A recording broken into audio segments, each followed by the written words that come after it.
capacity to afford internet. So yes, to wrap it up, I think I've spoken a lot. Much was discussed, but I think that's basically what I managed to capture. I would hope to hear from the next delegate who is going to give the submission, maybe to highlight a little bit more on some other things that I might have missed out.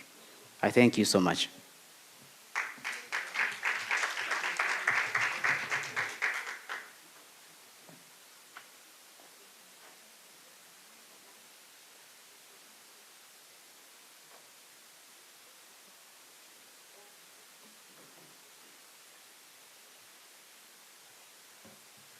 Yes, thank you so much.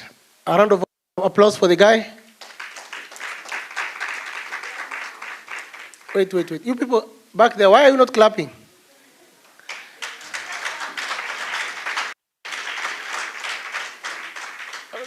Don't worry, we have tea in the next 1 hour. So, but we still have water on the tables and sweets. So make use of them. They're meant for you. Can we get another volunteer, a lady, to give us an overview, a recap of what happened yesterday? One lady, by a raise of hand, by a show of hand. You see, we normally take women to take leadership spaces, but they are not willing. You see, this guy volunteered. Can we have one lady to volunteer and give us a recap of what? Yes? Any country. Women should own the space. You're coming. Yeah. You see how it is very hard to push women into leadership positions. Yeah? Yes, Uganda, you know Uganda, they have got the female prime minister. And this one is the next prime minister of Uganda. Good morning. First, I want to say it's not hard at all to have women go into positions of leadership. The instructions were clear: one Ugandan, one person from another country. So I'm not even prepared, but let's do this. My name is Esther Masi Atim. I'm from Uganda. Yesterday's session was very interesting, I guess. I was looking forward to, I hold the same opinion with my colleague on the session on loss and damage. I think I was looking forward to a little more as well from that conversation, especially because we had somebody from Femnet be part of the panel, and knowing that Femnet specializes in advancing the rights of women and girls, I was very curious to hear about the nexus between gender inequality, women's rights, and climate action, climate change, climate justice. So the conversation was quite rushed. Still on that same topic of loss and damage, I was very curious about adaptability and resilience. I'm not well versed with climate action and climate change. So for me, the question that I would have asked the panel if we had the time and if the session wasn't as rushed as it was how are we navigating adaptability and resilience, holding what I like to call the real perpetrators accountable for the climate change, because a lot of pressure is put on us as people from the global south to plant trees, recycle, stop cutting down trees, do this and do that. But in all honesty, change is happening because of actions that are being perpetrated by the global north, to just be very blunt. Most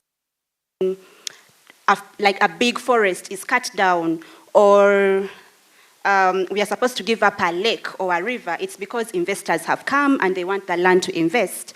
And it's usually international investors, not local investors, that usually demand for forests and rivers and national parks and all that. So they do that, the environment is affected, then the pressure is put on my grandmother in the village to plant more trees, to stop cutting down trees.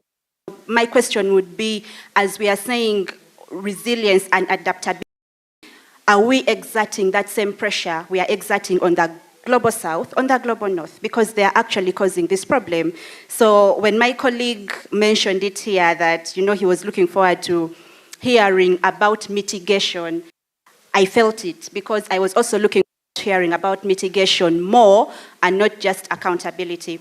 I liked the conversation on the role of youth, the last session that we had. It was very interesting to hear some key points cutting across. Every single person who presented at least mentioned something about youth being responsible and youth being accountable. Then what else stood out?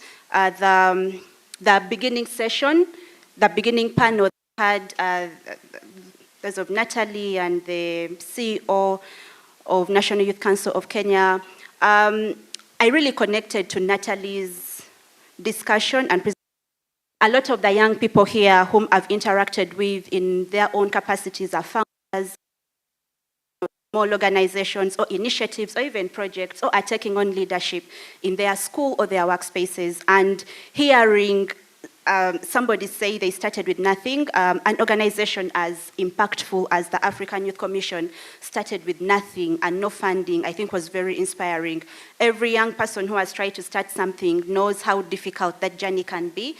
So for me, listening that the African Youth Commission started with nothing, which is how most young people's initiatives begin, and it's here today, was something I connected to so deeply and just reinforced my resilience to keep moving in my journey to impact change in my spheres. So thank you so much for giving me the opportunity.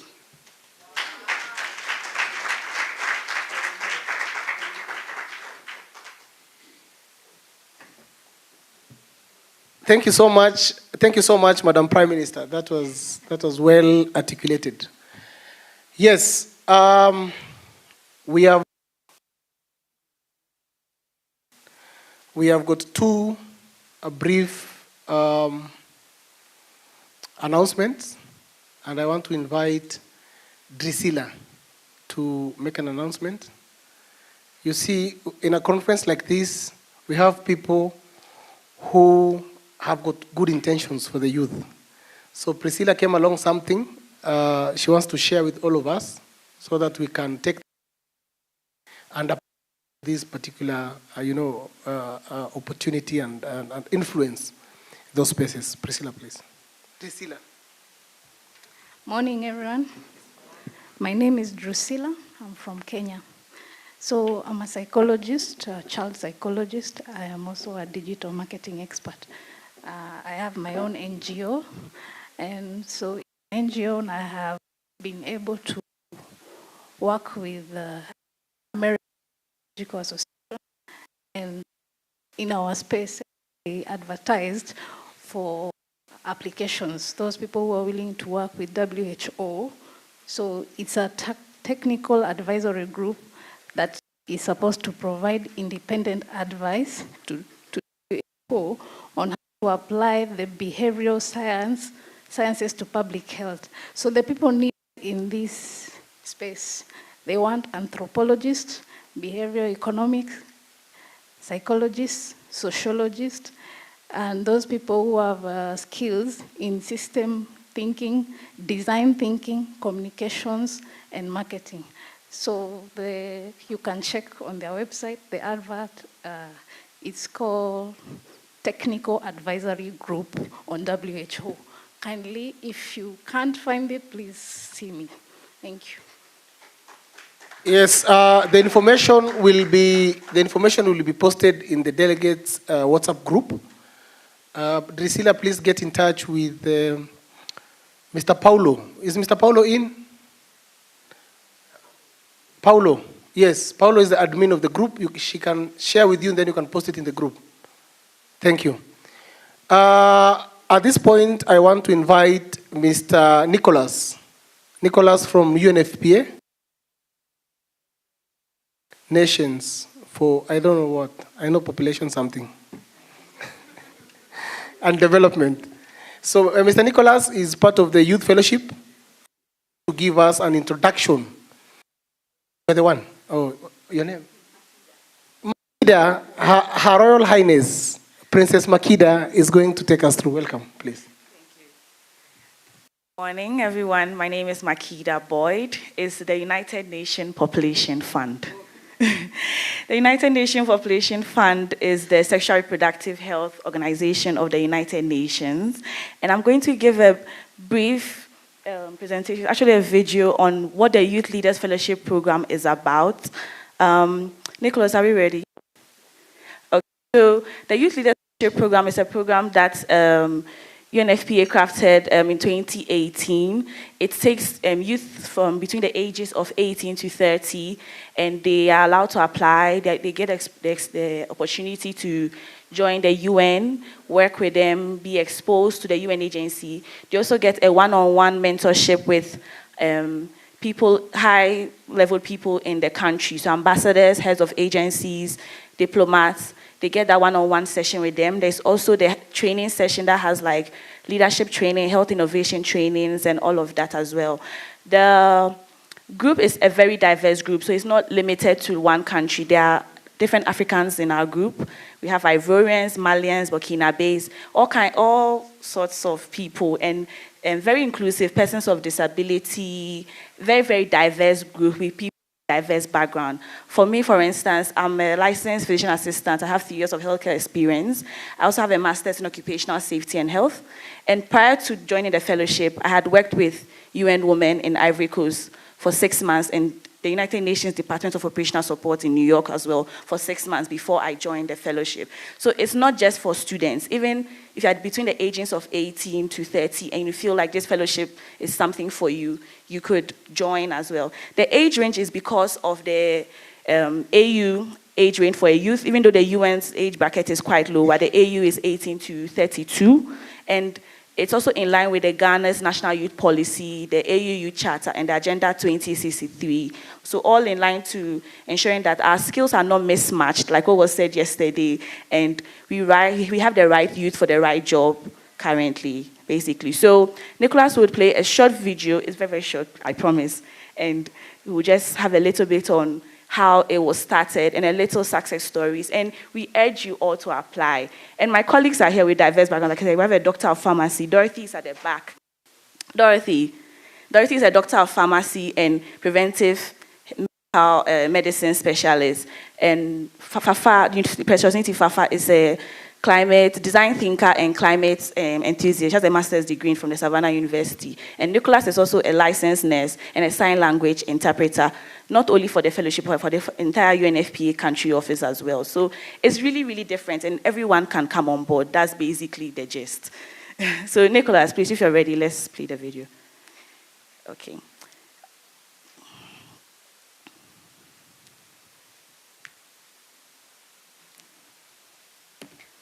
And also, as UNFPA is the SRHR, so that's Sexual Reproductive Health Rights Advocate for the UN, we have some condoms. So in case you are interested, we would leave it at the front desk. It's free. If you come to any UNFPA office, you get it for free. Condoms, pads, whatever you want. So we bought some small condoms for you. Don't feel shy. Just take some and hide it. If you are not able to get some, just reach out to us. We'll get some to you.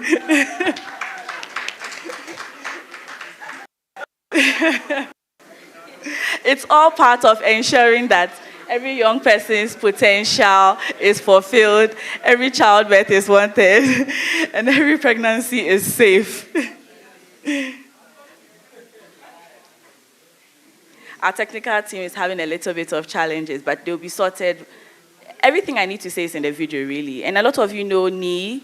He used to be the former country rep. He's in Somalia now with UNFPA Somalia, and they started a SOYO as well. So there's a fellowship going on in Somalia. If you are in Somalia, you can apply. Yes, so UNFPA Somalia is running the fellowship. Burkina Faso will start soon, so you could also check with your country. But Ghana is open to everyone as well. Oh, no, Nicholas, leave it for free of charge.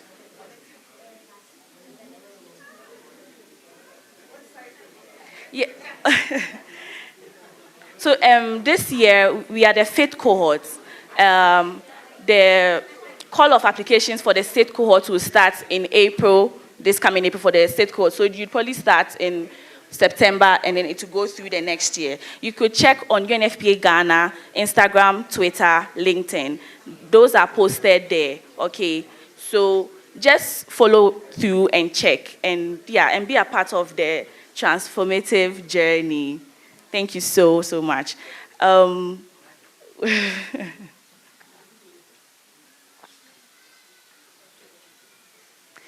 We'll leave them at the front desk. You don't have to be shy. No one will see you. You just pass and you put it in your pocket and go.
We want to make sure that you have sex free.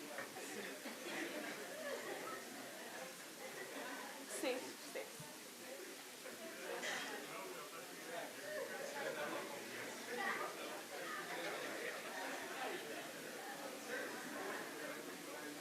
Okay. And we have 16 of them, 11 females.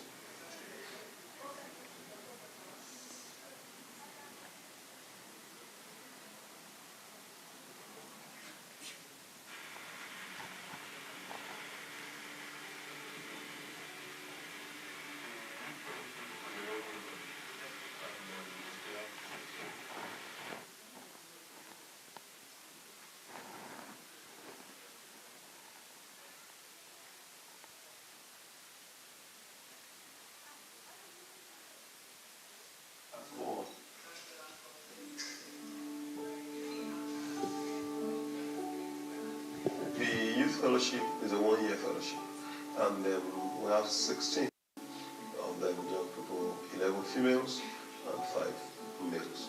The United Nations Secretary General Strategy on Youth actually asked for inclusion. We decided that we should set up that will bring them together, so we have the energy of the young people along with the experience of our regular staff.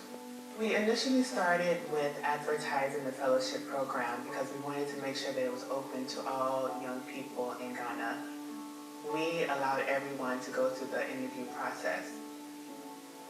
And then went through a series of rigorous tests, different types of tests. So we picked what we felt was the most optimal in terms of gender, diversity, experience, and areas of work. It's a melange of training and practical application of the training.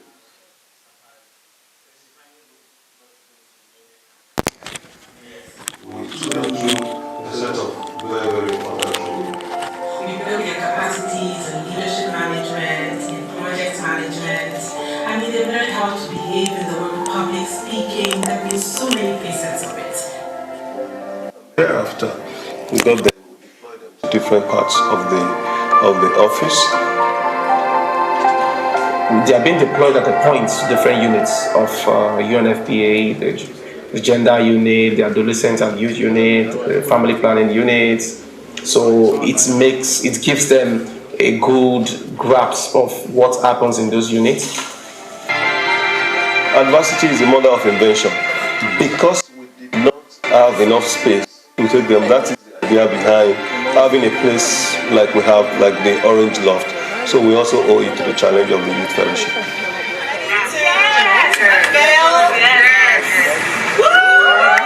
By the time time you finish, you're ready to work in any kind of environment. And I think people who have seen what the fellows are able to do, and I know that really with all that they've gone through, they're going to really make it. I can tell you that there's even before the end of the fellowship. Now we have a couple of them that have been called by employers to come work with them, and then also there are some of them who have gotten full scholarship to study abroad mostly. So the aims and the objectives are being met.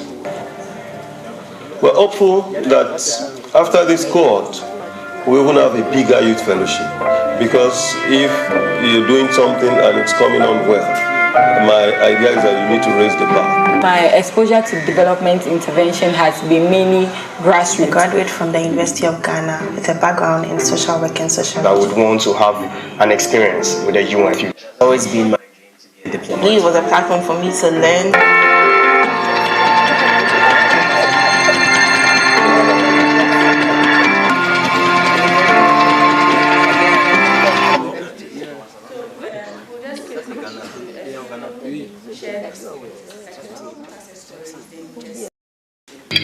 Hello everyone, my name is Patience Nti.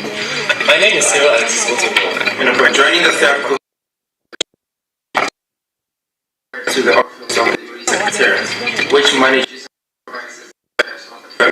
the fellowship has been rewarding, and it has been an amazing 12 months of eye-opening experiences. For me, my experience has been a very eye-opening one, because I got the opportunity to work with 25 other people innovated for ideas in the arrangement. It's very important to mention the high-level mentorship components of the fellowship program, because through that I got the opportunity to be mentored by the Rwandan High Commissioner to Ghana, the person of Dr. Isa Trabo-Kachira. I had the opportunity to be mentored by one of the biggest CEOs here in Ghana. He is the CEO of Charterhouse, Mr. Isa Iwade. My mentor is none other than the British High Commissioner, Her Excellency Harris Thompson. The mentorship experience, I believe, has gone a long way to help shape my career aspiration and also my future. The fellowship definitely gave me an opportunity to learn, really connect with the other young people who are learn how to lead teams, support teams, and also be very focused and dedicated as a human. The ethics, the values that are taught are something that you can take anywhere and thrive. And I'm eternally grateful to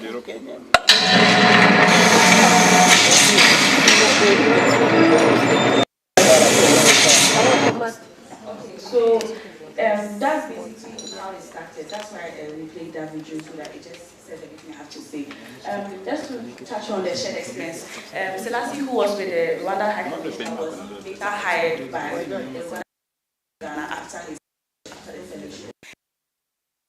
Was with the High Commissioner, was later also hired with the British High Commission in Ghana as well. And also, some of my current colleagues still in the fellowship have gotten scholarships, full-time scholarships, and have gotten full-time jobs where they choose between completing the fellowship or going to do their job. But no one is going to stop you, because that's the point of the fellowship, to train you to become better. So basically, that's like the GEST fellowship, which is all in line with the Sustainable Development Aids, which strives to provide decent work and economic growth. We are 33 in number, and this is an introduction video that was produced by a cinematographer that is within our cohort as well, a director as well, that's within our cohort, and this is just basically it after we are done. Thank you so much. I am super excited to show you a day in the life of the Youth Fellows, a transformative journey for the youth in Ghana and across the globe. To discover what sets us apart and makes our journey truly exceptional. Come join us on this project or thrive. L'UNFPA croit à la capacité des jeunes d'accélérer l'action mondiale en vue d'atteindre les objectifs durables de l'ONU. So grab a coffee and let's talk more about the great vision of this youth fellowship program. At the back is a dedicated management ready to tell and transform life. Hi, Michael. Coffee? Aligning line with the UN Youth Strategy of the 8-country program, the fellowship is pivotal to building the capacities of youth leaders from selected youth constituencies to accelerate national and global development. Fellows are free to express themselves in their thoughts, creativity, and solutions to make a significant impact. Driven by a strong vision and a spirit of excellence, each one brings life to this fellowship.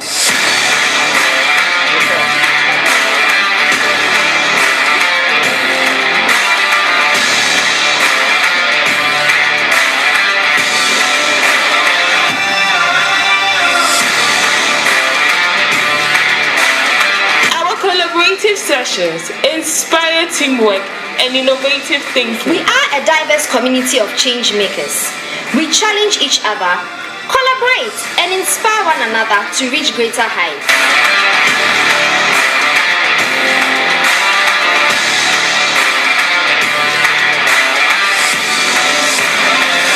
We are an embodiment of how diversity and inclusion can foster innovation to create an equitable society for the youth. We know these are great responsibilities, and that's why we begin our day with the right amount of energy we need. With determination and a positive mindset, ready to take any challenge that comes our way and make a meaningful impact. There is dynamism with our learning. Here with a game of football, we move beyond the fun to creating a bond of friendship, networking, and collaboration. We represent oneness, inclusion, diversity, and excellence. We are knitted together with our different stories to tell a story that this fellowship leaves no one behind.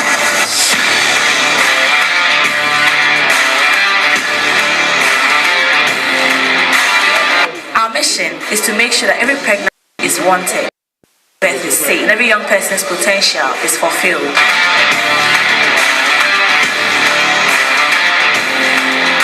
Nous sommes engagés avec la population sur l'importance des préservatifs et la santé reproductive.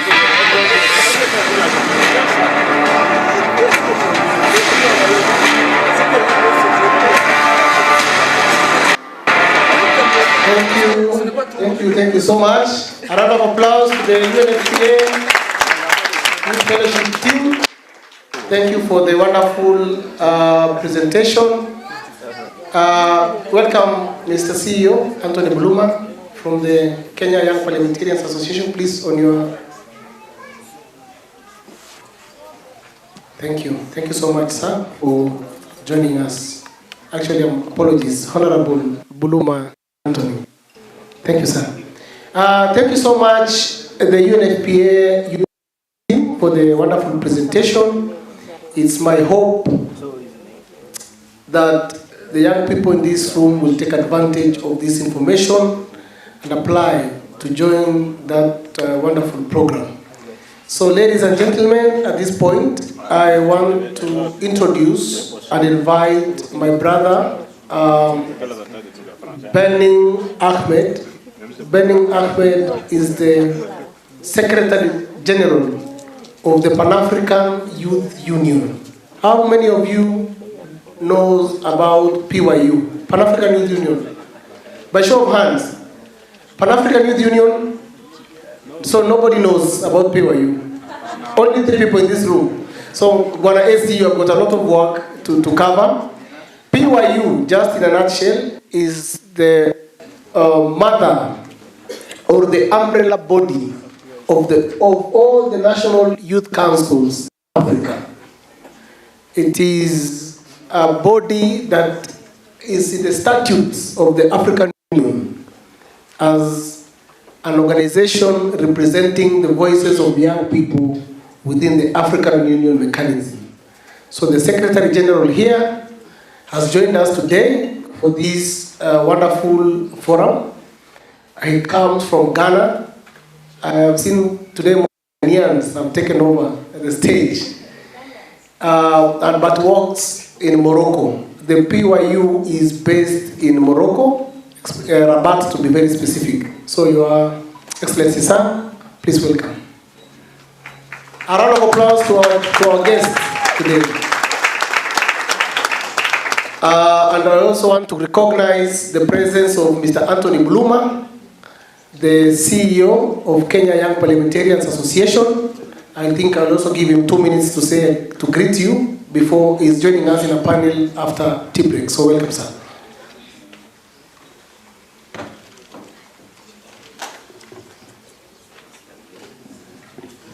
Thank you so much, my brother Sankari. Good morning, everyone. Good morning. Let me seize this opportunity to congratulate colleagues at the AYC for a great job they are executing, and to express how embarrassed I am that only 4 people know about the Pan-African Youth Union. It means that it is our failure. It means that millions of young people still do not understand the configuration of the development ecosystem in Africa. And so I would seize this opportunity to run you through a couple of points. Executive Secretary, permit me, I will not make a formal presentation because nobody knows about the PYU. And this is my home. So it will be important for me to seize this opportunity to bring colleagues up to speed about who we are, what we do, and why it's important for us to build synergies and collaborate. When the Africa Youth Commission was founded in 2017, it was a need because at the time the PYU had failed to be a representation and a reflection of the youth development ecosystem in Africa, even though the institution had all the frameworks and tools to be a reflection of the aspirations of the ecosystem. And maybe before I get in there, I will just give you a brief about the Pan-African Youth Union. The Pan-African Youth Union was founded in 1962 by heads of states themselves in Guinea-Conakry. It was supposed to be an SPV, a special purpose vehicle that rallied the youth demographic to support the decolonization of the continent. So from 1962 to 2002, it was hosted by the government of Algeria. When the reform of the African Union, the OAU at the time, started, it meant that all the special purpose vehicles on the continent, the Pan-African Youth Union, the Pan-African Women Organization, the OAU itself, and the other specialized agencies needed to go through that same reform. So the governments of Mozambique and the governments of Namibia led the process of reforming the youth structure from the Pan-African Youth Movement to the Pan-African Youth Union. That reform is what birthed the Africa Youth Charter that we have today, that was adopted by Executive Council Decision 292 of 2006 in Banjul. And Decision 292 endorsed the revitalization of the Pan-African Youth Movement to be the Pan-African Youth Union as the continental coordinating mechanism for all national youth councils. Article 12 of the Charter says that every member state must or shall constitute a national coordinating mechanism. That mechanism, the nomenclature of that mechanism is dependent on the configuration of the youth ecosystem in the respective member states. So in Kenya, you have the National Youth Council of Kenya. In Ghana, you have the National Youth Authority. In Liberia, you have the Federation of Liberia Youth, and as they go. Now, these national coordinating mechanisms are our institutions. They are not to lord over us. They are supposed to be institutions that own and drive. The failure of the Article 12 is that too much governmental national mechanisms. This governmental interference makes it appear as though Article 12 institutions or national coordinating mechanisms are state institutions that sit somewhere and lord over us. And that responsibility to understand the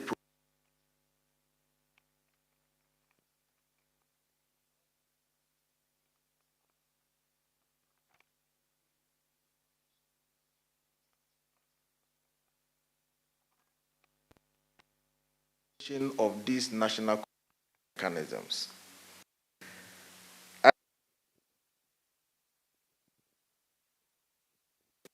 And probably I'm the first Secretary Union to be of an AY event, and the reasons as be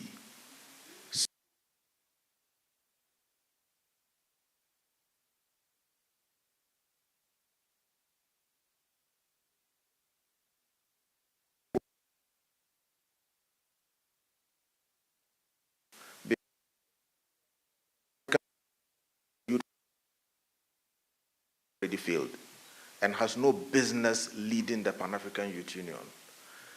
And so when I came on in 2022, it was a deliberate attempt to reach out to the colleagues in the AYC to say, look, the performance of the AYC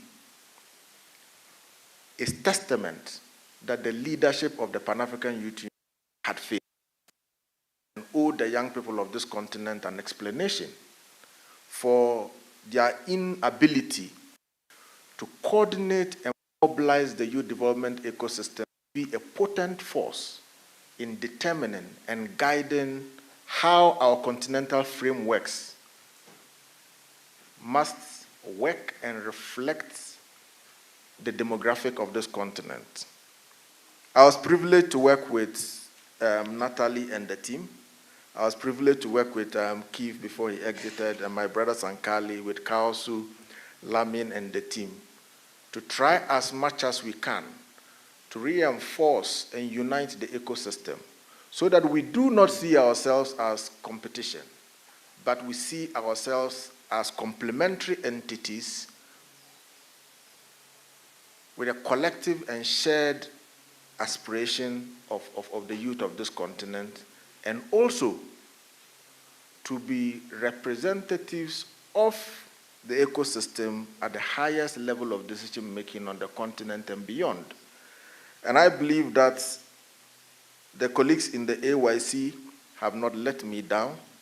They have not let the young people of this continent down. They rose to the occasion when we had failed ourselves. And I want to seize this opportunity to congratulate the AYC and the leadership, to congratulate the young people of this continent for the tenacity and their capability to stand up even when the ecosystem appeared to be very bleak. But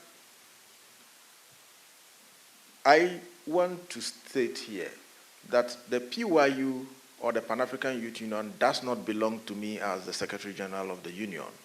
I am simply a messenger and a representative of the young people of this continent, and therefore it is your duty, it is your civic responsibility to hold the institution accountable and make sure that it works. Same applies to our National Youth Council. I gave my CEO of the National Youth Council. I saw her in the pictures yesterday, but for young people of Kenya, the same applies. The National Youth Council of Kenya is an Article 12 institution, and your government signed and ratified the Africa Youth Charter. That means that it's domestic law. And the government of Kenya has a responsibility to configure the National Youth Council in such a way that it becomes a reflection of the desires and aspirations of the young people of Kenya, and same applies to the rest of the continent. And therefore, if your national coordinating mechanism does not reflect your aspirations, and what you want to see in a youth organization, it becomes your responsibility to hold the ministry, the council, and whoever leads the country accountable. And I will encourage each of you to go back to Article 12 of the Africa Youth Charter, and then let's join forces to evaluate the state of our national youth councils and national coordinating mechanisms and see how we are able to reform them to be a reflection of what we really want our youth organizations to be. Coming here, I had prepared a speech, but like I said, I felt a little embarrassed that only 4 people knew about your organization. Why? It means, therefore, maybe those of us at the helm of the organization are monopolizing the organization to our own benefits without making the rest of you know what the institution is about, so that you are able to hold us accountable. And so I want to first apologize on my behalf and on the behalf of the leadership and those that are supposed to make the institution known to you, because we owe you that duty. But I would touch on just a few things. After 2006, there was a decision by the Executive Council of the Africa Union, which is Decision 468 of 2009. And that was the last meeting of the Conference of Ministers in Brazzaville before the reconfiguration of the Conference of Ministers into what we call the STC today, the Specialized and Technical Committee of the Africa Union. Decision 468 reinforced the position of the Pan-African Youth Union, again, as the Continental Coordinating Organization for Youth and Youth Organization, and also as a specialized agency or a specialized institution representing youth continentally. In 2011, the heads of states, when they met in Malabo, and the discussion was on empowering young people, the heads of states in Decision 311 reinforced the same position. And that's why I'm saying that the organization had everything that it needed to mobilize and rally the youth development ecosystem around. Now, coming back to how we as AYC, the Africa Youth Commission, can actively plug on, because the AYC rallies civil society organizations and actors across the continent. And that's why I said that the role that we are supposed to play is complementary. We have a shared heritage, and that shared heritage from when the OAU itself was formed till when member states were independent is one that all of us must hold and ensure that we are able to use this shared heritage to drive the collective development and transformation of our continent. And AYC is an integral part of that shared heritage. Those in this room are an integral part of that shared heritage. We work together to renew the impetus of the youth development ecosystem on the continent. CSOs have been doing a great job in your respective ways, in your respective countries, holding governments accountable, but we need to do more. How do we need to do that? First, we need to be able to understand continental processes. When I mention Agenda 2063, it is possible that most of you in this room have a fair understanding of the SDGs to understand Agenda 2063. How many of you understand the 21 shared values and instruments of the Africa Union? You cannot talk about the prosperity of the continent, you cannot talk about building a resilient, progressive, and stable continent when we do not understand the shared values and instruments that are driving this process. We don't understand the aspirations of Agenda 2063, which in my view is the domesticated version of the SDGs. And therefore, all of us must join forces to begin a voluntary national review of how the SDGs and Agenda 2063 are operationalized in our respective countries. I am convinced that properly, 2063 and Agenda 2063 are operationalized in our respective countries. operationalizing the Africa Continental Free Trade Area has got enormous potential of transforming this continent into an economic powerhouse. But as it stands now, the biggest beneficiaries of these special purpose vehicles are Europeans, Asians, and Americans. Why?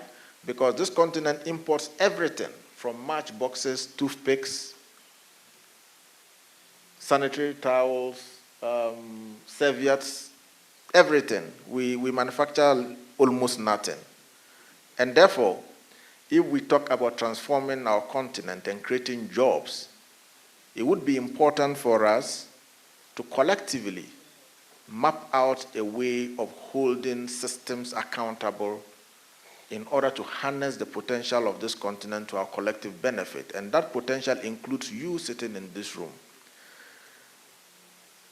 The other point that I would want to touch on, beyond what it will mean for us to work together, is for us to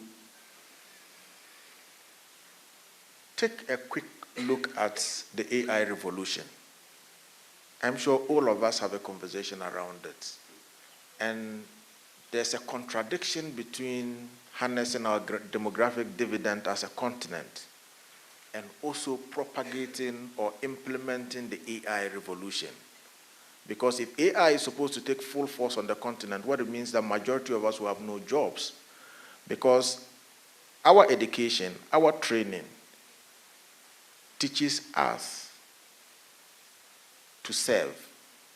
And so the entire process of decolonizing our education systems, the entire process of ensuring that the enormous natural resource potential coupled with the human resource potential of this continent can create wealth, improve quality of life, and transform our continent into one that is capable of influencing global commerce, trade, and the global economy.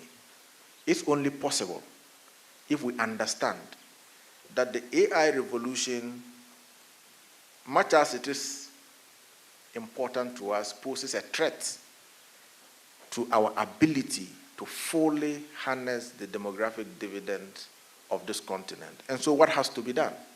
Two things. The Americans are beginning to speak about regulating AI. One of the biggest conflicts between the Russians, the Chinese, and the Americans is how to regulate AI.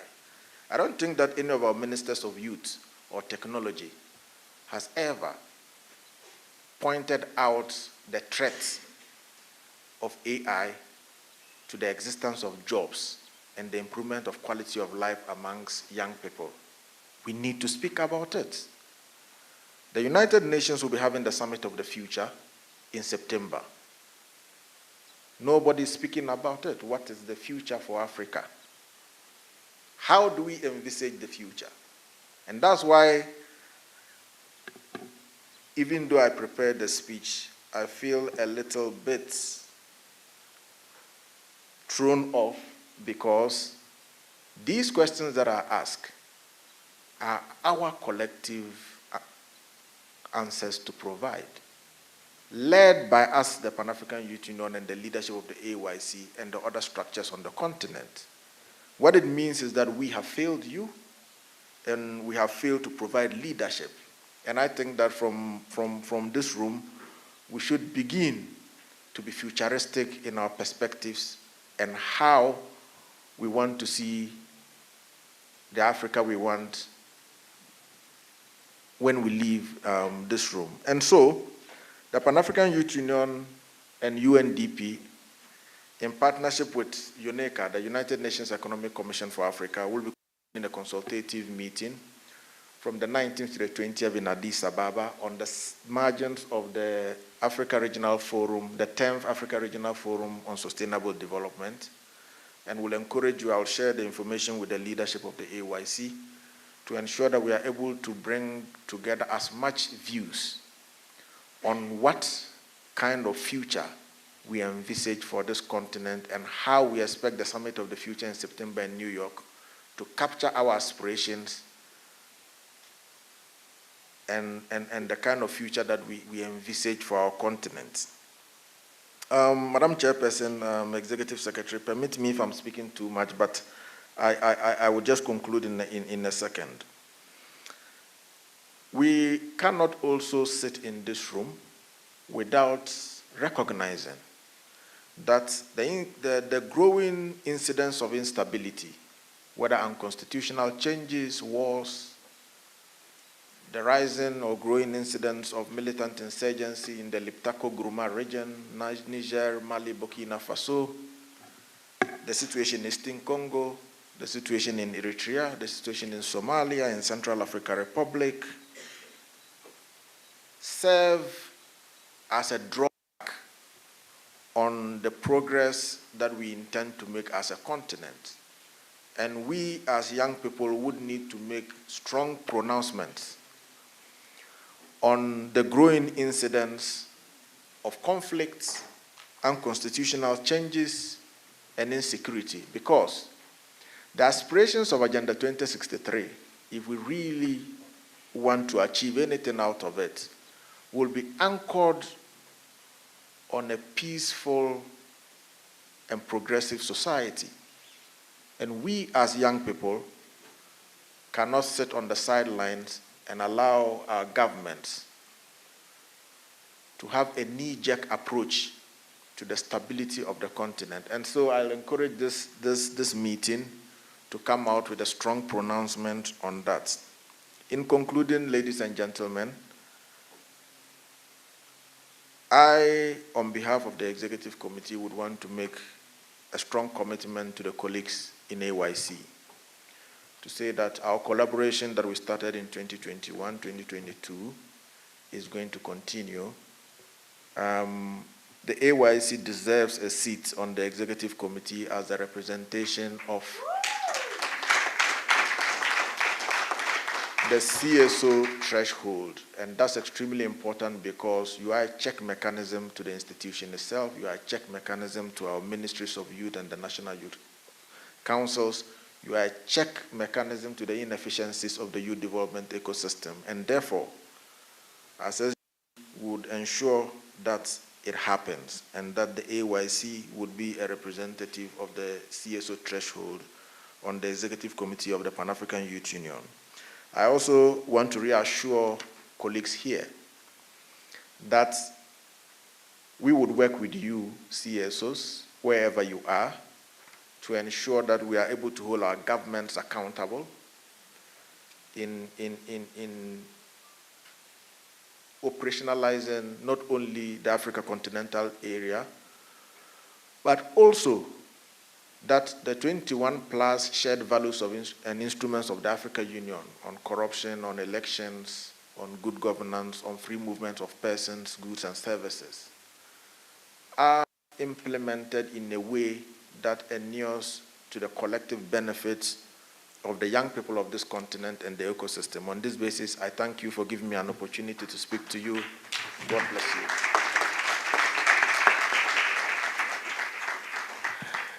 Yes, thank you so much. The SG, the Secretary General of the Pan-African Youth Union, as the acting Executive Secretary of the Commission, and on behalf of my boss, the Madam Chair, and the rest of the colleagues, we sincerely thank you and the leadership of the PYU for granting the African Youth Commission a role in the Executive Committee.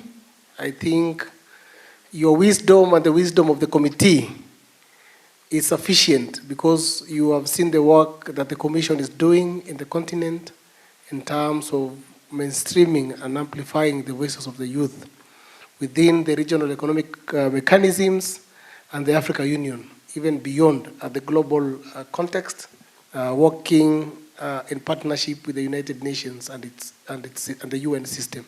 So we appreciate, we take it in earnest, and we are appreciative of that gesture.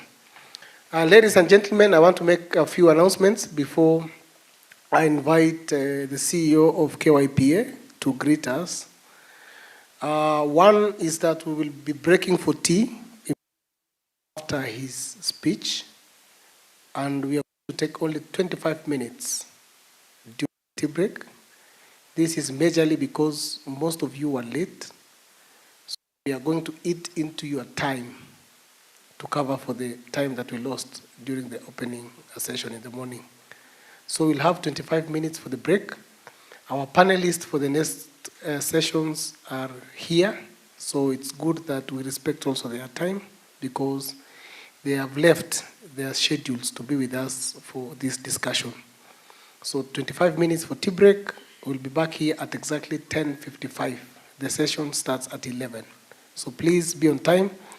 I don't want to move around and ask you to go back to the meeting room. So please, let us be responsible and manage time. At this point, I want to invite my good friend and brother, Honorable Anthony Buluma, the CEO of the Kenyan Young Parliamentarians Association. Thank you, sir. Good morning. Viva Africa, viva. Viva Africa, viva. You know, I think there is no better time to be an African than today, because those who've been following, I don't know whether there are Senegalese in this room. Do we have Senegalese? They met, he just one of the youngest presidents.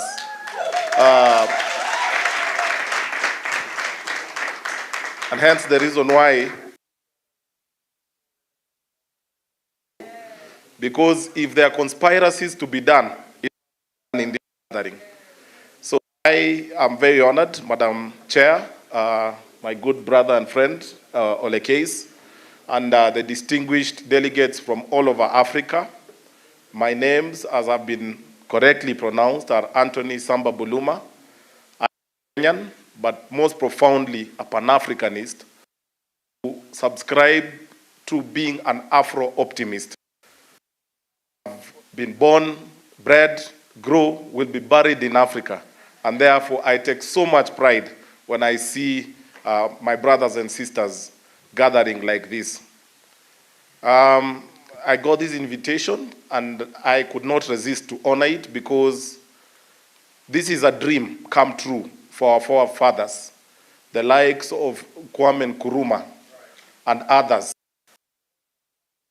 Africans will love each other to the extent that we really congratulate the AYC, the NIC, and all the teams behind this very convening.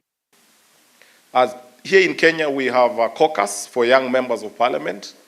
We are privileged as a country to have elected into office in our bicameral parliament over 53 young members of parliament.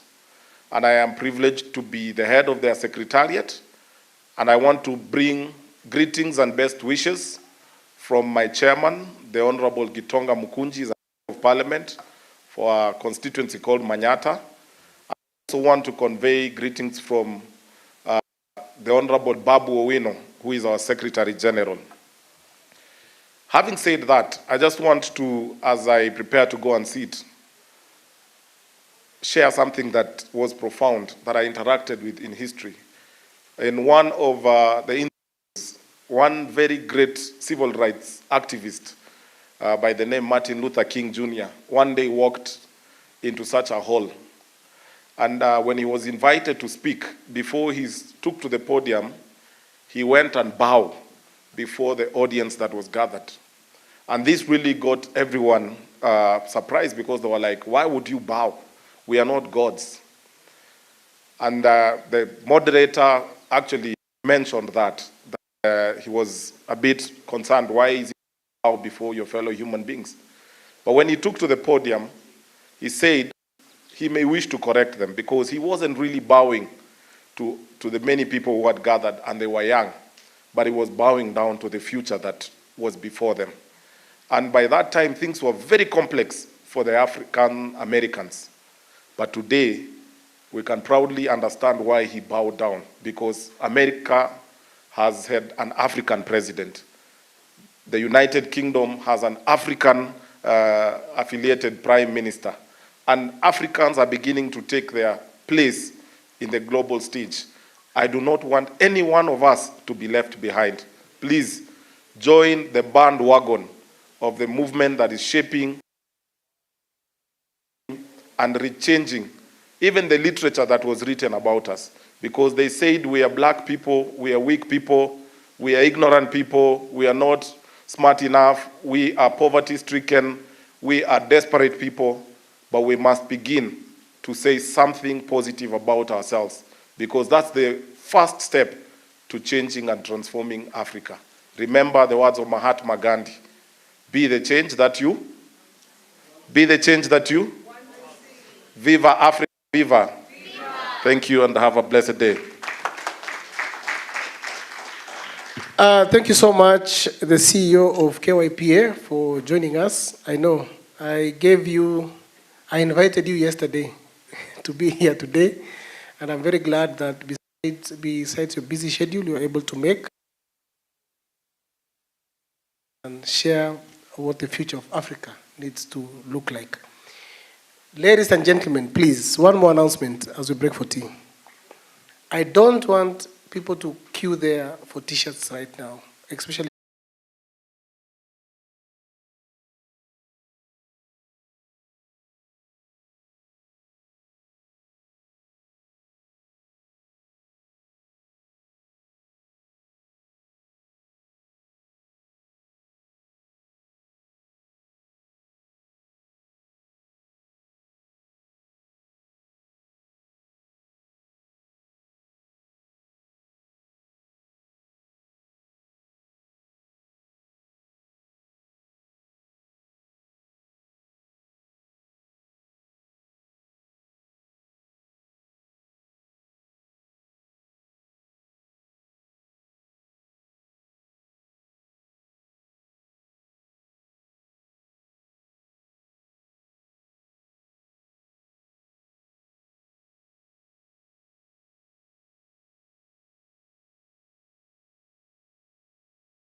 for this session. So it's good we give them that respect and listen. SG, you should be here. Now, don't worry. It's, hey, Buana. You're running the Pan-African Youth Union. Talk about those elections. Good morning again. I thought the executive secretary was my friend until he tries to put me under the bus. But I think that we should be able to run around a couple of them, because most of you are CSO actors, and therefore you take keen interest in elections in our respective member states. How many of you know the number of elections we would have this year in Africa? First, how many countries are in here from East Africa? If you are from East Africa, can you stand up? Okay. You can take your seat. Southern Africa? Southern Africa? West Africa? Right. And so, do you know how many elections we have happening this year? Do you know? Okay. Do you know any country that's having an election this year? Senegal already had an election. And I wish us to congratulate the new president. Against the odds, he emerged as the president, but I've always had two things at the back of my mind. Not trying to rally electioneering around personalities and demographics, but also having an understanding of the broader vision that they have for our respective member states. Because at the end of the day, if there's no member states for the continent, we would only be in a cycle of raising hopes going into an election and then being disappointed and restarting all over again without a proper plan and a much more sustainable way of driving development on our continent. But probably just to touch on two frameworks that would guide the conversation. The first one would be the Africa Charter on Democracy, Election, and Governance. How many have seen that document before? You've seen that document? You've seen that document? How many have seen that charter? Right. Okay. How many of you have seen the Africa Youth Charter? How many of you have heard of the Africa Youth Charter? Can everybody pick up phones? I know everybody has one. Phones, please. And I need us to do something. All of us in this room, you cannot be a reflection or a representative of young people if the continental blueprint that guides youth development on the continent, you don't even have an idea about it. Because APAE is an implementation plan derived from the charter. How many of you have heard of the APAE document that expired in 1993? Wow. Right. Ouagadougou Declaration, 2004. Okay, so we have a real issue on our hands. So, do you all have your smartphones with you? I want you to find the African Charter on Democracy, Election, and Governance. Please, each of you, try to find that document. You either go to the AUC website and then pin it. That's the first document that I want you to download. The second document that I want you to download is the Africa Youth Charter. If you don't, please download it. And then we have the APAE document. If you don't have it, you download it. Why am I asking you to download? We don't have a conversation around democracy, election, and governance in Africa. We don't even understand what the obligations of state parties in Africa are to election, democracy, and governance. Election, democracy, and governance have a direct correlation to the rule of law and to guarantee the human rights of African citizens. So, as CSOs or as youth organizations, if you are expected to hold state parties accountable, then we must first understand what is it that they signed on to. Because these charters are blueprints that have been signed and ratified by most of our governments. And in law, when a government signs and ratifies in a parliament a document of this kind, it becomes an obligation to translate it into domestic law via either domesticating it into another policy that fits into the constitution or the rules of that member state. And so if we do not even understand of this document, how do we hold governments accountable? How many of elections in Senegal?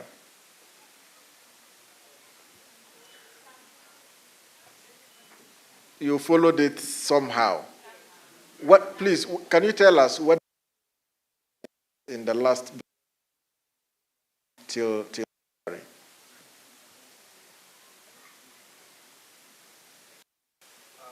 Thank you very much. My name is Mohamed Salman. I'm from Somalia. Senegal, but I normally go with the developments in the continent. So, with regard to Senegal, we knew that Macky Sall as the president has his mandate expired some months back. So, and before that, he mentioned that he's not going to extend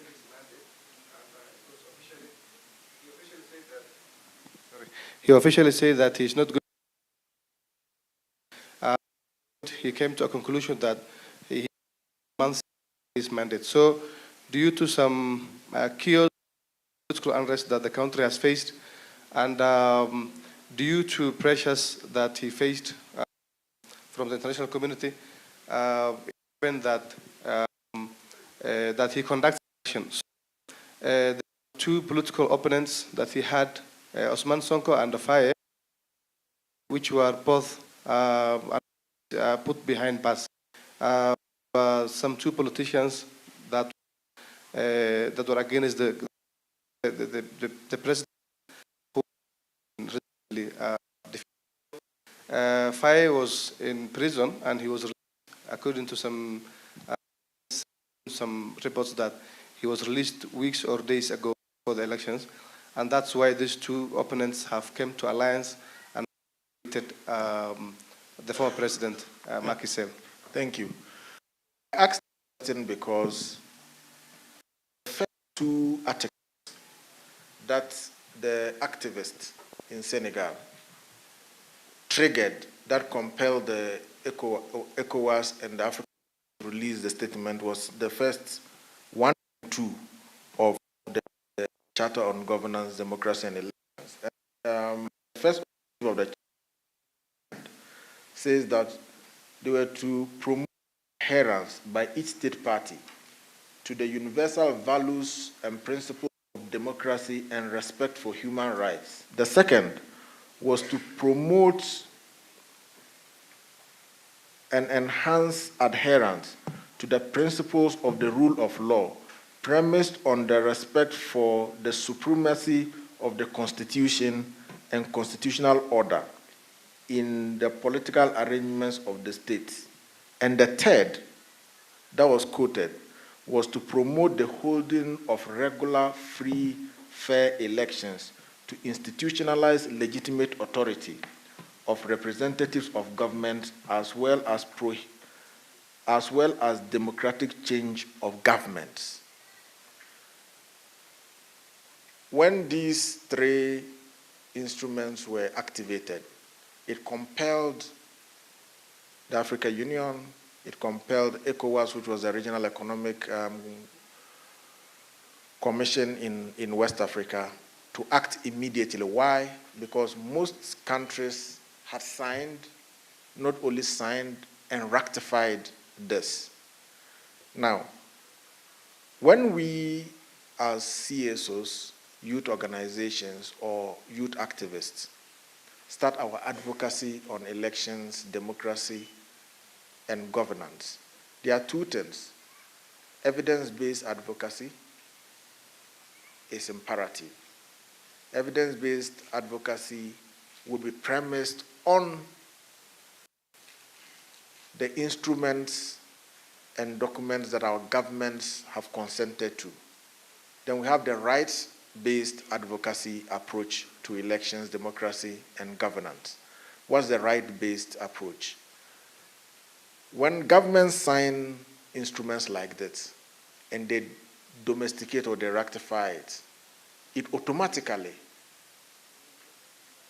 gives you a fair basis to demand a particular approach to it. And therefore, what will be your basis of holding your government accountable if they decide not to call an election if you don't even know that they signed and ratified a document like this? What will be your basis? Because if you go anywhere and then you start, demonstrating, shouting, raving and ranting, and you don't have any legal basis to confront the government with, then you realize that you would be making a lot of, your energy will not be properly channeled. And so I'll encourage you to do that. Executive Secretary mentioned my comment on unconstitutional changes. There's been a very interesting approach to unconstitutional changes in government, and the arguments, some tenable, others untenable. I've had an opportunity of traveling to each of the countries that there was an unconstitutional change. And I also had an opportunity of engaging with some of the heads of the military governments. And you in this room probably have a counter-argument why there must be a military takeover in some countries because there's too much corruption, the systems are not working, there's too much nepotism, there's too much favoritism, and there's a lot of poverty in our respective countries. But the real conversations that we need to have here is two things. One, you in this room, if there was a military takeover in your country, would you ever have an opportunity to aspire to provide leadership to your member states or your country? The only way that anybody in this room can ever aspire to lead and bring their ingenuity to bear on the governance of their state is through a democratic electoral process. And so if that doesn't exist, it means that none of us would ever have an opportunity to provide leadership in our respective states. That's the first point. Second is that democracy is extremely important because it allows you to exercise your opinion and your choice of who is in the right position to provide leadership. And you make that determination, or you exercise that right based on your conviction that a particular agenda, a particular manifesto, a particular persona, and their mindset, and what is it that they are capable of doing, convinces you that you can act. What unconstitutional changes do, defeat, deny you and of others the right and the opportunity to be a determinant of who should be at the helm of leadership or not. And so the question then comes back to us as young people. Yes, agree that the current set of leadership of the continent are corrupt, they are inept, they are incompetent, they don't understand the aspirations of our generation, and so on and so forth. The first thing we ask ourselves is that, is it right for another person who you don't have any control over, or who will not come back to you to ask for a renewal, to be there? And so I'll encourage you to go back and take a look at that document. You wanted to say something? I'm with you. Yes.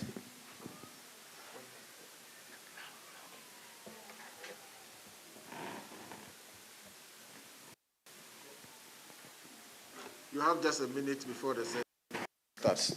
Yeah, thank you so much. I am a student of, I'm a Pan-African student. I'm doing a Master of Governance and Integration in Cameroon. Of course,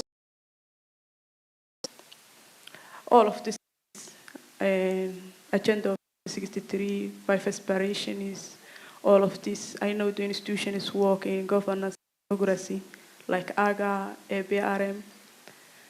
But my question is, African youth is almost 70%. And in reality, we are not part of decision-making processes. So what are the realistic advice that you will give the youth that looking for to be part of decision-making process? And the another question is, how we can start advocating governance and democracy in the various countries? And working. So that question is, thank you so much. I think that we'll refer that to the panel. We have another session, we'll get to discuss that. But just for me to round up whilst they invite the panelists to say that, please, first, let's try to acquaint ourselves with all the shared values and instruments of the continent. They are ours, they are a basis for real change in member states. And if we really want to influence elections, democracy, in our member states, we must be able to hold governments accountable, use the right tools, and use the right approaches to doing that. I thank you. A round of applause to the SG. For the purpose of introduction, for the panelists who have joined us, Ahmed Bending is the Secretary General for the Pan-African Youth Union. Yeah. And the Pan-African Youth Union is the umbrella body of all the national youth councils in Africa, and it is domiciled at the Africa Union. So thank you so much. Before we go into our first session, our panelist session, I want to recognize the presence of our partner, that is the GIZ Africa Union. I know they are around. And also the Institute of Peace and Security Studies, who are coordinating the Tana Forum. They are with us. They've been yesterday. Just wanted to recognize their presence so that we can have it on record that they are part of us.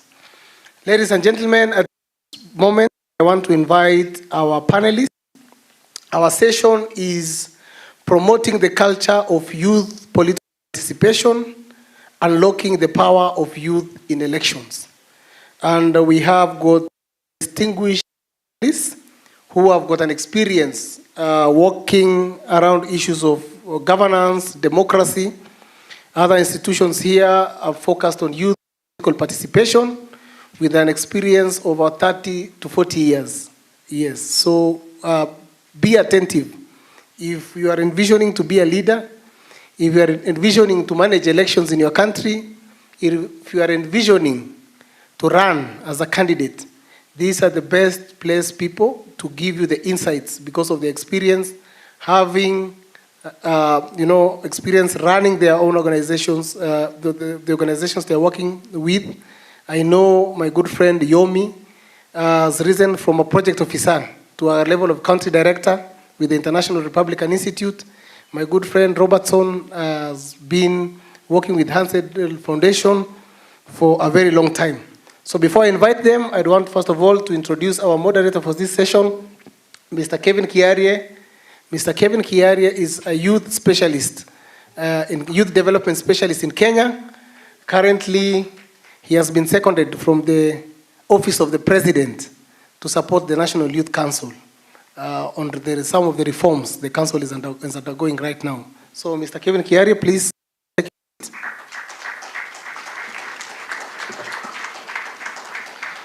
Our first speaker, our first panel is Mr. Yomi Jacobs. Yomi Jacobs is the country director of the International Republican Institute here in Kenya.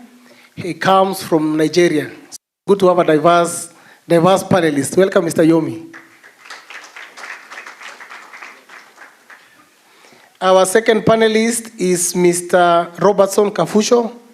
Mr. Robertson Kafusho is the head of programs at the Hans Edel Foundation. Hans Edel Foundation is a German political organization working in so many countries in Africa and beyond. Welcome, Mr. Robertson. Our third panelist is Dorothy Dadebo. Dorothy Dadebo is part of the UNFPA Youth Fellowship Program from the Republic of Ghana.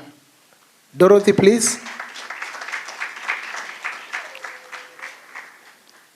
And finally, our last speaker is Mr. Anthony Buluma.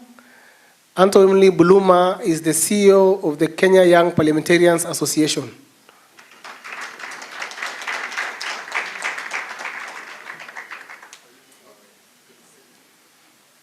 Thank you so much. Welcome, and I wish you the best in your discussions. Sometimes it's good to be in the spotlight, the hot seat. Thank you. Moderator, please take. Thank you very much. Good morning. Good morning, great leaders of today. Good morning. I expect the young leaders of today to be passionate, to be vocal, so that because now the discussions that we are in right now is one that touches the core of our being as young people and as leaders of Africa.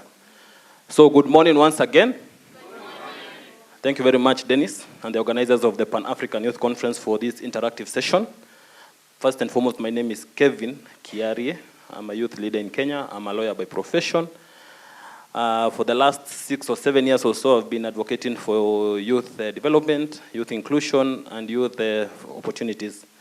So without much further ado, I'd give each of the panelists 1 minute to do an introduction of what they do, who they are, and their passion about youth interest in political participation. Thank you very much. We start with the far right.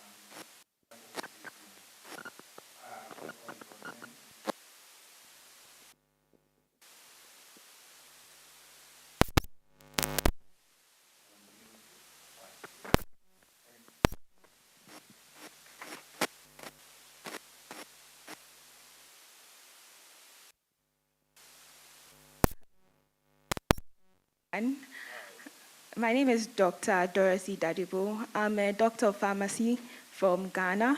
I'm part of the UNFPA Youth Fellowship. I'm with the Reproductive Health Unit. And I'm very passionate about women in parliament, women in democracy, and women in governance, and how we can bridge the gap in gender equality when it comes to governance, democracy, and elections with women. Thank you.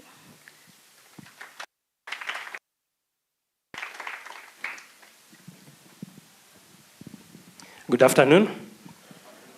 My name is Robertson Kafusho. It's a pleasure to be here. I work with the Hans Seidel Foundation. Hans Seidel Foundation is a German political foundation that works in promoting democracy, peace, and development. We have an office here in Kenya that covers work in Kenya and in Ethiopia, but we are also present across the continent in perhaps some of the countries that you come from. So we support local, state, and non-state actors in the areas of democracy and governance. So I look forward to interacting with you. As we were asked to state why, our passion in this. So I have been an actor in this space since 2010, being oscillating in the youth programming around political participation and economic development through political party processes. And I hope that we will have progressive conversations with you. Thank you. Thank you. I'd already introduced myself, but for the benefit of those who are joining us now, my name is Anthony Samba Buluma, and I'm the CEO of Kenya Young Parliamentarians Association. Is a platform for young members of parliament drawn from all the political formations in the Republic of Kenya. We have a current membership of 53 young parliamentarians. I am also privileged to be the founding head of secretariat for the Africa Young Parliamentarians Network that comprises over 30 African countries that have similar caucuses. And it's a pleasure to be part of this panel.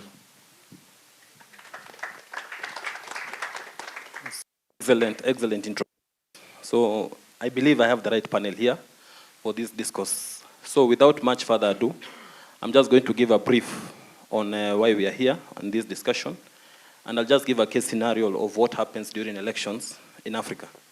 So you find most of the time, the leaders who seek for these positions tend to use us, the young people, as catalysts, either to assist them in ascending power, then after once they ascend power, they tend to forget us. Then number two, you find that most of the time the young people are used as catalysts to cause chaos. So in a nutshell, I'll just give each of you 1 minute to illustrate why or what scenarios we can have in place to ensure that these young men and women are now become, instead of now becoming catalysts of chaos, they now become catalysts of change and ensure that we have accountable leadership that not only advocates for the development of their countries, but also ensure that we have the entrenchment of the youth agenda in their respective states. So from the far right, thank you. All right, thank you so very much. When I came in, I saw the of this workshop beyond all thoughts.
It's very important for women to be present at the decision-making tables. Why is it important for me, you, all of us here?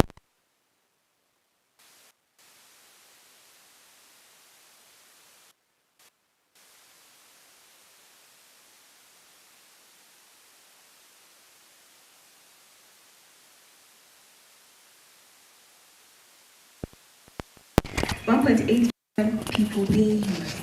That's about a quarter of the population. Our voice attributes a quarter of the population. This is the decision making.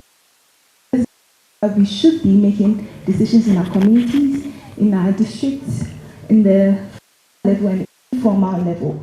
And like my colleague just said, it's very important for the change to start in political parties.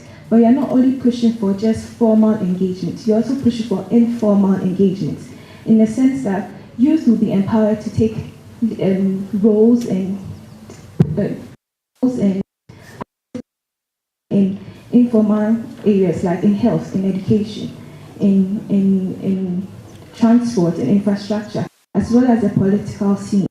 Now, coming to the world, as at January, I think 10th January 2024, we have 8 women of 26 countries being heads of state, taking like active roles in decision making in the whole.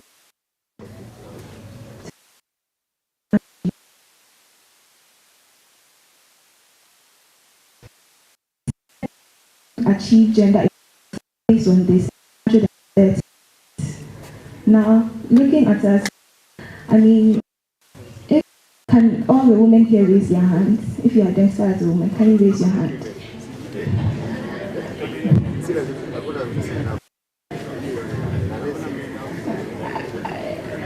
I don't know if my eyes are seeing well, but we are almost about half of the population here, and they are saying that based on that, only about 1 or 2 of us would get a chance to be on that decision-making table.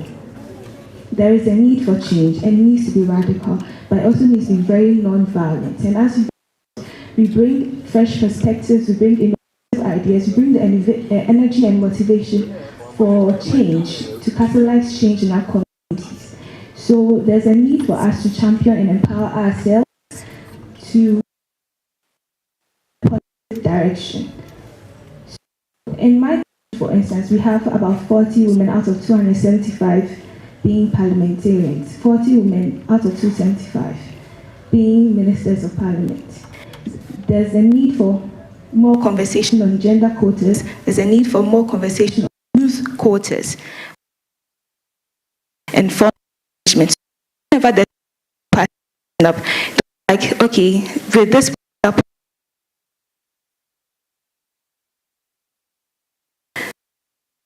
of them have to be women, 25% have to be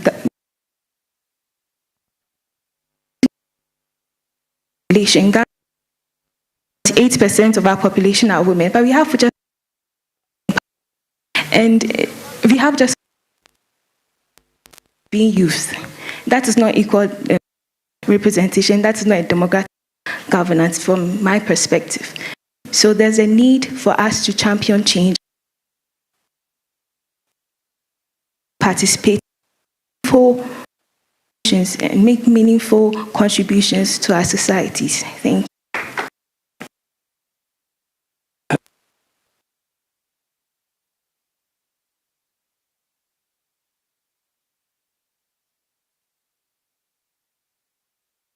Thursday, I came here on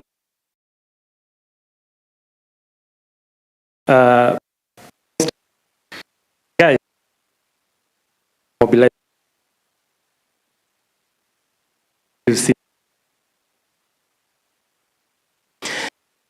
are playing in our places.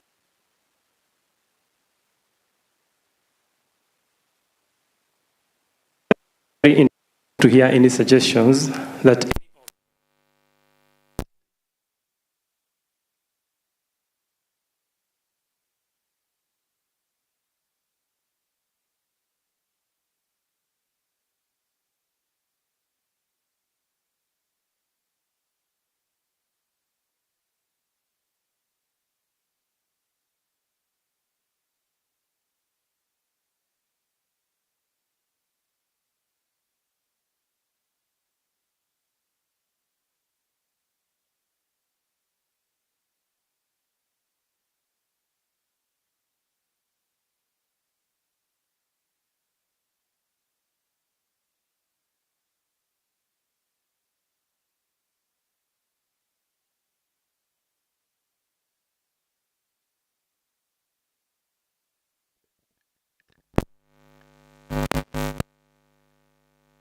consistency and youth-friendly approaches. The second bit to of the understanding of the concept of politics, which within the African context, we all know that politics is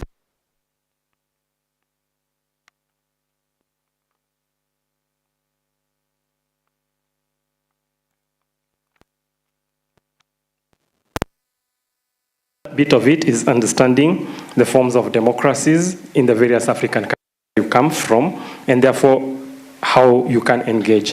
From presidential and parliamentary democracies, democracies that are, some of you come from federal or unitary, whether federal or unitary, democracies that use proportional voting system, and ones that use majoritarian system, first past the post, and so on, as well as political education in the areas of campaigns, fundraising strategies, to address the challenge of big money in politics, knowing that young people have not had the time to accumulate financial resources. Then informed participation to be able to bring some, and not just tokenism.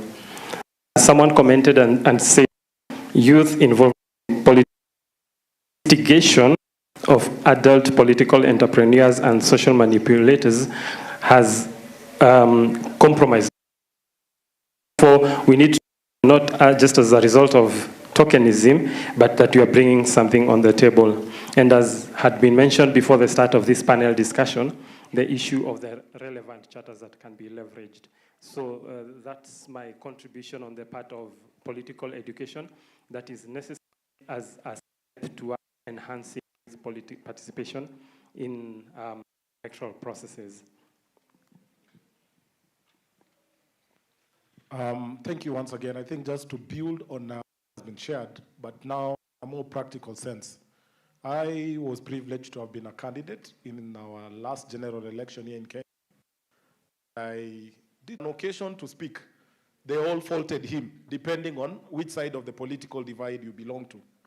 But in his reply, and that's what I will give to you, he said that as young people, the one mistake we must not allow ourselves to do is fear making mistakes. We have the advantage of age on our side. We must be bold enough to actually go and make mistakes.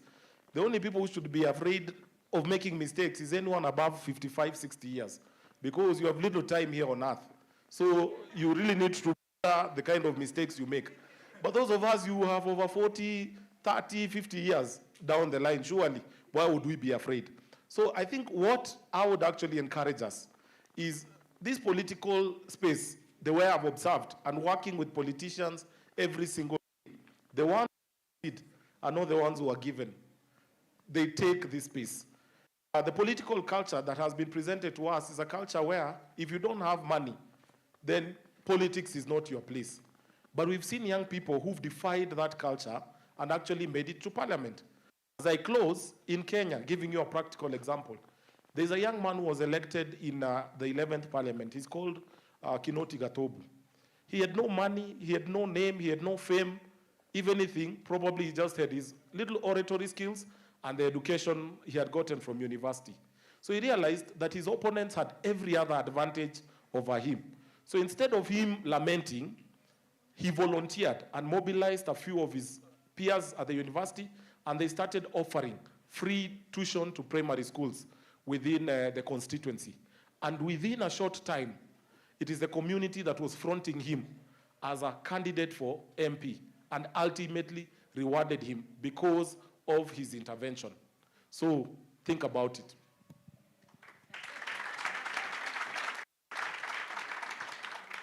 Excellent, excellent. From the conversations that we had, and that two things actually appear or come out clearly. One thing is the aspect of women participation, and number two is the role political parties play in ensuring that young people have opportunities. Now, having this in mind, what can be done for the boy child? Because talking here, I'm a boy. I'm a man, sorry, I'm not a boy. I'm a man, but coming from that gender, you find that most of us we experience the society, the world right now is empowering women. You find right now, you're seated next to a lady who is below 35, who is a youth. But by the time that she reaches 35, she realizes now she's from a youth to a woman, and she'll still have space for views to be heard. What can be done to ensure that we also empower the boy child, so that now this boy child, women, society, start with, so you're more in parliament, you're able now to emphasize what can be done, so that we empower the boy child here, then we press on. I'll admit it's a fairly difficult question because, you know, the boy child should actually be championing for himself. But be that as it may, is that mentorship. Because, you know, the focus, again, like you've said, has been towards women. And it's understandable. Women have been marginalized, have been left out in most opportunities. But again, now, it looks like we're overdoing it, such that we are disadvantaging the boy child. But I think it's up for us to begin to mentor and nurture the boy child to be the man they ought to be. Because we have also ceded ground and assumed a second fiddle place in our society, such that we forget that, you know, as a man, you are perceived with a masculine energy that should suggest that you also avail yourself to be a protector, provider, to be a supporter. So just society trying to strike, and the best way is to also level the playing ground. As we advocate for more affirmative measures in favor of women, we must also advocate for affirmative measures to level the playing ground. And I think that's the current conversation people are having. At the young parliamentarians level, when we look at the affirmative action position, we don't look at it with the lens of the women. We look at it with the lens of access for all genders and access for all ages, so that no one gender is behind. I hope I've tried to answer it. Proceed. Bwana Moderator, that's a question that lands the panel in trouble. But I'm happy to give some thoughts to the question, given that for a period of about 2 years, I ran an initiative around that particular theme. A project, we used to call it Young Male Politicians. It came about as a result of, you know, a similar question where there are different initiatives targeting women's, in this case, political participation. And they were observing that their young female colleagues in the political circles are sort of progressing well after going through such programs. And they came and said, you know, can your institution also form a parallel initiative for that? And out of consultation and thinking through the entire process, it's true, there's some reality in the fact that as a result of years of investment in the whole girl-child empowerment, as a system, most of these things are behavior change. And when you do something consistently addressing an issue, the needle tends to move. And decades of girl-child empowerment since the Beijing conference, resources were put into that. Remember they say global narratives shape resource allocation. So from the Beijing conference, a narrative was formed around women empowerment, put into that. And of course, with the consistency, there had to be results. From 10 onwards, and what we are seeing now is the fruit of that. And for me specifically, it's in the private sector. Or if you observe from where you come from, even in your countries, we see there's some form of shift in terms of how women and young women are performing in the corporate sector and being able to access leadership positions, what normally the corporate C-suite. and it translates to also economic empowerment, because when they rise to that level, they're able to live in good houses, in good neighborhoods, and drive excellent cars. If you've managed to walk in the streets of Nairobi, there's this informal conversation that, the kind of cars women are driving, and so on and so forth. Is it the same in politics? Because politics is a different game. In the corporate sector, there are merit-based progression. So there are a man and a woman, young man, young women, because we are talking about young people here, and you have gone through an interview, and for the young woman, their credentials are, they meet the criteria. Over the young man, definitely merit matters. In politics is a different thing altogether. How the game works, right from political parties to now the elections, it's different. It's not a matter of merit. And therefore, somehow there's innate advantage that men have had over the years when it comes to going for these electoral positions. And not only in Kenya, not only in Africa, but across the world. Right from how the system is, how mobilization is done, how meetings take place. When I was having this project with the young men, because I did plenty of focus group discussions across Kenya, and these were the things that were coming up, and the young men could really identify, yes, that the finger points to us, that due to what we do, we unconsciously include women's political participation. Therefore, yes, there's that issue of what do we do for the boy child, but I would environment look like and what needs to be done. So increasingly, people are realizing, even actors within now the whole, in the gender space, let's call it in the gender space, that you can't solely have a very effective women empowerment project, whether it's political or other, without involving the men. At the end of the day, parties, you find that there's that whole patriarchy. What it means is so what you want to do is sit, you're having women forums, see ways of involving them. My own, I have out of participating in processes is the ability to empathize, to actually for women to I'm running, taking steps, actually winning. Therefore, out of that, I have the ability to empathize. And therefore, it's, as he had said, consciousness. So is two things, sensitization and consciousness, so that can lead to action in whatever we're doing, so that not that we continue as perhaps the fruits are seeing in the corporate world.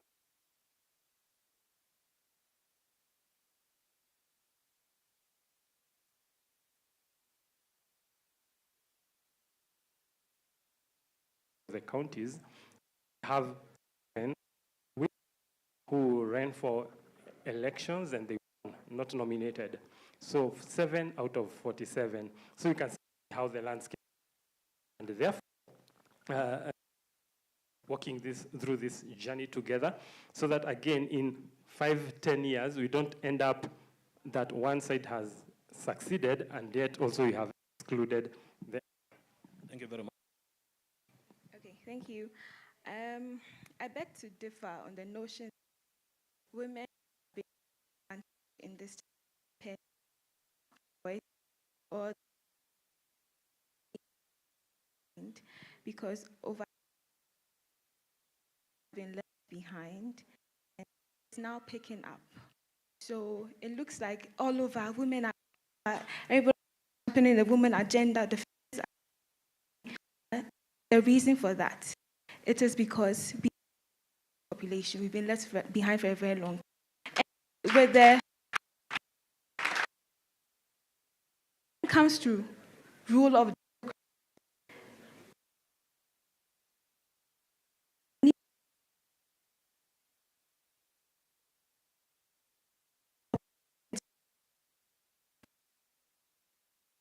yeah, 9%, but this is seeing coming democratic and governance. So there's a huge gap. So there's a need for women to be empowered. However, I do understand that in this, like the only time 100 tends to 28 women representatives, and gender equality or gender balance in governance will be achieved after 130 years from now. So maybe it's good to start having in gender equalities or but may we also have sons. So there's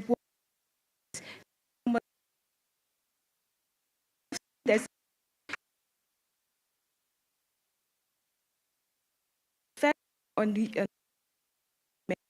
empower women to be politically able in governance and leadership positions. They need that because young people, and if we are almost the same in population, why are we less in the decision rooms? Why are we less in making decisions, sitting we are serving? It doesn't make sense to me. It really doesn't. So in trying to do that, there's this whole way now of masculinity where men are being to also come from and be involved involvement in women decision like activities and organizations, and there's the need to strengthen that. That's how the child can support it, because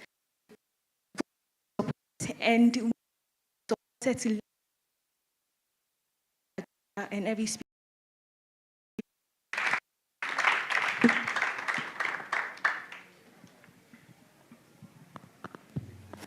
Yeah, thank you very much. My position is this.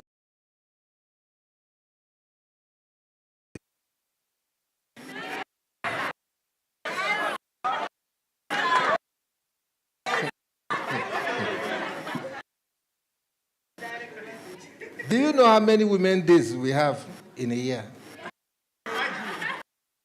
That tells you the power of women. They are very powerful. Right. Now, I want us to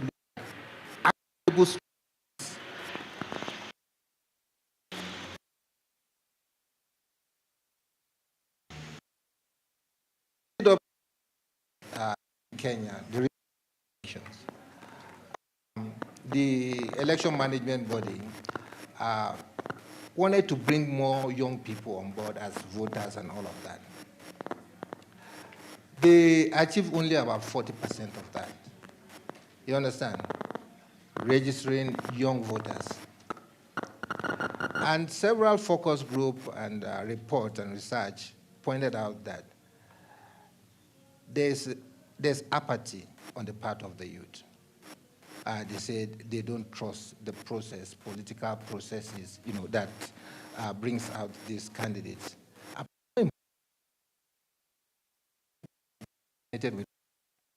Are not consulted when it comes to developing policies. Neither are they consulted when it comes to implementation. So we at IRI, we will from youth cohorts in the length and breadth of views from youth across the country. These views are their political spirit. We filed this and developed a manifesto. manifesto with just a little bit of advocacy from here. We have two major coalition parties in Kenya, Kenya Kwanza and Azimio. With a little bit of push, both coalitions adopted wholesomely this task. So what I'm trying to say, you need to bring value to the table. Open up.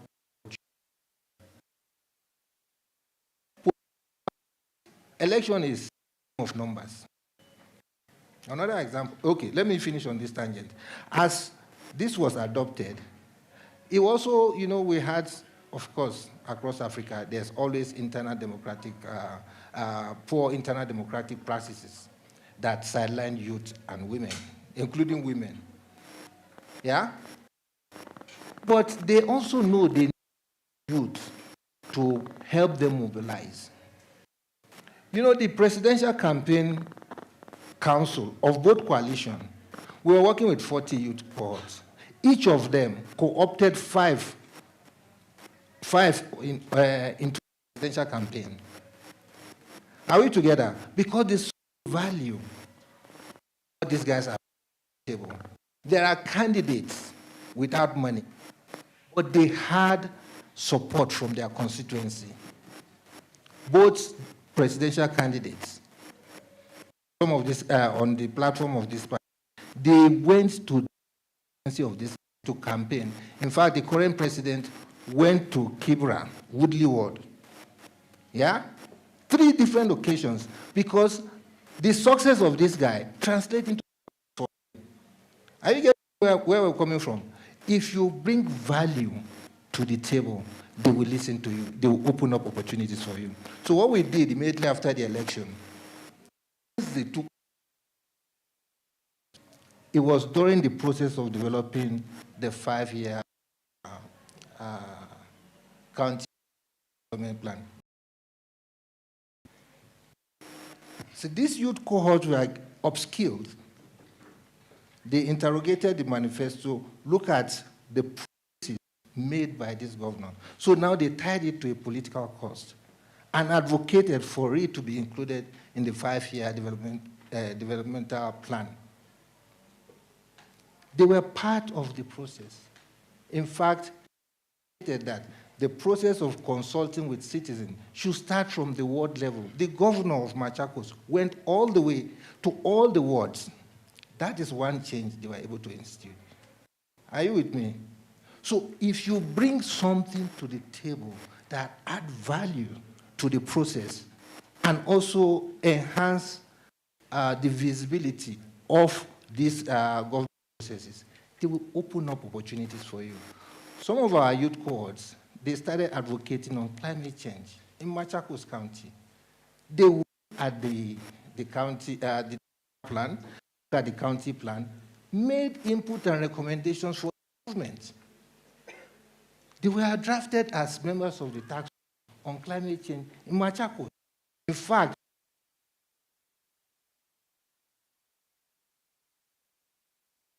brought 2 of them. What I'm trying to get at is that if you said it here, youth are what? Innovative, creative, when it comes to tech, they are number 1.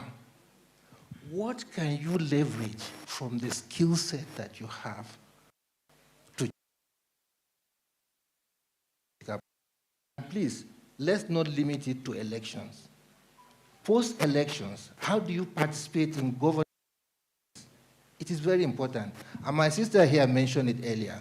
You see, and my of political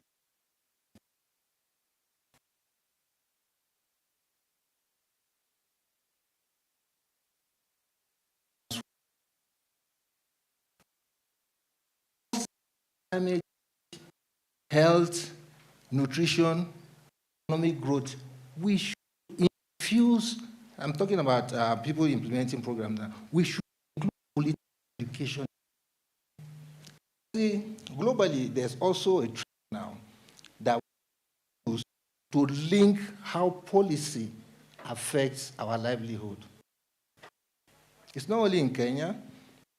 across the world, there's high cost of living.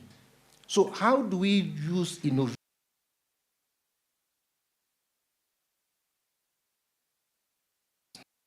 How government policy on education affects me, on health affects me.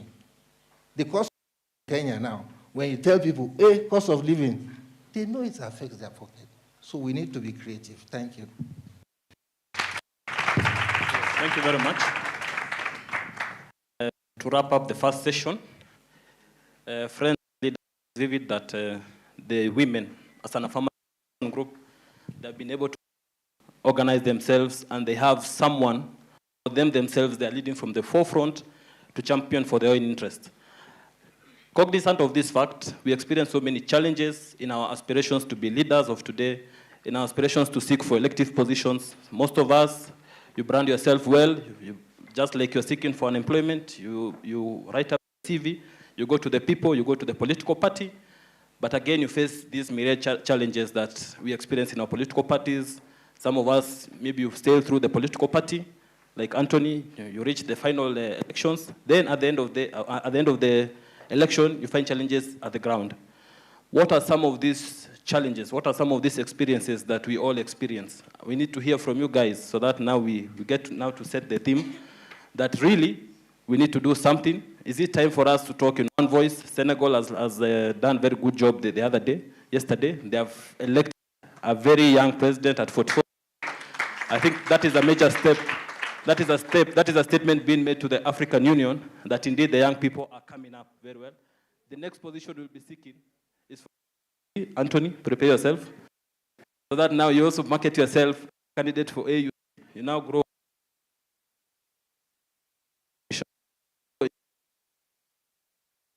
Open up. We're going to round 6 to 8 reviews or questions, so that now we get to hear from the panel as we enter session 2. Thank you very much. Okay, thank you. We start from, okay, then we go at the back. Thank you very much to all the panelists. My name is Onyede Kachuku Madna. So, concerning a question first about, we just saying that when we talk about Black Lives Matters, I was like, people start shifting into all life matters. The issue at hand is the women being marginalized. The boy child is not neglected. The boy child already have opportunities to achieve a lot. Society is very men-oriented. The only thing that needs to be done is to, if we want to solve the issue, not only empower the women, it's about having conversation with the boy child to be opening the doors for women to access all these opportunities. For example, in Nigeria, from 2016, only 7 women have been in Senate. 6 women, 2016, in 2019, 7 out of, and 72 or 73 men in the Senate.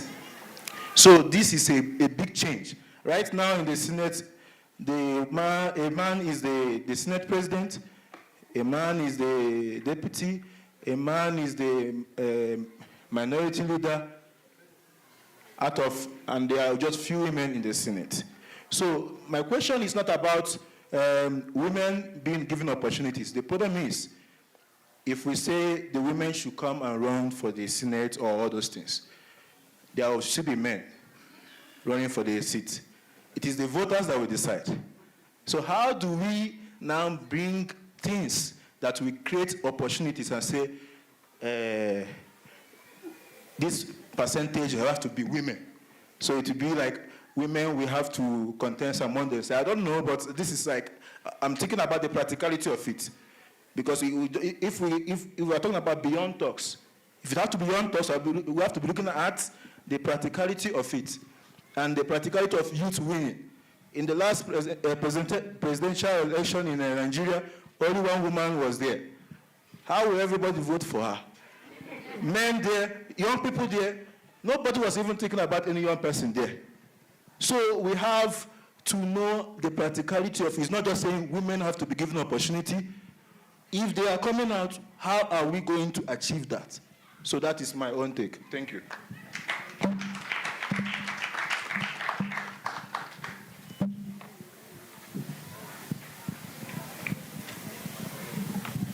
Hello everyone. My name is Kankwasa Stephen from Uganda. To this end, I believe that the youth are actually actively participating in politics. However, there is a vice. This vice has incessantly been happening, and it's none other than commercialization of politics. Even the story you gave us, you realize that that young gentleman had to find a way of funding a few that he did in the community that perhaps made a name for him. So the concern here is how can we do away with this vice? How can we change the narrative so that we can ably find the able leadership, potential leadership, because the youth, I must say, even it can be verily seen by the participation of this conference that we really have the zeal. We have our patriotism spirits within us to actually take part in participation of politics. But for the people there, I just need you to answer, how can this be changed? Or you there, how can you change this? Because if this is not changed, then the youth will, it's not that they don't want to participate, but they're only going to lose their spirits.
If you are in the office, we will make sure that you are uprooted from that office.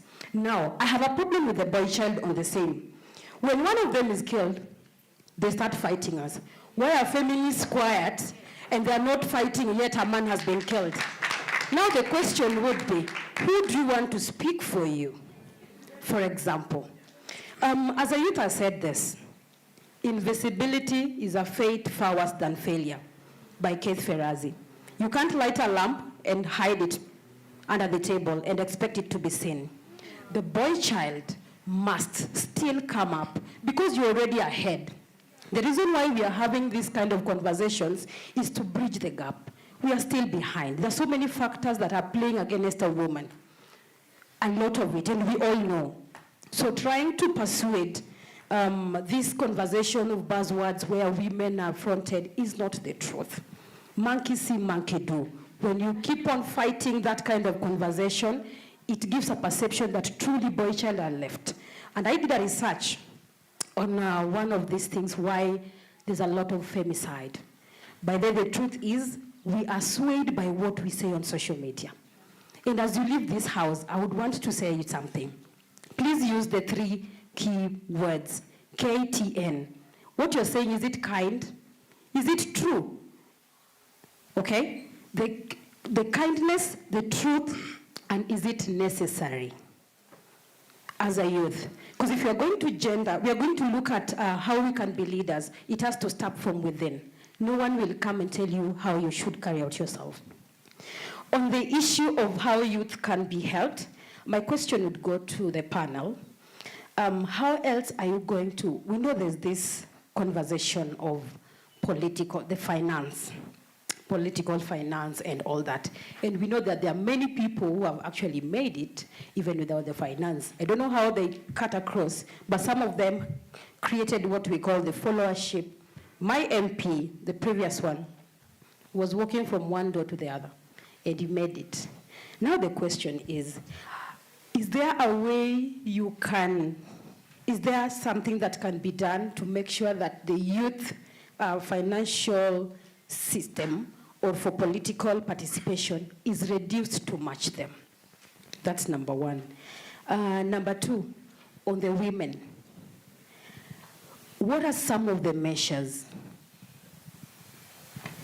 put in place to make sure that the violence is reduced during political or during elections campaign? And that is one of the hindrances that women shy away.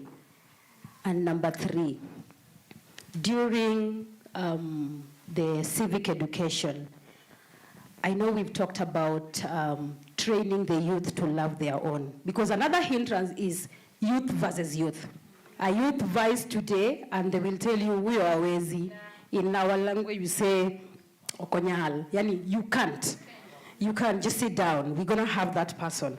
So in this civic education, what are some of the mechanisms that you have put in place to convince a youth that a fellow youth is actually your neighbor? And it's better, and the representation is better. Thank you.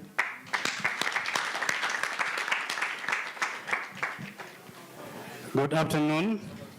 My name is Kant. I came from outside far end of East Africa, so outside of South Sudan. My questions are depending on democracy, because right now in Africa, and I can say this without fear of victimization. So I can say probably that what killing us in all countries in Africa is lack of democracy. We don't have good democracy, whereby now if a leader may be contest to be president, we don't have the good mechanisms that will be implemented, so that now that leader will be elected. So my question is, what are the steps that you could advise us as young people to make sure that the right leader will be elected to that position? Thank you. Thank you so much, Daniel Okrut from Uganda. I love the discussion that we are having this afternoon about youth in politics and gender equality of women in politics. Number one, I want to draw back to the theme of this fourth Pan-African Youth Conference. What caught my eye is the first statement saying, beyond all talks. And that's where I want us to focus on. Because most times I realize there are a lot of talks. We shall keep coming in conferences and talk and talk and talk. But we are not doing the action. That's one thing. We are not doing the action. Now, a question was asked, how youth can be helped in the political scene. In my country, Uganda, the young people are put aside in political participation. But this is a research that the young people all over Africa has been carrying out. Number one, we need that mindset change among the young people in Africa. I congratulate Senegal for that success. It's something that is going to go in history. But I wish all young Africans in all the continents of Africa adapt that mindset of Senegal. I personally have been in the political scene for about 20 years. the last previous years in my country, I went through Member of Parliament in my constituency. But I realized that the participation of my failure came from the young people. And that's why I want that mindset change. We, the young people, need to do away with the monetary, with the commercial. We shall talk about the monetary, and we can never remove that from reality. But as the young people, we need to remove it from our mindsets, that it's about money, it's about money. Because you have a capable young man who is vying for a political scene, who is vying for a member of parliamentary seat. Then you have an old man who has been in this leadership position for quite a while. But you see that he's out of ideas. He's worn out. There's nothing impactful he's bringing to the society, to the community. But that very young man, or those very young men, will keep on giving this man the votes. Will keep on voting this man back to parliament. We have members of parliament in our country who are 98 years, who are 78 years.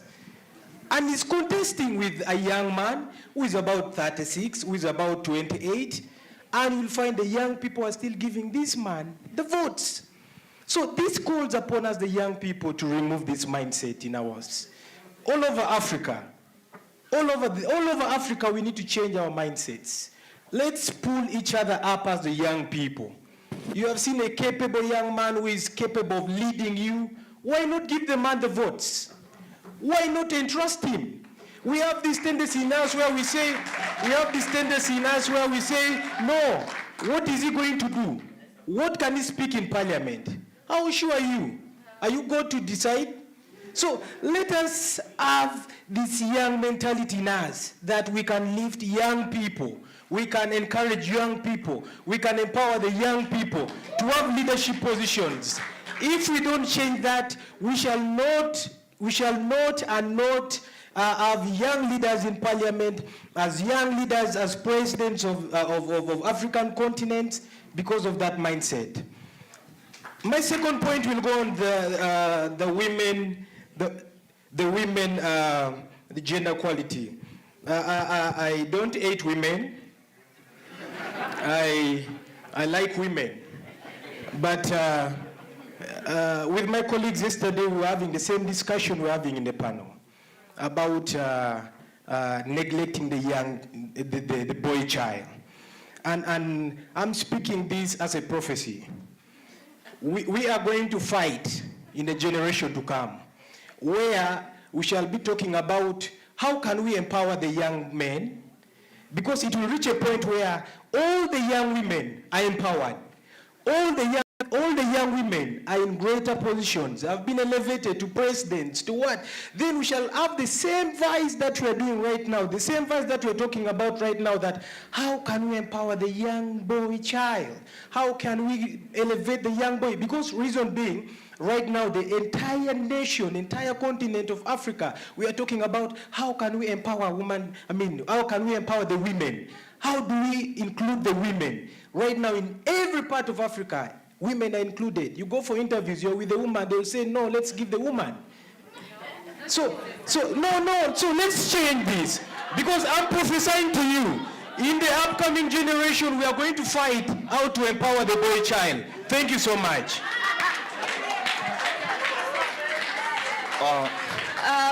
Excuse me, I know the conversation is really getting heated up. So I'll take 2 questions from that row.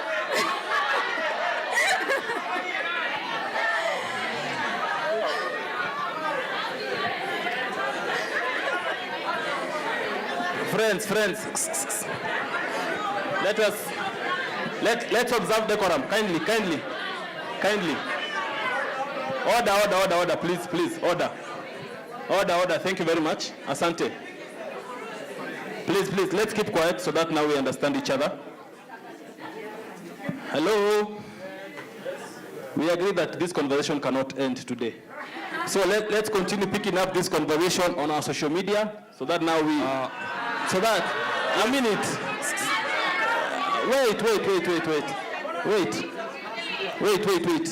I believe after this we have a women conversation, right?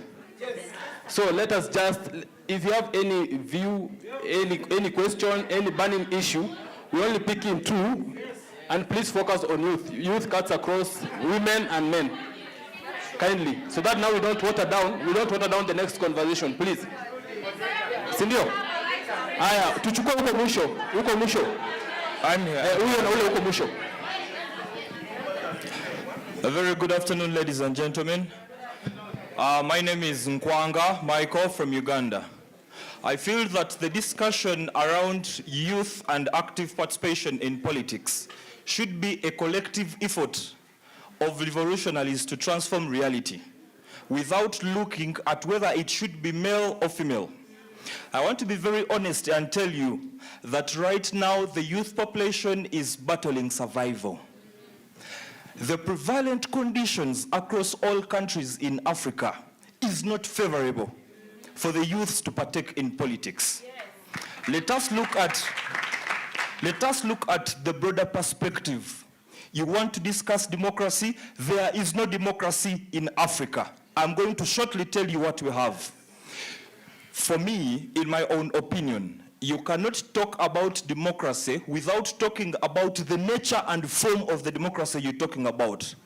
A democracy, you think democracy is having timely elections without looking at the nature of elections? Sham elections filled with madcap where citizens are killed? You want to talk about multi-partyism where opposition parties are curtailed? Their operations not given chance. Opposition leaders spend year after year in prison, and you want to say there is democracy in this country? There is no democracy. Let me quickly break down what we have in Africa. One, we have a democradula. A democradula is a mixture of A democradula means that in many African states, they will serve you a small pinch of democracy and a huge pinch of dictatorship. That is the reality. And then the other we have is called, I've given you a democradula, and we now have a dictablanda. Now, a dictablanda means that is a higher wage of dictatorship at its helm. There is no freedom of speech. Elections are sham and filled with madcap. There is no observation of human rights. And then, lastly, friends in Kenya, I do not know, but from a democradula and a dictablanda, we now have what we call a democratura apatila. Now, the type of dictatorship at that level is different.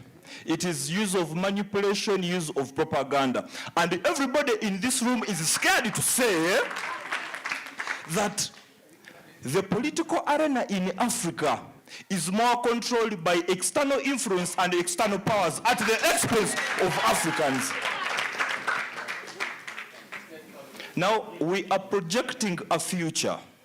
And I want to tell you, colleagues, they have stooped us so low and reduced conversation to now feminists discussing about how they're being oppressed by the men and men being scared by feminists. That is not where the conversation is. Let us first fight for survival. That discussion, we'll talk about it later. I thank you.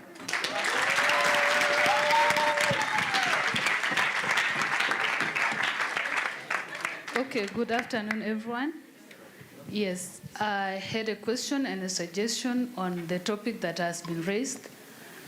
In my opinion, it's not all about gender equality and youth, because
everybody who wants to speak before we break for lunch. Okay?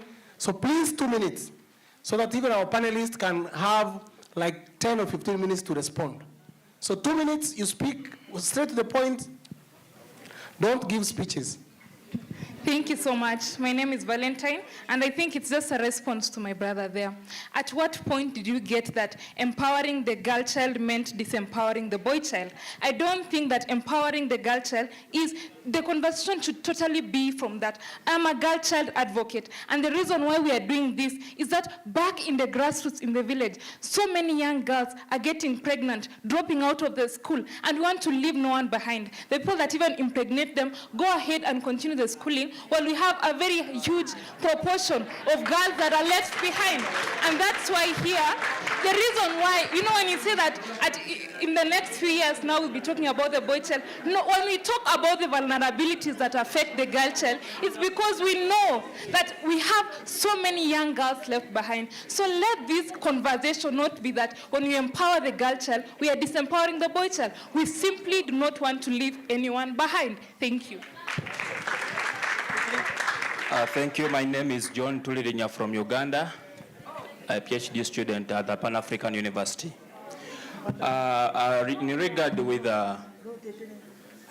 to the gender-based, whereby the girl child is being empowered, I think that is it's a good idea. However, in the recent research, we have realized that by just empowering the girl child by 34.9%, nearly 70% of the divorces are now initiated by women.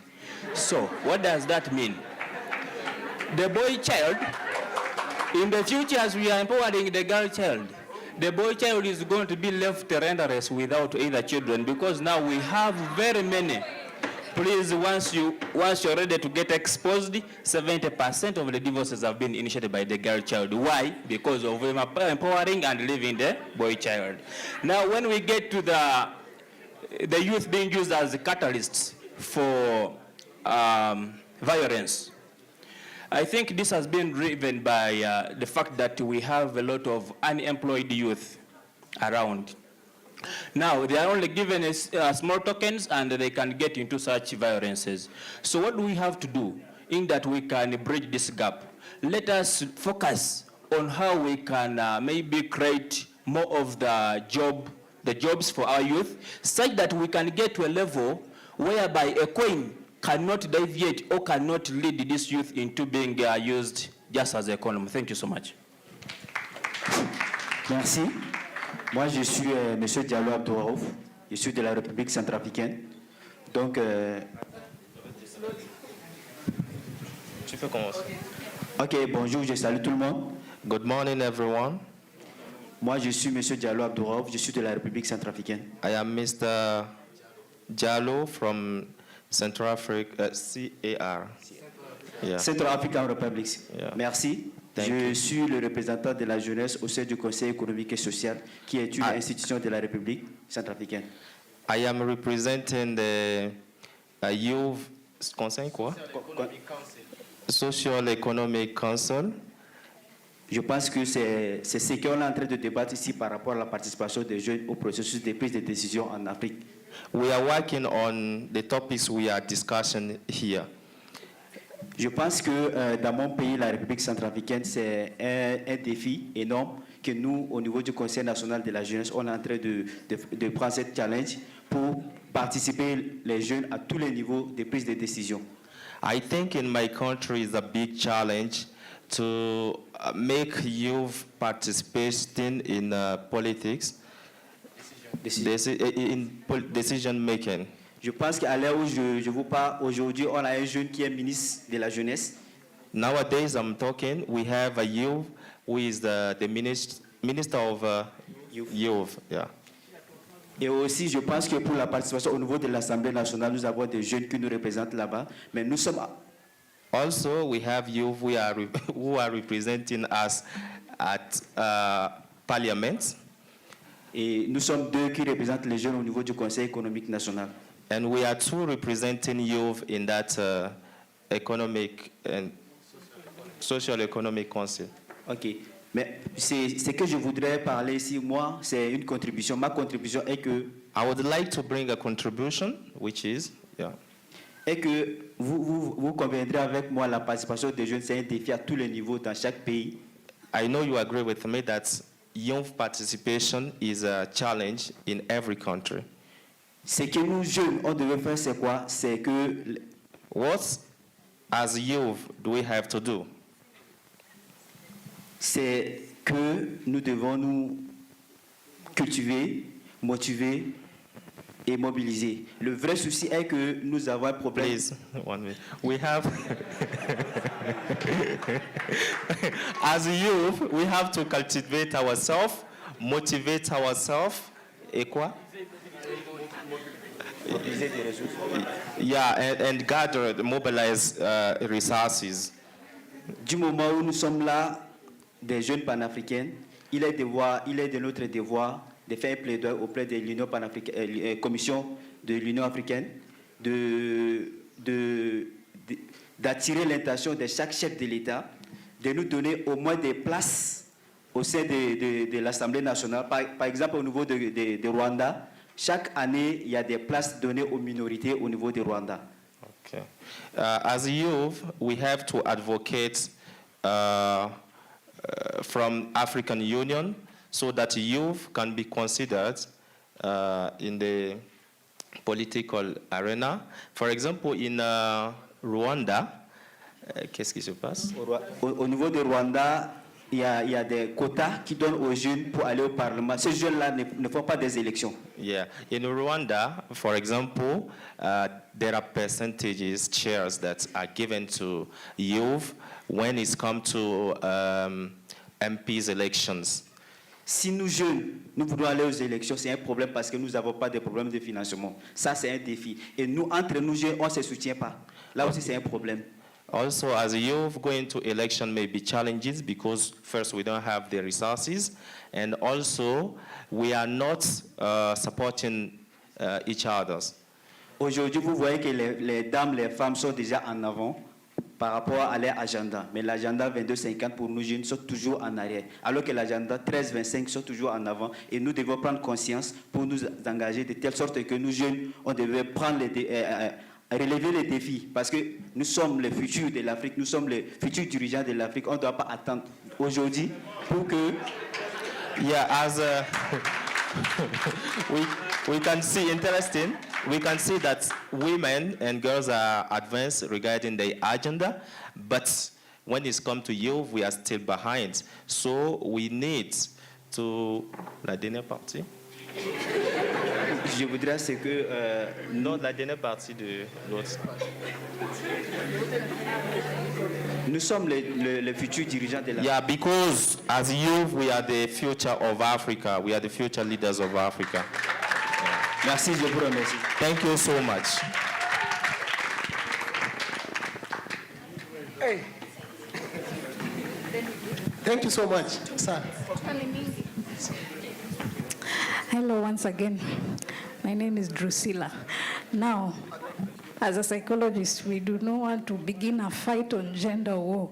The characteristics and the properties of a man and a woman are different. So please, let's not go there. Kindly, thank you. Now, when it comes to the youth agenda, I am here to talk about, we have talked about the do's, or policies, or implementation, or this, or that. Can we talk about the don'ts? And then the main things that are hurting us, okay, we are saying we are not supporting ourselves, but even if you go there, the people who we are sending, how are they representing us? And they are going, you drunk from morning to evening.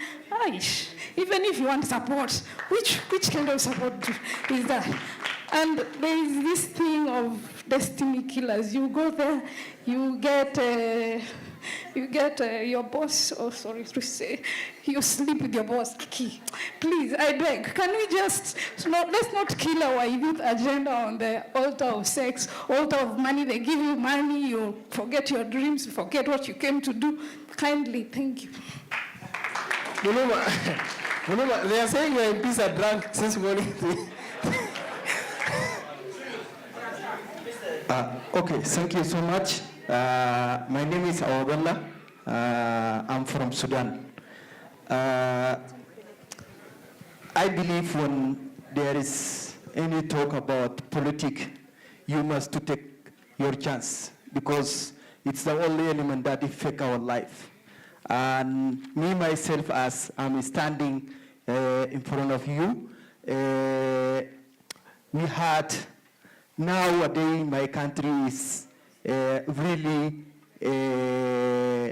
reaching out or looking down as a state due to the political failure that we had from our old guys, that those who nowadays controlling the political arena.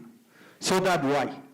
But as the many panelists mentioned, in order to ensure the effective or the effect contribution or participation of youth in political arena, one of the obstacles that facing the youth is the money. So from here, I'm going to build my question. What is the best way for us to see the suitable methodologies that can help us as the youth in the continent to find solution for the resources that enabling us to take a part in political arena. Bearing in mind, because the resources or the way of the money today is through some INGOs, and we know those who are providing this grant, they have their agenda, which is mostly are the new colonial agenda. So we need to find the best way as young African to that are representing our context as the African without being in line with the foreign agenda. This is my question. Thank you. Thank you, thank you, thank you. Thank you so much. Thank you so much for the wonderful questions. Let us go back to the panelists. Those questions are so many, so let us, first of all, address them. Then we will, you have said you don't go for lunch, right? Yes. How many? Yes. We don't break for lunch? Yes. Only the women? No.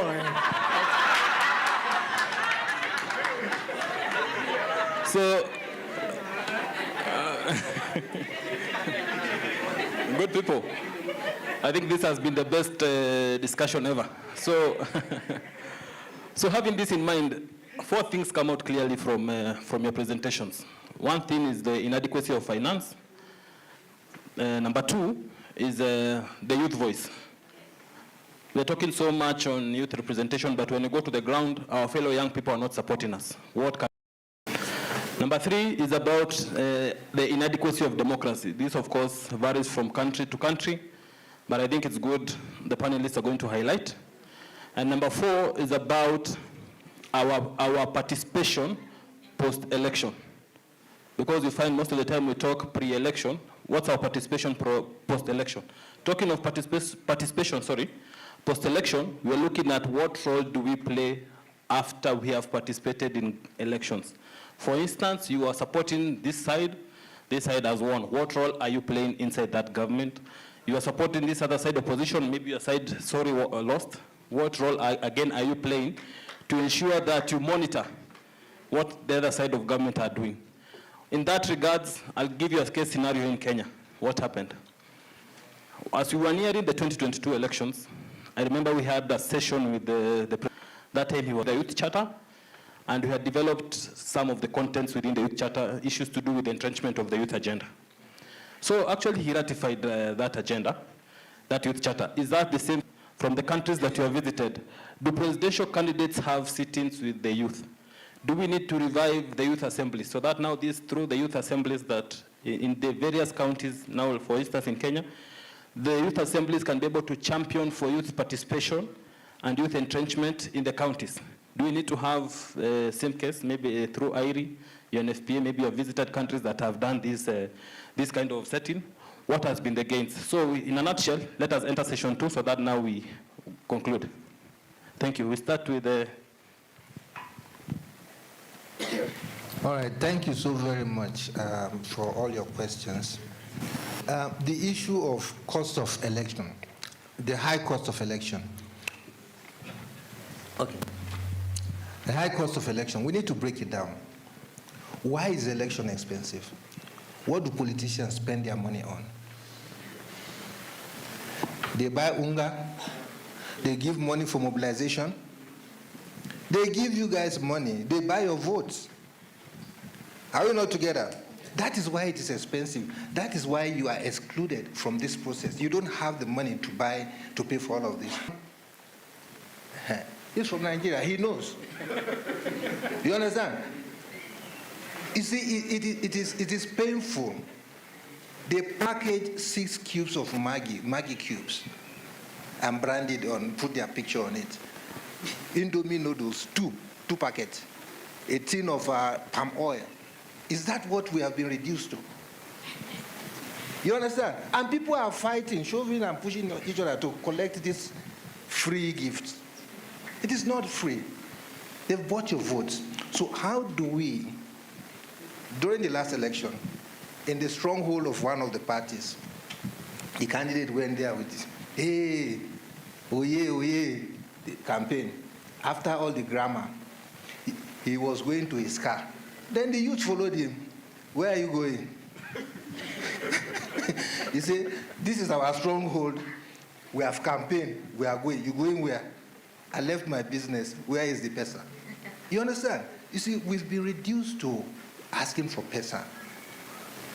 We don't ask the right questions. You see, government policies impact our everyday life. Yeah? Are we able to hold these people accountable? You see, it's an uphill task, but it needs to start. 1, the youth participation. I keep saying it. How many youths have voters' card to vote in election? How many of them believe in the need for them to have voters' card? Let's start from there. That is your power. That is your strength. That is your leverage. Yeah? That is one. Second, how many of us, even if you don't belong to a political party, political processes, are we engaged?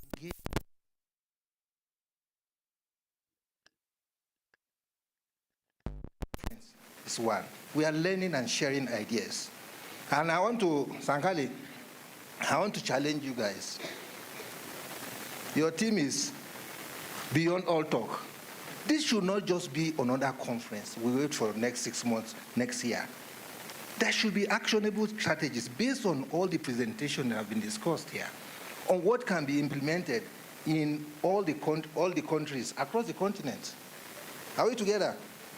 We need to have deliberate initiatives to look at how to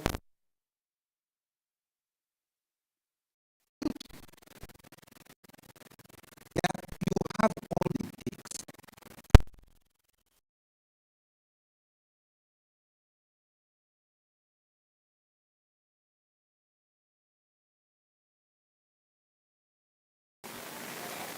In several countries I've worked, sometimes you have a collective of young people that are about to bring about change. But you know, these people, they have bags of money. You know the people they are going to use against you? Your other youths. They give them money, they will divide that group. So they will not fold their hands and watch you take over like that. As my brother has said, power, it's not they give you that. No, you grab it. The political class, and you see the continent we are on, let me speak, I'll be more comfortable speaking about Nigeria. But across the continent, you see, when you get into elective position, in Nigeria we have the president, the governor, and the local government chairman. Once you are in that position, 2 generations in your family will never be poor. Are we together? You see, we have equated political office to having unfettered access to the treasury. You get? That's why people will kill, they will maim to get into political office. And unfortunately, who did they use for all of this? We are the one. So there needs to be a deliberate strategy to upskill ourselves, to do political education for our peers to understand on the need for them to participate. On election day, what are the youth doing? They are playing soccer on the street. Or they go and rent Airbnb and just party the whole weekend. And then you come and shout on social media, cost of living, cost of living. Where were you? Thank you very much.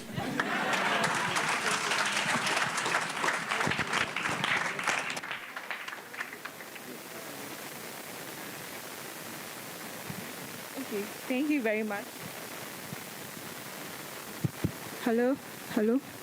Okay, thank you very much. Concerning the question on high cost of elections and why the youth are not participating more on that aspect. In Ghana, we have something we utilize, or most political parties utilize what we call youth cadres. So we rally youth in universities, and then it builds up.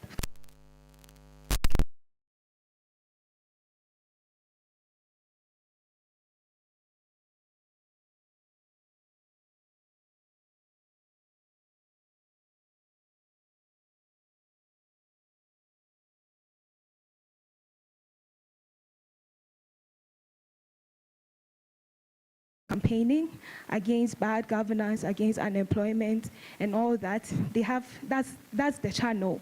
But then you don't have a lot of youth in political parties making decisions to correct the wrongs.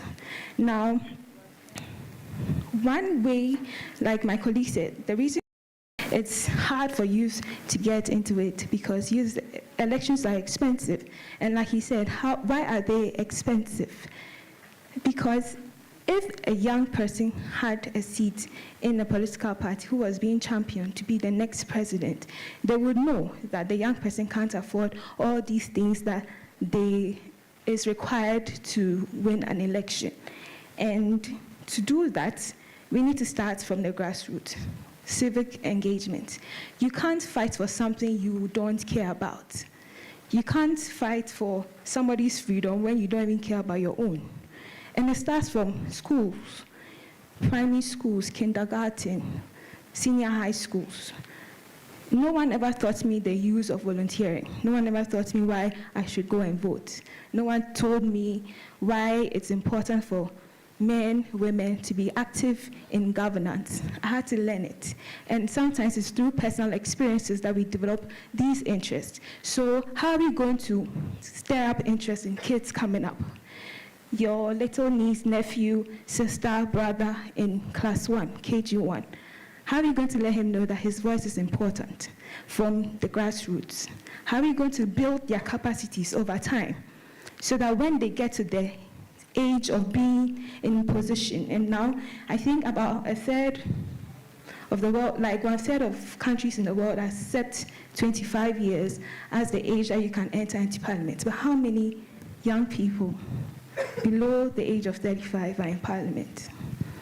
Or even formal or informal positions, like high positions, how many of us? It's true, we started a lot of business startups, and Africa is really doing well with young people in business startups, but then there's so much more to do in formal education. And the way to go is by sensitizing young people on the need for civic engagement and political literacy. We need to know what's happening in politics, in governance, all around us, not just in our countries, but in other countries, because we know about how politics in other countries can influence politics in your own country. Okay, and there's the need to do away with this negative stereotype of you're young, you're immature, you haven't seen it before, you don't know how to handle it. There's the need for mentorship. That is why we have mentors. Even presidents, as old as they are, have advisory boards. They have people they go to when they need council. So why can't we do the same as young people? What is that barrier? What is that structure that is preventing us from getting in? Finally, young people for young people. I can't emphasize the importance of this enough. There's a need for young people to defend and support our own young people. Not only just defend, but then we need to have foresight. If this person is saying something which is not right, please come out and say, you are my friend, but please, this is not right. We need to be able to speak up and separate the wheat from the grass. And it's very important because that's how we can put competent leaders in position, because we are coming up. We can't afford to fail. If you put a young person there right now and the person fails, it sets a precedence for all those that are coming up behind them. Same for women. We can't put someone who's not competent in position because the person is young and we are championing young people in parliament or in governance. There's a need for us to put competent people and build their capacities. Now, the last thing I'm going to talk about, just the last thing. So I think the gentleman over there talked about what's the practicality of women being part in decision making and all that. And I just have to say 3 things. In my country, for instance, there's this cultural and societal hindrances about women and where our positions are in the world, in the whole system, eco-dynamics of family and everything. And it's one thing that really hinders women from coming up to leadership positions. And there's a need to sensitize the community on the fact that women we can do what we say we can do. For instance, if a woman is put in leadership, we should let the community know that she can be able to achieve it. Why? Because we built her capacity. Because she's competent. And this needs to show up. Also, there's a need for conversations about gender quotas and youth quotas in parliament. We need to start talking about it. How many young people there should be fixed slots for young people in parliament, in leadership, in government. So there should be a fixed slot for women, for men in parliament, for us to achieve democracy. Thank you very much. 1 minute, 1 minute. 1 minute, my brother. So the 2 speakers have sort of touched on about 7 or so questions that have been asked. So one thing to note is I keep repeating that most of the issues that have been raised are around behavior change. And so a strategy involves building consciousness and responsiveness, whether it's in youth, supporting fellow youth, or when it comes to the gender discussion. So put that into consideration, the need to build consciousness and responsiveness, and this needs action over time, whether by state and non-state actors in your countries. Secondly, unlocking the participation of youth in elections. I always say political party participation before participation in elections, because political parties are platforms for recruiting and socializing political leadership. As an organization, we do our bit in working with political parties towards strengthening them so that they can be better platforms that will avail opportunities for young people's participation in political parties, because in that way, they sort of cushion young people, especially on your concern that you have talked about on money in elections, campaign financing. The third issue comes into institutions. In your countries, keep stronger institutions, especially those involved in the electoral processes, so that they can consistently preside free elections. The success we are talking about in Senegal is partly because of how the electoral management body has done that, and also smooth determination of election disputes, so that when young people, their disputes, they're able to do that. And lastly, there's the issue of performance. It is all an issue of appointed leaders doing their job, and this does not exclude young people. Mahatma Gandhi said that if we all discharge our duties, rights seek. If systems work, our issues as young people will be addressed. And so champion good restore trust, credibility, and confidence in political processes so that you are able to meaningfully participate in the electoral processes in your countries. And then, while they are still at the point of performance, and this is where I end, that in everywhere that you be, remember this, that 10 years ago someone said, his name is Professor Adamo Tambara, that certainly there are problems whose roots you can trace back to slavery, colonialism, neocolonialism, or apartheid. However, we cannot use this problematic African history to justify incompetence, corruption, lack of economic vision, inept economic planning, poor execution, and now clumsy negotiation capacity. The time for excuses is take charge of their lives. So with all the charters, with the discussions that we're having here, they all come into how will performance look like, how will good governance look like in our country's political and electoral processes, so that now the needs of the youth are addressed, and that's my challenge to you. Thank you very much. Anthony? Ask not what Africa can do for you, but instead what can you do for Africa? That must be the takeaway home. I must admit that this is brilliant for Africa. You guys have unmatched wisdom, unmatched wits. The only thing that is left beyond the talk is strategy and action. Strategy and action. Simple things. When we walk out of here, we need resolution Sankale that some of us can adopt in Parliament and make sure that they form part and parcel of the legislations in Kenya. Some of the strategies that you can employ, I've challenged some of the young members of the Youth Senate. Go do a parallel budget for this country that belongs to young people. Call it the youth budget. When the minister is reading the Kenyan budget, read yours on the side. That is the kind of Africa. Because if we keep talking, I told you this power is not given. This space will never be given. It's for us to wake up as mad people. Please don't be normal. If you are normal, stay out of this revolutionary movement. But if you are normal, join us by disrupting everything. If it means the peace of this country, disrupt until you get that which you want. Because we don't want you to go to graves with all this brilliance. We want to make sure that we enrich Africa. And finally, difficulties we face will never be solved with the same thinking that caused those problems. We are dealing with the problems of the 21st century with a thinking of 1960s. Do what?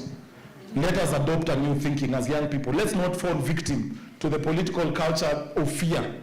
I'm going to vie again. See, I lost an election. I'll be on that ballot again to persuade the voters. And that's the same spirit.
To this session on the introduction to the Youth, Peace and Security Agenda Continental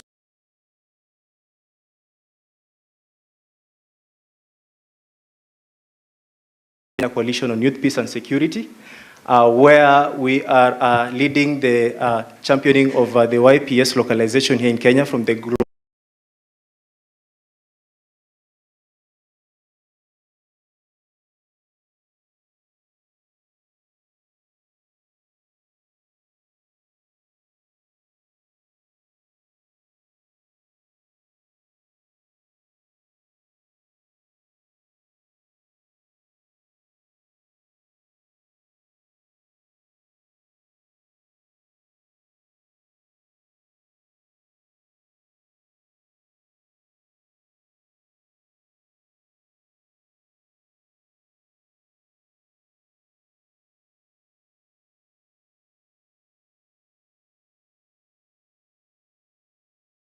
We will have a timer who will equally remind me when I'm exceeding my time on the floor, as well as to the panelists.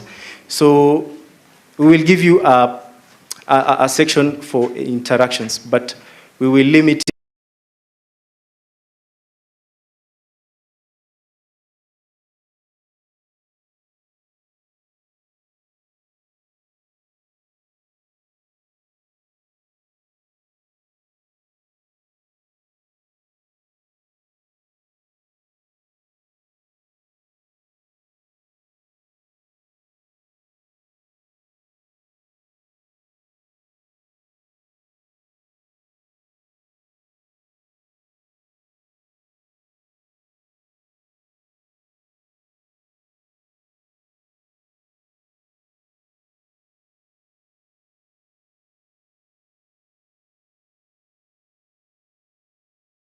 involving the youth.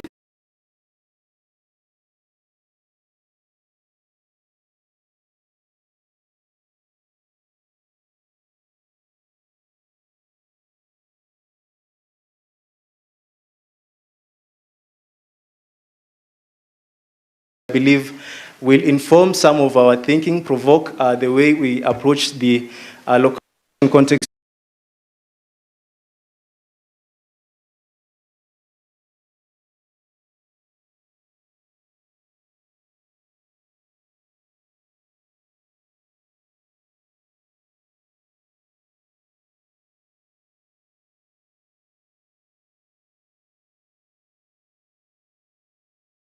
A minimum of 2 minutes, I think, from all our panelists. And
implement it locally. Thank you very much. Thank you. Claps? Better. Indeed, Mohammed mentions trilateral approach that involves the government, the institutions, and civil society. And with that, they have managed to achieve a lot. And say, as we progress with the conversation, you again to see this development from beginning of the onset of YPS, especially at the national level. How do we engage other countries across Africa in having a similar approach that will an effective action on youth peace and security? To conversation is Kaltun Osman, representing IGAD, right? Yes, and Kaltun is going to give a perspective from a Somali point of view in relation to her geographical, also their area of impact in terms of the initializing and the influencing of the YPS agenda. So, karibu sana Altun.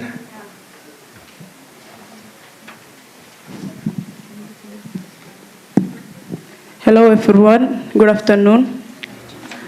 I'm Kaltun Usman. I am also the Pan-African student. I'm doing a Master of Governance under the African Union Commission.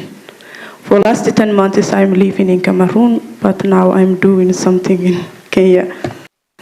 I would like to talk about what happening in Somalia and the role of youth in peace and security. So before we discuss the role of youth,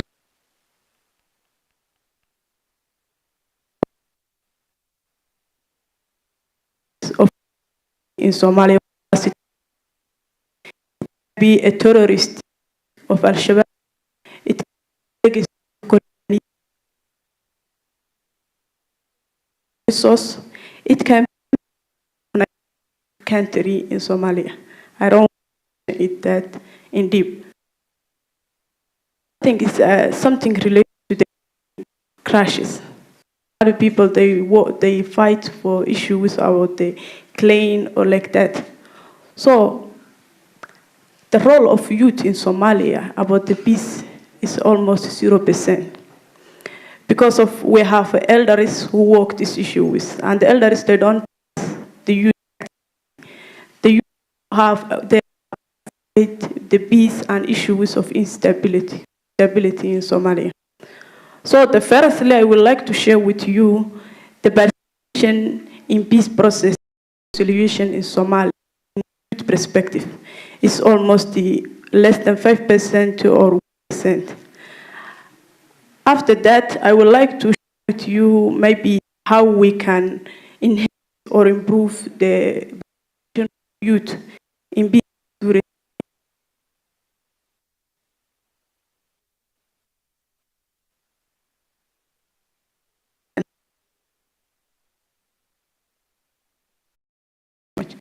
Thank you very much. Galtun comes from a background rich of the works around PS. It's one that is in working in Cameroon as well? Oh, she's studying in Cameroon, but then her background informs on the achievements, the success stories we are going to check for, and we are going to influence others to adopt as we take this journey in advocating for security. To Galtun. Sorry, I did not capture your name, but sorry, Michael. Michael, we invite you to these discussions, and we want you so that you can get at your level of engagement in terms of unpacking the pillars of YP, also involving in the journey of the youth peace and security agenda from the global level to the local level. What are the key contexting aspects to put in place of where you're coming from? Yes, thank you very much, Oscar, for that question. My name is Mona, working at Global as the business developer and the partnership lead. Now, Vice organization that operates here in Kenya, Uganda, and Ghana, but we were founded by Vice Versa Netherlands. So by the virtue that we operate both in both in Africa and Europe, we put ourselves in that global space. So why do we have Vice Versa Global and why do we have Vice Versa Netherlands? We came to understand that when foreign journalists come to Africa, they do report on biasness. They don't do reporting about Africa. Now that's the gap that we want to build. So linking it now to peace and security, we not only do stories through websites, articles, and magazines. No, we go to the grassroots communities and have community festivals. So I'd like to give an example of all the community festivals that we've had last year. Our first one was International Women's Day that we did here in Kenya, in Kibera, and equally in Uganda, Kampala. Now, we went to the grassroots communities. We went to speak in Kenya. Now, we did in Kibera, and we understand that Kibera is an informal setting. Now, all dialogues were on SRHR, peace and conflict resolution. Our second was the Community SDG Festival, and we aligned this to the International Day of Peace, which was the 1st of September last year. Now, during this festival, we aligned our goals to the United Nations Sustainable Development Goals, and we were able to that is in the space of the global conversations of peace in Kenya. And our festival was the Ability Celebration Festival. We understand that people who are marginalized are in groups, and one of the groups is disabilities, and they are often affected with peace and insecurity. So this festival was just aimed at promoting dialogue, healthy dialogue, ability. And now our most recent one, this is a different approach. Using sports. Thank you. Get to know more. Thank you. Thank you indeed. Grassroots initiatives by you, what the whole idea of not trying to source what from the global stage and trying to make sure themselves are speaking it from the level of their own understanding in the language that they own understand and communicate with at the least level possible. And next to invite, she'll share a lot, actually, because Ms. Waweru from the National Youth Council, you have been supportive in the journey of the first consultations that we have managed to conduct as the Kenya Coalition on Youth Peace and Security. And just also to mention, we yesterday had a briefing from the Women Peace and Security third plan that happened to recommend towards their third briefing. And to you, I just want to put a question that I think it's resonating with most of us in the room. Measuring and evaluation as a concept. We have peace builders trying to come in place, and the problem we are having, especially with this area of our initiatives, is on the effectiveness of what we're doing. One, how to guide the decisions we engage in taking any step, and also improving the outcomes. Now, we are engaging in YPS, and just maybe the audience so that I can mention, in one way or the other, in all of our organization, we are doing something in regards to YPS agenda. Unfortunately enough, we are not really aware we are doing YPS work.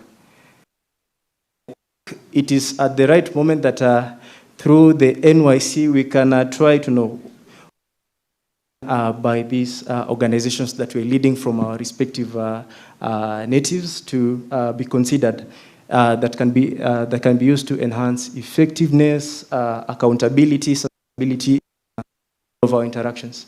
Please. Thank you so much for the question. Good afternoon. My name is Wairimo Waweru. I work at the National Youth Council in charge of communication and advocacy. So with regard to youth peace and security, allow me to say that it's a very sensitive topic, not just to the institution, but to each and every one of us. Why I say the institution is because we came into being as a result of the 2007 post-election violence. I'm sure the Kenyans around are aware of the post-election violence that happened during that time, which was really a good picture. And when you look at the people who were used a lot during that time were the young people. And that is why now our institution came into being, so that it could mitigate some of these issues that were happening with our young people and be able to bridge that gap that is there between the government and the young people. So with regard to the programs, very many programs, it is true, that have been undertaken by youth-serving organizations as well as faith-based organizations, even us as National Youth Council. But you find there's that issue of touch and go, where you take a program somewhere, you move, and yet you're not too sure about the effectiveness of where you are at that point situation. So for us as National, maybe I can give as an example, as a case study, what we've been able to do. We've really put in quite a lot on matters research, because at the end of the day, first of all, by the time you're deciding to go to area A, it should have been formed by research. In 2002, before the elections, we went to Kerio Valley. Why did we go to Kerio Valley? I'm sure the Kenyans here know what is happening day in, day out with the Kerio Valley between the Pokot and the Marakwets. So after we went there and came back, what did we do? We got into partnerships, because collaborations are also very important. They are very key. We got into those collaborations with the likes of IEBC, and we moved from region to region, undertaking the TOT sessions, whereby we were able now to leave champions at that level. So once we take a program there, we retreat back to the office, undertake the M&D, which is very, very important, which should be able to guide you, your effectiveness on that program, whether it worked or not. And if it worked, good to go. What is this thing that you did well? If it did not work, what else can you do this time around to be different? So for us, we are very big on matters collaborations, matters partnerships, and matters research. And just maybe before I let go of you, you've talked about collaborations so that they can help in also securing these processes to be achieved to the end. From your end, kindly, because this is a learning process, especially now that this is a new concept in the field of peace and security, which will be the best approach of maybe coming together as separate youth-led organizations that can inform a better agenda that is championing the same goal on the youth peace and security. I'm making this question with reference to what we have at the Kenya Coalition on Youth Peace and Security. We are hosting a network of over 100 youth-led organizations, but then you realize at the end of the day, the desires and the objectives of Organization X will at some point clash with the intended outcome of what you're coming together to achieve. What will be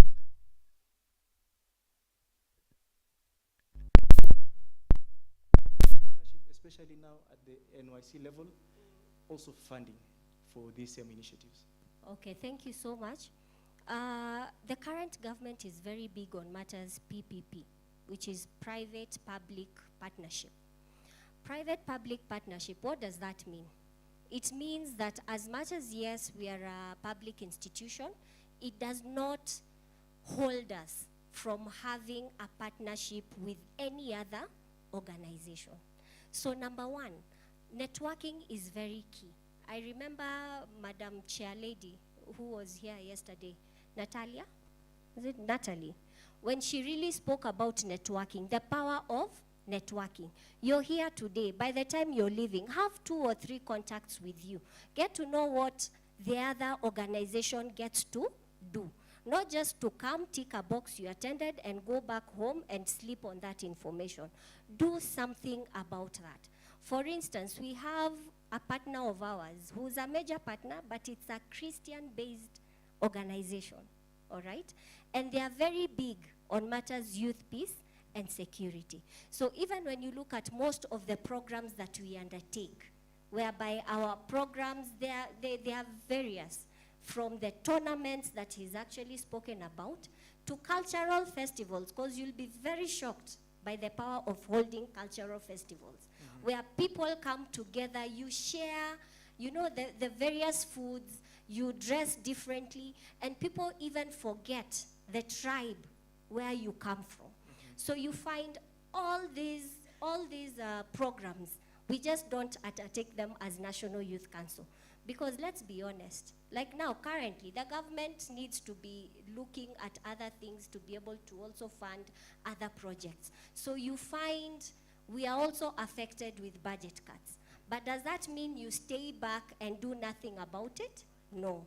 So now it should become a personal responsibility to you as Peter, to you as Mary. Put your institution here. You've come to such a forum. Get 1-2 contacts. Go back to your institution as Peter and Mary and push on that contact until it works for you.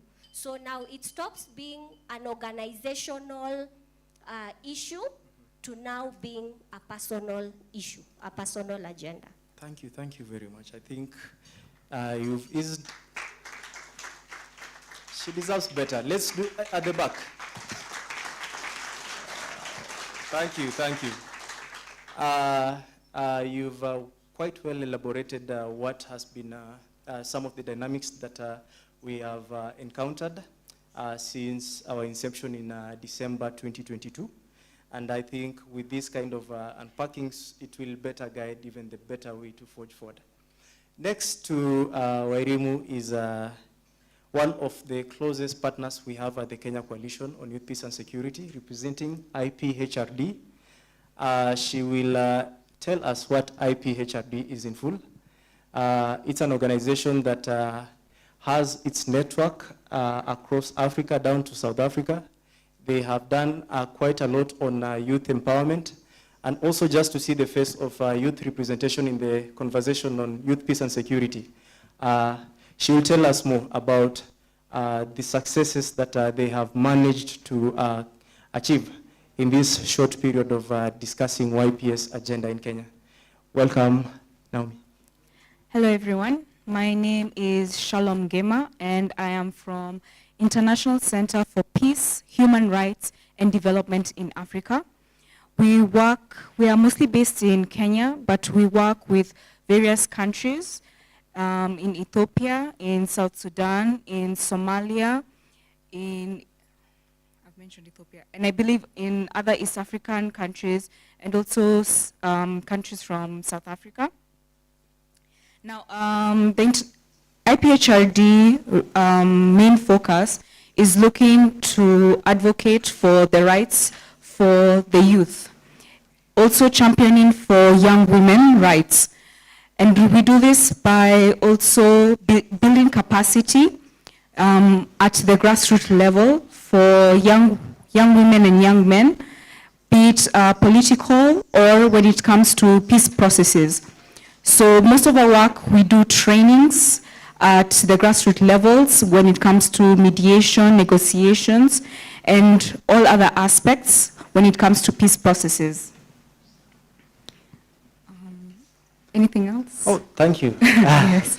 I'm sorry, I was taken aback for a moment, but you've quite well told us about the International Peace and Human Rights Center, and they have been supportive, especially in some of the pillars that we have under the YPS in participation and prevention, especially in unpacking it to the various counties that we have here in Kenya. They have also engaged institutionals and tertiary levels across the city, where the approach is to see how we involve a learning process, where after our generation of youth, the current ones, because this is an age you are going to live, by the way, anytime, from we know our ages. Those who are coming up, how do they take the next stages of advancing the entire YPS agenda? And they have been effective in all our activities, and we thank them for the same. And just back maybe to the panelists and Mr. Mohammed on this end. we have identified some of the persisting challenges that we have encountered in this journey. Some of them have been due to the political processes that we've mentioned, the gender issues that are also coming up, the intersectionality between religion, gender, conflicts at the bottom level and all across. From your end, where do you sit in seeing how best we can address some of these challenges, putting funding challenge aside, but then try to look at the social challenges that the youths who are active in the YPS space are facing at the moment?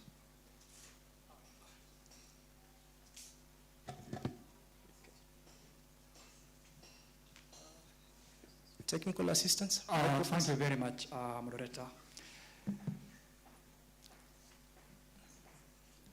First of all, it depends the situation or the country you are in. If you compare Kenya and Somalia, you cannot assume YPS in Somalia is the same as YPS in Kenya. For example, at global level, we have Global Coalition of Youth and Peace and Security. Then we have national level, which is now Kenya Coalition of YPS is part of it. So as the youth organizations, our main work has to be contributed towards the realization of YPS at national level. Last month, February, we were in Zambia. We took 10 delegates from Somalia, all the way to Chilonga, a border of Zambia and Congo.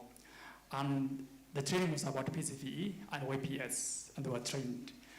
And the young people we have in Somalia are very, very passionate about peace building and their role. The only problem they have is there is no conducive environment for them to come and express the YPS at the grassroots level, because you don't know who is the person next to you. You don't know. Even you cannot even verify whether your brother or sister is really part of extremist group or not. So it's very hard to compare this countries like Somalia and Kenya. But let's come to Kenya now, as I'm going to back to Somalia again. In Kenya, the question we ask ourselves is, how can we fully support the work of Kenya Coalition of YPS, which is a member of it. And I'd like to apologize, we never show up for any I know that. things because our programs collide with yours. Yes. And how can we now take the knowledge of Kenya to Somalia? With support from COMESA, we started, next month we're going to start an online training for Somali youth in Somalia on good governance, political participation, youth, peace and security. That's why now we have to bring in Kenya to train the young Somalis on how to advance YPS in Somalia. It means now cross-country collaborations. And the challenges they have is, again, the use or the applications of the pillars of the YPS. Because it is your duty to protect, to prevent the young people from being recruited to extremists. So if you start that work in Somalia, so what will happen to you again? Because as we were in Kenya, sometimes we receive some kind of threats within our communities, but what about Somalia?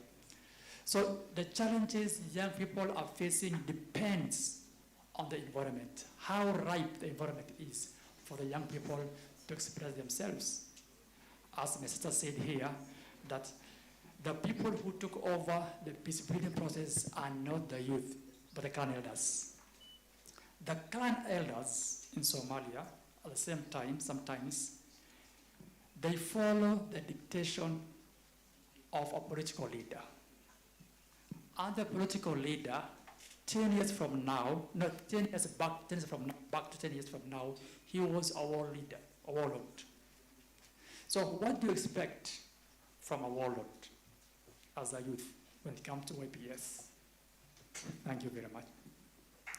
Thank you. It's an elaboration that us actors, I think, we share commonly across. Insecurity to our actions in the field is one thing that we are trying to raise. In as much as we are going to the field to preach about peace, in as much as we go into the field to talk about security threats and all these other demographic situations that are imbalancing the social existence. Where is the security of us young people, especially out there in the field? Especially now this is coming, and I can give you from the Kenyan context when we are still trying to advocate for more engagements with security entities and especially from the state actors. Maybe just an appreciation to the National Security Council that is also represented here today, and we are working with them closely, is to ensure that when we are going to the field, we are also secured and our safety is coming first. It's a priority to us in as much as we are going to prioritize the safety of the other young people across. Back to Osman. I want to hear your perspective from IGAD point of view, especially at the resource mobilization level for these initiatives, because YPS as a concept itself, it's one. Its actualization, its influence on ground, and its practicability is another entity that is on its own.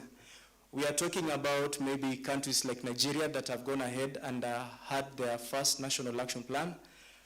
Maybe during the designated question and answer session, we will invite them to tell us on their status, how far they are coming up with it. Is it effective, or are they facing some obstacles? But from this, how do we attract more funding to promote these sustainable developments, especially at the IGAD level of your representation? Yeah, thank you so much. The resource mobilization, or maybe youth mobilization, in my perspective, because today I'm not representing in IGAD, my perspective can be a national level, or regional level, or maybe continental level. And my perspective will be very realistic, because every time we receive unrealistic information that does not working in our various countries. So we need to improve or enhance youth participation in the peace processes or insecurity in Africa, especially the country of Libya, Ethiopia, Sudan, Somalia, and other African countries. So how we can enhance youth participation in peace processes. So my recommendation will be we need to have innovation mindset to solve our problems. Maybe you are Libyan, you are South Sudanese, you must think what are the root causes of the problem happening in your country. It can be resource scarcity, it can be a terrorist, it can be international interferences, it can be many, many things. So you must innovate how to solve that problem as a youth. I would like to take an example for me. As we know, the Somalia, there is a lot of recurrent riots happening in some regions in Somalia. So that, I was remember 2021, I was in my country, especially my village. So severe riots are happening. So the people who work in that riots, they are the mayor, the governor, the other guy, all of them, they are men. So I was trying how can you solve that problem? What's your contribution as a youth? So at that time, I remember I read a report, last report is like UNFP and other international organizations. They conduct a research or maybe assessment related to that riots. So I compared that reports and propose with the people. So my advice is you must propose some solutions and then present with the people, like maybe claim, like your politicians that you have, or maybe other international organizations that you can include the peace processes. The another thing is, as a youth, African youth, we need to write something. We need to express our thoughts by writing something. We need to publish articles about what's happening in your country in ways of security or instability. So that report, many people can read. You can represent your report or your article or your essay that you discuss something happening in your village. So that can be another initiative that we can be part of peace processes in Somalia. Lastly, we need to advocate by using our social media. We need to use hashtags related to how we promote and how we advocate the implementation peace and security agenda in Africa. So I think that point it will help us to achieve peace and security agenda in youth. Definitely. And thank you for the recommendations. I believe some of the colleagues we are working with on drafting the action plan, we are going to adopt some of these recommendations to inform the drafting and the documentation process. So maybe a silent protest, we were given a very fixed time. But then it's something that we love to reconsider. We promised to engage the audience. So I'll just have the final remarks from the remaining three, then we will invite questions that feel free to ask as many as possible. You mentioned on media, use of media in impacting the actions and the plans that you have in place. How has that affected youth participation in the process, like in the media? How has it improved the participation, or how have they been actively coming to these spaces? I'll try as much as possible to keep time. You see, the beauty of media is just there to propagate whatever is going on in the community. If the community is not at peace and they speak about it through the media, what you've done is just amplified their voice. If the community is at peace and everything is okay, and you amplify that there is peace and there are strategies for peace, that means media will act like a point of empowerment and education to areas that are not stable in terms of peace. So I want to give an example. We're actually launching a new magazine. It's called The Power of Nexus, the Peace Nexus magazine. We've just done documentation of peace strategies in countries that we can consider a bit unstable and regions that are a bit unstable. So one specific story that I felt very interesting is from DRC Congo in Kivu. We understand whatever is going on in Kivu with the gold mines and everything, and it's becoming political. And the fact that it's actually leading a civil war, how are we documenting the positive stories about it? So one thing that I noticed it stood out, the power of gender. I've noticed that gender is a very sensitive topic in this room, but you have to accept gender has a very strong role. The reason for this is through the documentation, we notice that women are acting like mediators. Women are the ones who are bringing people together. Where men do not want to listen, when a beautiful woman will come in and says, hey guys, you need to speak. You know? That's the beauty of just having to amplify each other's voice. So I don't think I want to expound much on that. It's self-explanatory. Thank you. Yeah. Indeed, and thank you also for keeping time, as you had promised.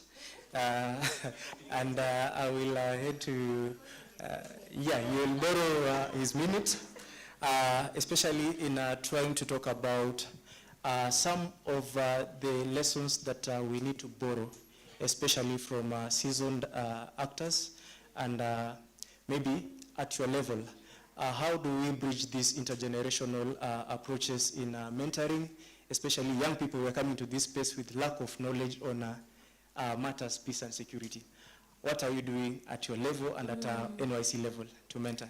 Thank you so much, and I can get to borrow your minutes. So as I had indicated earlier, for us as an institution, we've been doing this for some time now, and there are a number of lessons we've been able to learn. Number one, it all starts with you as an individual, because like right now, we are all here listening and engaging in this discussion. How many of you are pushing whatever content that is being discussed here out there? That's a question to you. Number two, when you go back home, what are you planning on doing with that information? Again, back to you. Secondly, did you know the importance or the power of using the church and the community? Okay? Because by the time you're taking a program on ground, after you leave as an institution, who is left behind to push that agenda? If it is not the community leaders, if it is not the church, because you'd find every Sunday, young people will go to church. Every Friday, they will go for prayers, true or false. So you find those church leaders are the ones who will be able to make the best mentors, because those are people maybe who've even seen you grow to where you are today.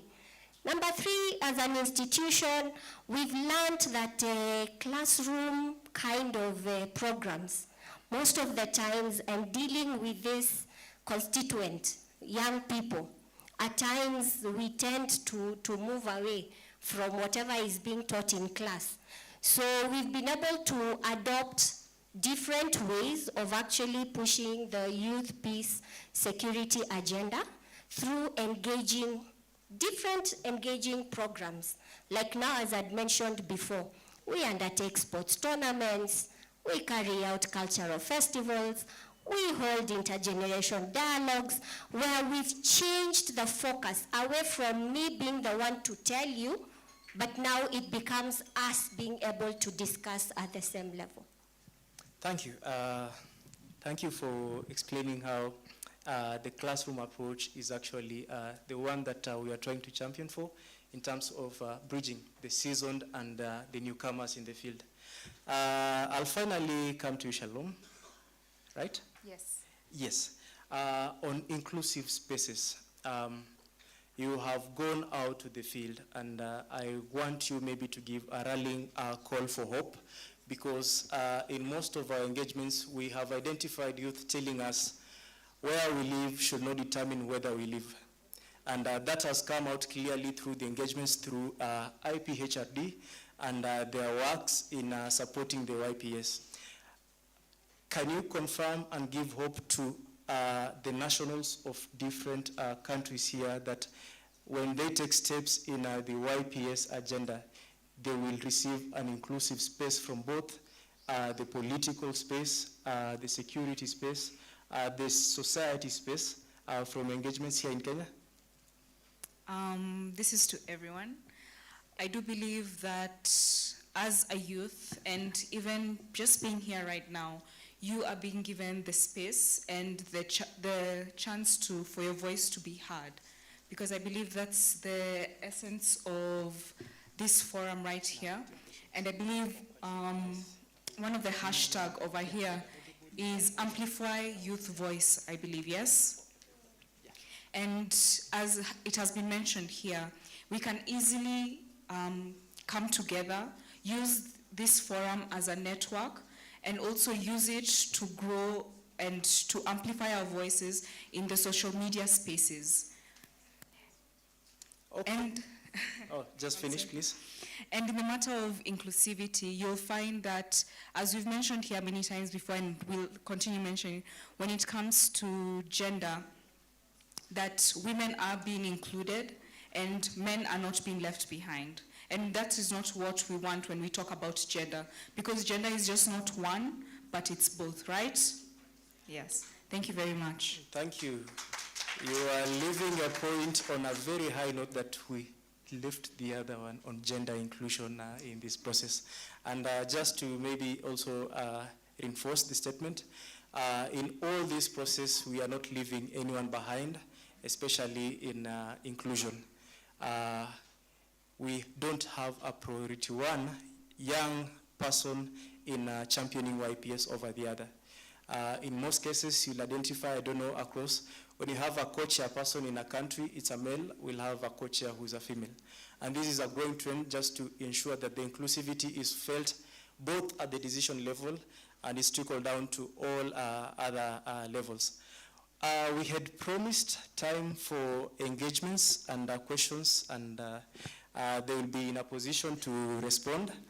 And we will want to do it in, we'll need a guidance. 1 minute for a question. let's try to make it one so that we abide by the time that we've been given. Please, we'll take 4 at a time, 2 rounds.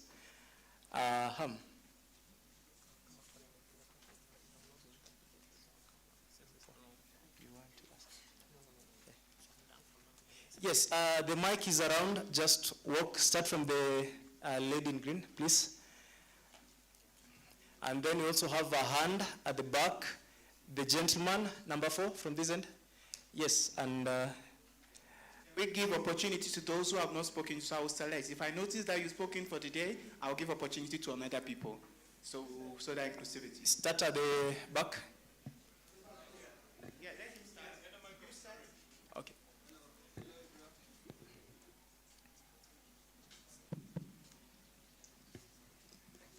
Hello everyone, I'm Steve. I'm Steven Maina from Kenya, and I'm in an organization called Peace Ambassadors Kenya. I'm the current Peace Advocacy Coordinator. So mine is a request. Can you have more trainings about the peace programs, the peace programs? Because I think most of our youths, they don't know where they are headed until they are guided. Yeah, thank you.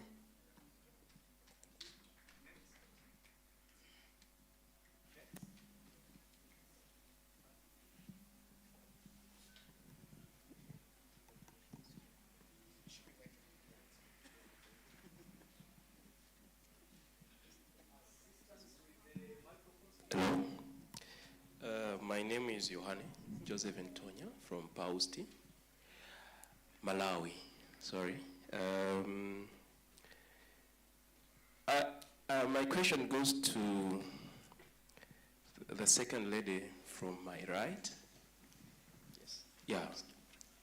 You see, we are here in this platform and we are all using English to communicate.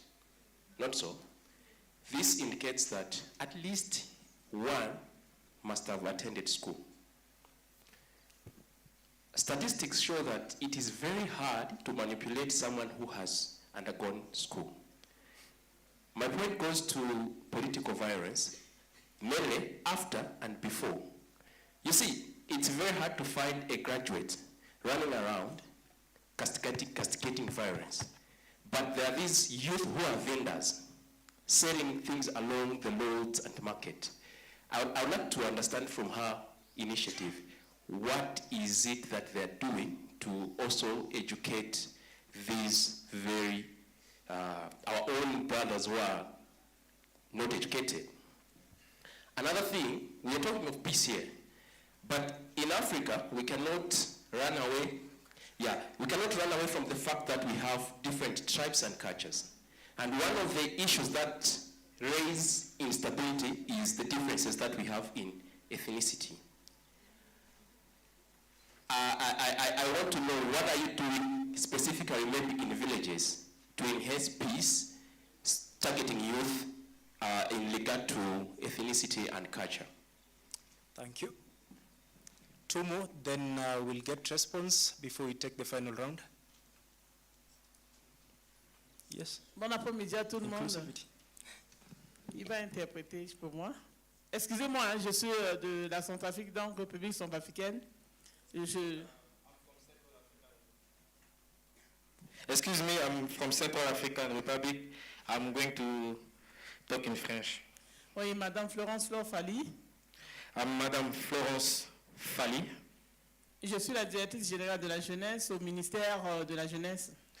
I'm Director of Youth in Ministry of Youth in Central African Republic. Je félicite les panélistes parce qu'ils ont parlé sur la paix et la sécurité. I congratulate the panelists. They were talking about peace, and that concern has like people from Central African Republic. Vous savez que notre pays aussi est un pays post-conflit. As most of you know, we are in the country under post-conflict. C'était très difficile chez nous. It was very difficult in our country.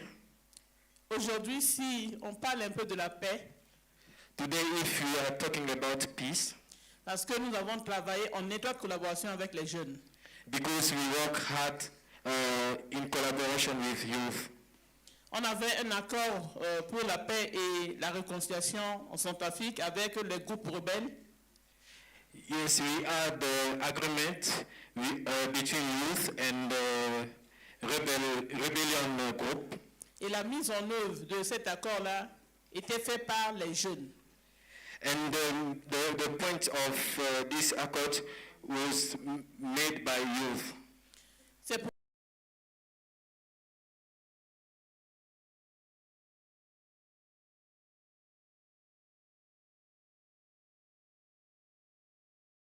en état de collaboration avec les jeunes. It's why I want to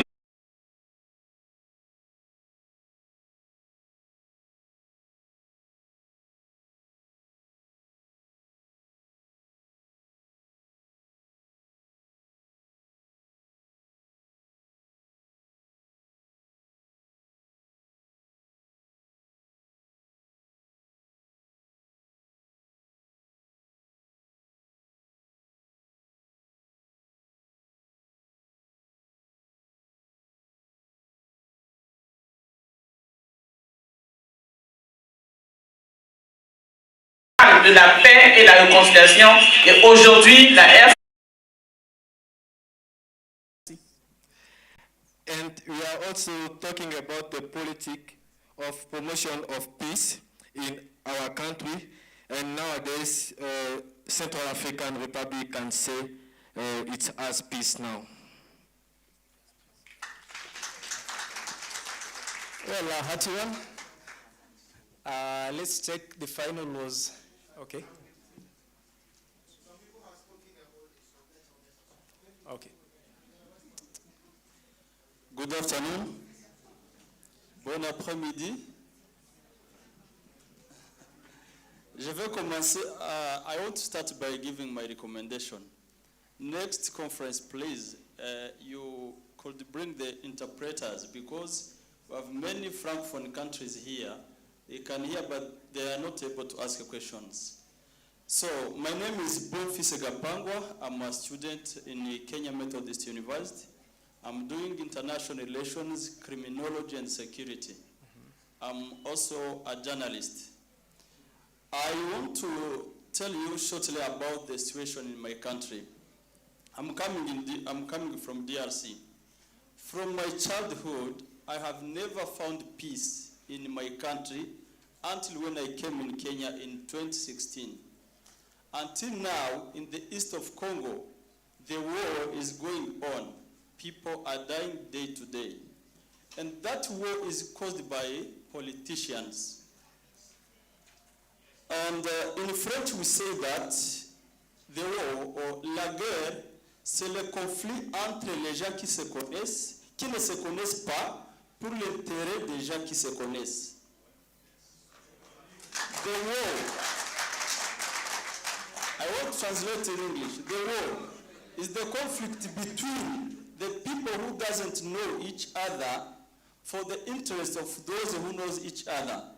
So our people are struggling. We have over 100 group of rebels in the east of Congo. All of them are including the youth. The innocent people are dying, the children, the women. So today, our aim is to unite as the African youth and look for the development. And peace is the basic of everything. My question as the African youth, what can we do to restore, to bring the change in the country such as mine? Please answer me. And thank you. We'll go in any order. Time cautious, please. 2 minutes. Okay, I'm going to tackle on two questions. The first one, but there's a representative from Malawi who talked about ethnicity in villages, where people just brand themselves by their cultures. I think we're at a time in day whereby we are actually embracing and celebrating each other's cultures. And one thing that my colleague over here talked about is the beauty of convergences, festivals, and just organizing where people can share their meals.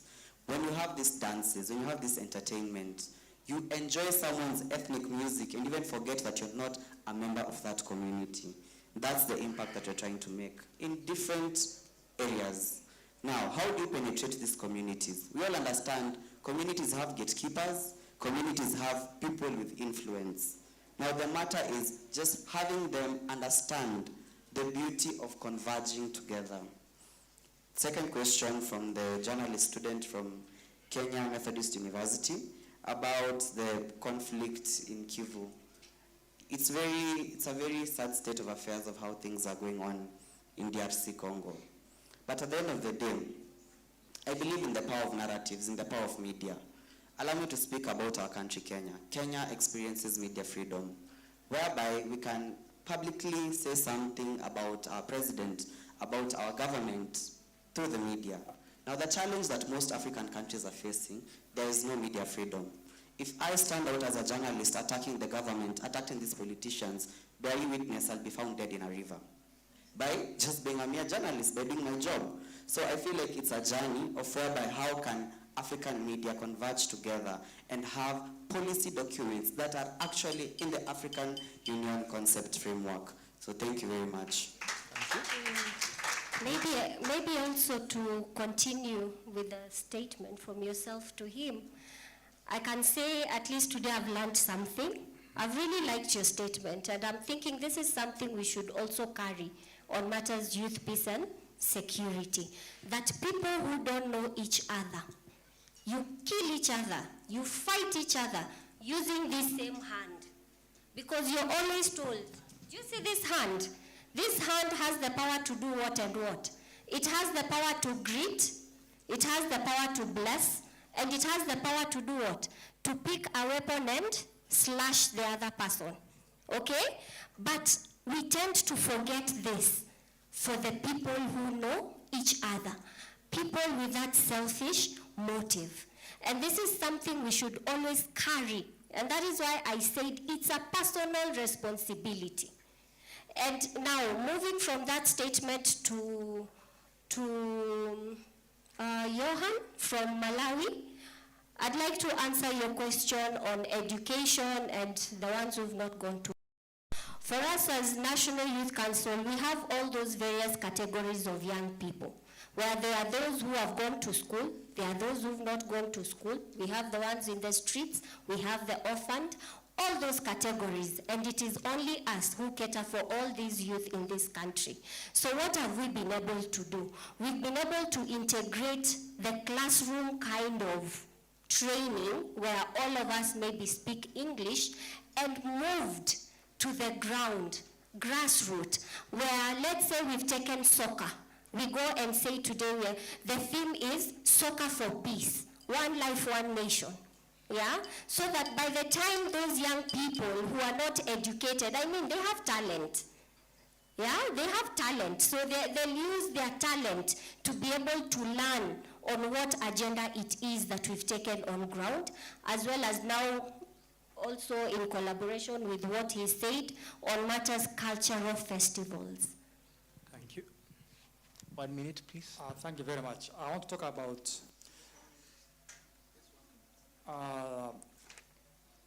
comments from the peace ambassadors.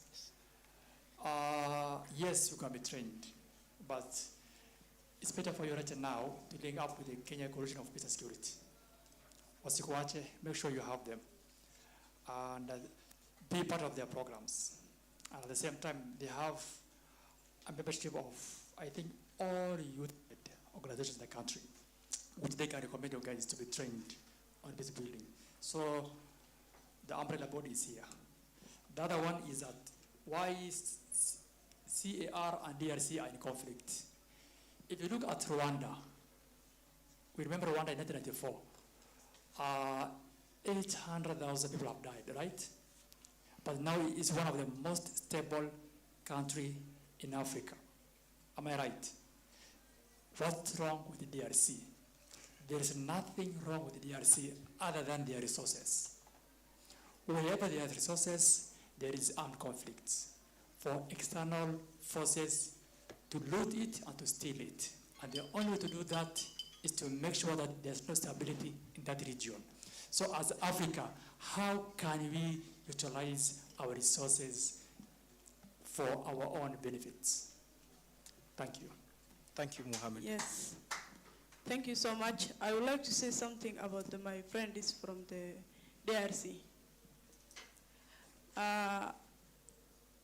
From you, I forget your name, but yeah. My brother, you are a journalist. You did a Master of International Relations. You have a background of peace. So my advice to you is start the peace initiative from your country. Be the Nelson Mandela for your country. That's even me, I want to start peace initiative in my country, Somalia. So when you start something, you will get other people who support you. Organize for your people and start peace initiative that you will think it can be a solution from your country. So other people will support you. That's my advice. Good luck with you. Thank you so much. If I can say something. Yes, like how she mentioned, I believe it starts with all of you. Because like how it was mentioned that a major majority of the youth or the population of our country are going uneducated, or they reach a certain point and they drop off. But then you who has not stopped studying and will not stop studying, because I've heard that there are many here who are doing their masters, you can be the champions to further the peace processes when you teach others about mediation. And it can be as simple as going on your social media and talking about what is mediation, what entails peace, what is peace building, what is capacity building. When you're able to share it on your spaces and on the spaces at the grassroots levels, they are able to reach different types of people. And you'll find that media reaches everywhere, especially right now where we're in an age of digital connection. Everyone is on their phone, be it the radio, be it the TV. Everyone has a social media device that they're able to use. So you being able to connect with them reaches out to them. Thank you. Thank you very much. Now, once again, delegates, I think we will take this one because it's of the high table. Consider it.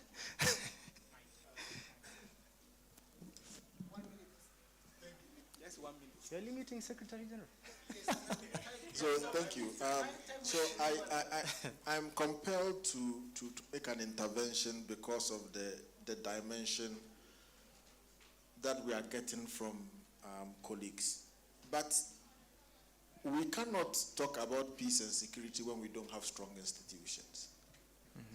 We cannot also talk about peace and security when there's poverty, marginalization, corruption, and inequality. And that's why for so many years now, there's been that conversation about the African Development Nexus. What is Africa Development Nexus? There must be a correlation between economic empowerment and stability. And I'm responding to this because of a remark that one of the colleagues made, saying that violence or conflict is perpetuated by non-educated people.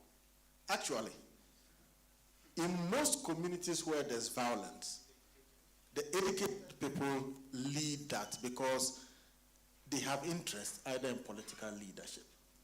They have leadership in monopolizing the resources of communities. And the only way to do that is to instigate conflicts. In this room, we cannot be talking about the idea of peace, security, and youth participation when majority of us do not even understand the content of UN Security Council Resolution 2250.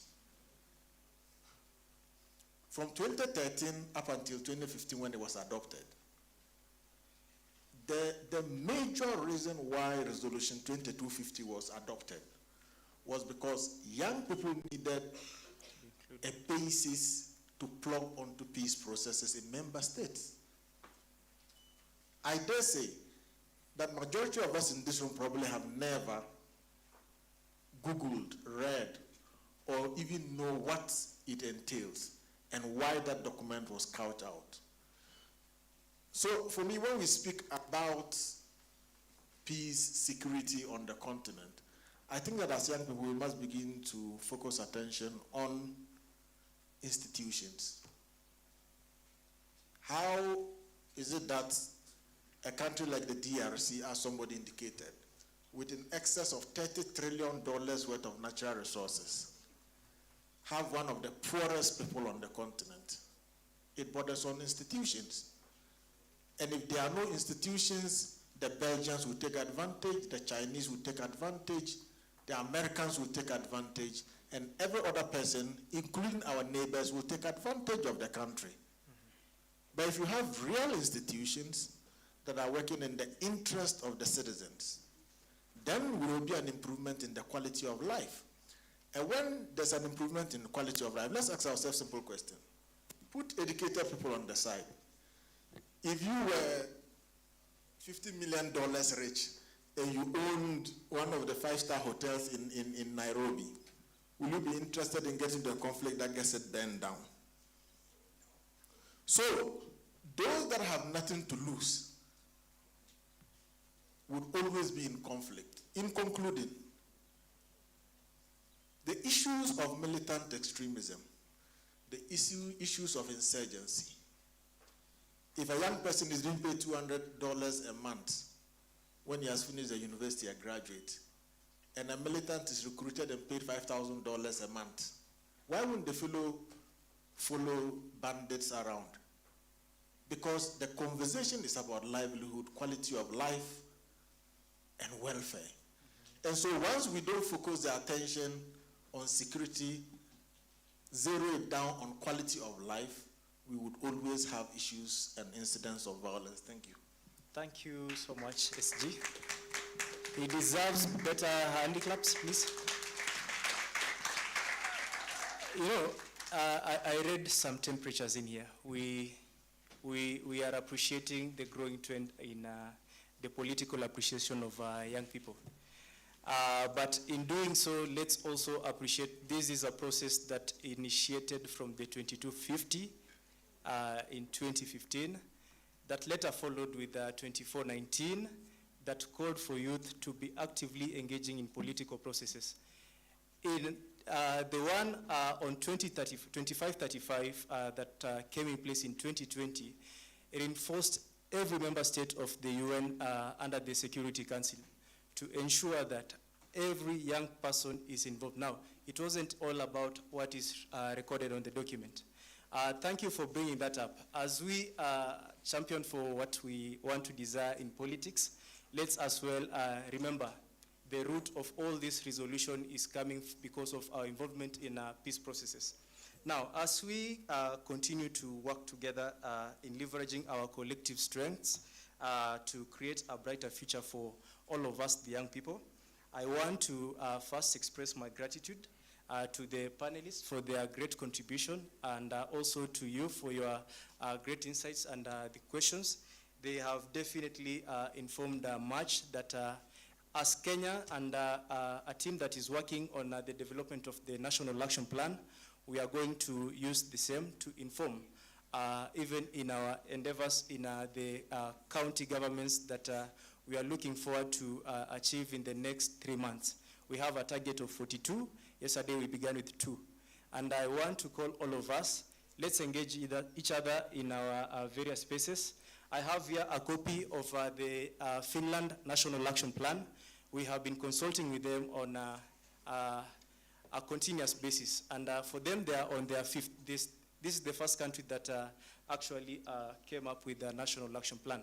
So let's come together, let's engage beyond maybe this session and see wonderful adoption of these resolutions.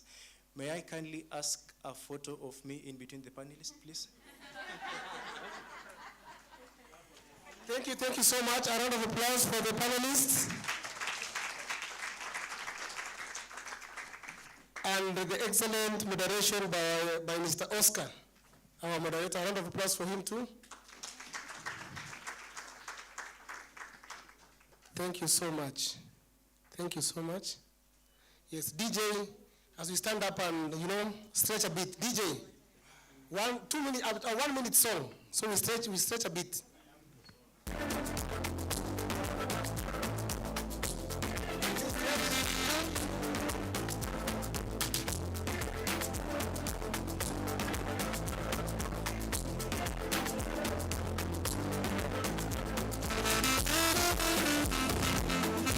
Thank you, DJ. Please be seated for the next session. Thank you so much. Thank you so much. Please be seated. Don't go out, please. Please. It was not a break. Please be seated. Colleagues who are going out, don't come back. Please be seated, please. At this point, I want to invite our second panel. Please. You don't get an opportunity to make noise, so please keep quiet. Hey, my good friend, you Mr. Panelist, you're making noise. Thank you. Okay. So at this point, I'm sorry, it's on a light note, don't take it personal. At this point, I want to recognize the presence of Madam Kiogora, Margaret Kiogora, the CEO of the National Youth Council. She's here with us. She has joined us for the afternoon. Excuse me. You can't sit here and make noise. We will name and shame you. Please. Moderators, rapporteurs. I am recognized high-level dignity. So we want to recognize the presence of the CEO of National Youth Council, Madam Margaret Kiogora. Also recognize the presence of Mrs. I'm about to give you out. Miss Angel Mbuthia. Angel Mbuthia is the Miss President. I'm level of titles. Angel Mbuthia is Miss President Kenya, having contested last year and elected as the first female president of Kenya. She is deputizing Gachagua and running the government concurrently with Mr. Ruto. Thank you. I think we have other members who have joined us. We'll continue to appreciate them as we get to know when they're in the building. I want to invite the second panelist,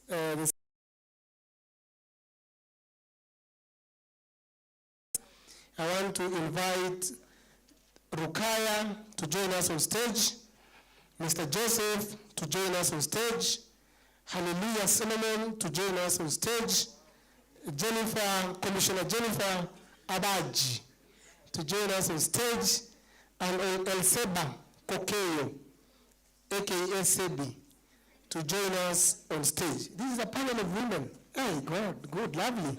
Gender equality. Thank you, welcome. This panel is going to take, please, let's be quiet. Mr. Oscar, please. Then we will get into the final panel and then break for tea. So, you will,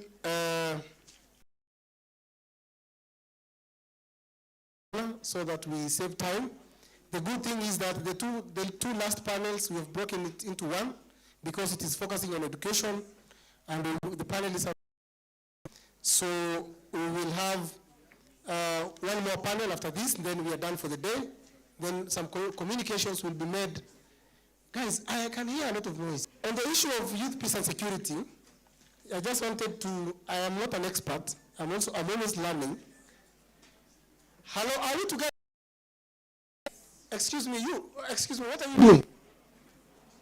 Oh, your session. Thank you. So, plans already on youth peace and security. We have the Democratic Republic of Congo. We have Nigeria that have already is together with the Coalition for Youth Peace and Security. They are working on these processes with other.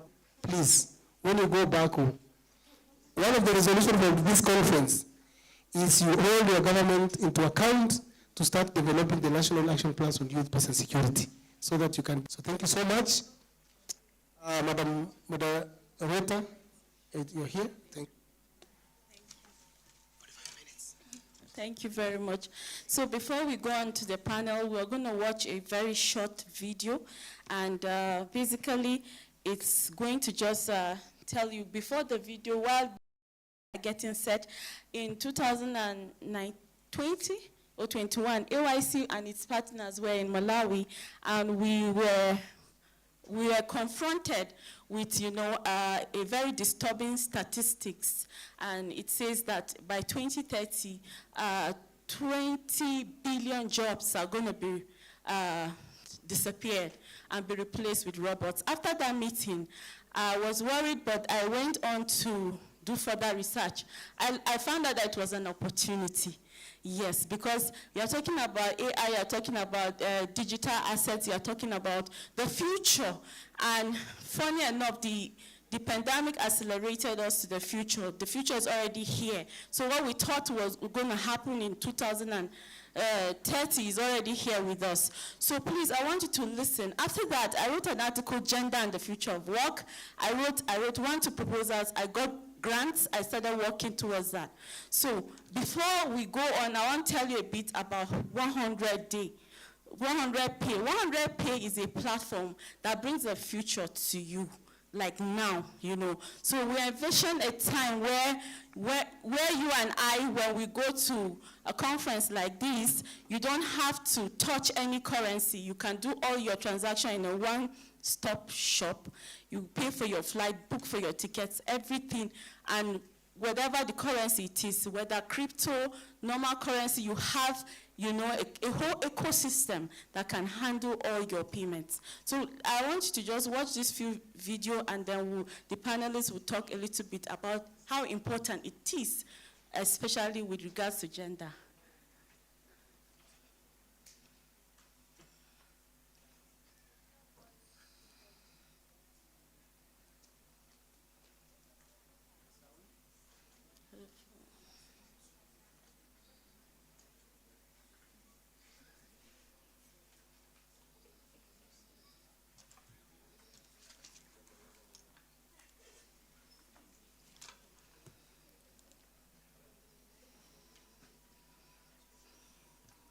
Okay, while they are trying to fix the volume, you can actually go to your Play Store, Apple Store, you go check 100 Pay, and you can actually download and begin to interact. And thank me later, because there are a lot of packages, a lot of things. You can actually win prizes. You can actually, from registering, get a token from registration. Only if you use my invite code. Meet us at the decks outside. We will tell you that code. Are we ready?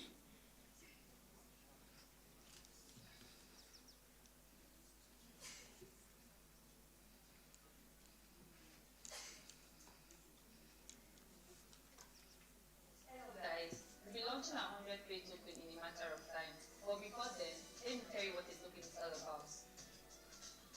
So, with the 100 Pay platform, as a business owner, you can actually attract new customers and new kind of consumers to your business.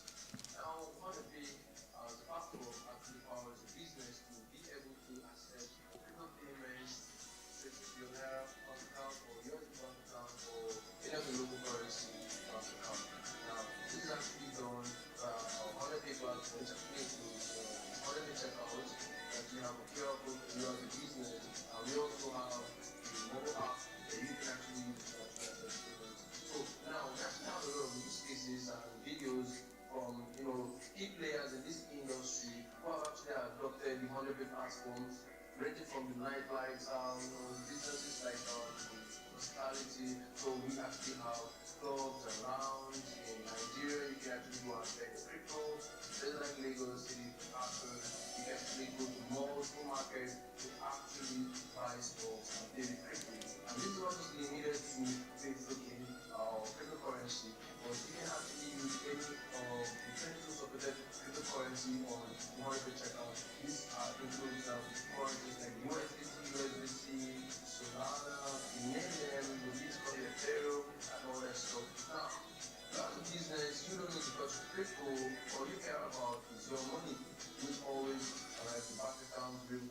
So I, as a crypto holder, I probably just walk into your business premises and I pay you with crypto.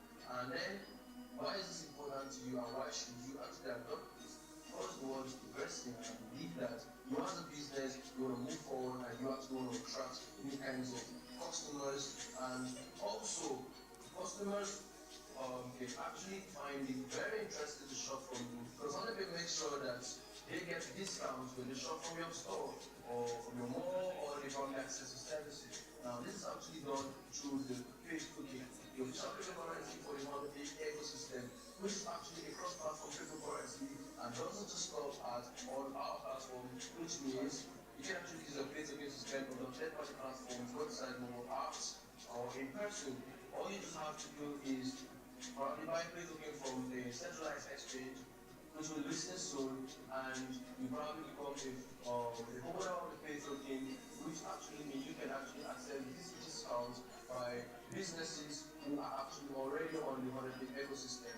For example, you could actually buy something for $100 and you pay $95 because monetary takes care of discount.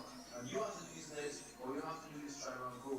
And of course, we actually offer to promoting new businesses, big businesses of any size, startups who are actually adopting cryptocurrency as a method of payment, because the future of payment is crypto, and the future of money is crypto. And this will be on 100P, we are setting the standard, and the 100P HQ, we are working here night tirelessly to make sure that this comes to pass. Okay, thank you very much. So if you are like me that you do not do crypto, I got you covered. You actually, we are just trying to tell you that there is a new market that crypto owners want to actually transact with business owners who receive crypto as a means of payment. And there are a lot of funding. It was one of our directors that was telling me today, that was telling me about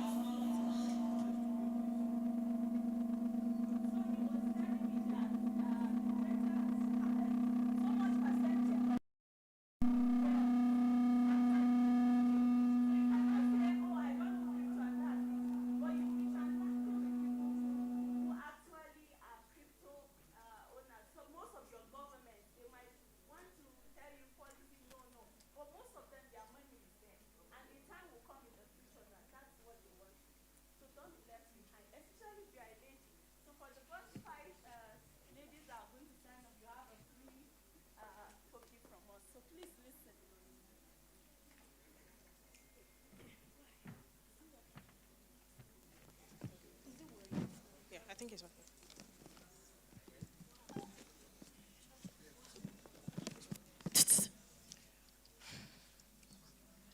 Good afternoon, everyone, and thank you for joining this session. It's nice to see all the faces here, although we have just one gentleman. Thank you for joining us. Okay, so with all the buzz about gender, today has been very heated in the room. I hear a couple of arguments for and against, but it's all about moving forward, right? And also earlier in the year, this month rather, we had the International Women's Day, and I think the whole theme around this was inspiring inclusion. So today we'll just be discussing how we can mainstream gender in ICT. So my first question will be to you, Jennifer, and this is what I want to ask is, can you tell us why it's important for women to leverage technology? Okay, so two things. Number one, your biological makeup as a woman.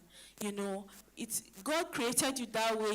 You are someone who can multitask, and you are the one who will carry the seed, pregnancy. A lot of women cannot do so much when it has to do with regular jobs, when it has to do with things that will take you out because of what domestic demands. And it's okay. Your makeup is meant to, do certain things that a man cannot do. A man cannot carry pregnancy, cannot breastfeed, cannot do all of that. Now, ICT for me, if a woman should leverage on that, it gives her the ability to be, faster, smarter. Imagine when you have a one-stop shop like the 100Pay, and you can do everything. Your market is actually, because in the platform you will actually see that there's the whole lot there. There's an AI search. There's also a whole lot of platform where business owners can sell. You can sell to everybody anywhere in the world from the comfort of your home. And so I feel, for me, number one, I said is, well, because of your biological makeup. Two, because the future, you have to be there in the future. It matters well. You know, we are talking about people are saying AI this, AI this. I always tell people that while the jobs are disappearing, it is we women that will create and maintain the robots. We are the one that will develop the apps. We are the one that will do all of that. Because what is convenient, you can do, I was at the bank trying to take a thumbprint and get cash. So my fingerprint was not going. It was not capturing, and the banker would tell me, why is your hand like that? I told him that, oh, I'm a farmer. And he told me, with this nails are well manicured, you don't go to farm. I said, people who go to farm these days, they don't look like it. It is our media that show us people dirty and all not well kept, that are farmers. But now, I can be in the comfort of my house and be a great farmer. Women need to really, really leverage ICT to do much. Thank you very much for that. So I think what I took from that is the biological makeup, right? And also the flexibility that comes with being, the flexibility that comes with using technology, right? So yes, thank you very much for that. My next question will be to Alleluia. And my question is, being an educator, right? And also an administrator, if I can put it that way, what would you say is like a strategy or is part of what you do and the efforts that you put into your strategy to ensure inclusion? All right, thank you, Rocky. I'm Hallelujah, and I'm a quality education advocate. I'm also an educator. I specifically work on early childhood education. So regarding ICT, and we can also include STEAM in this.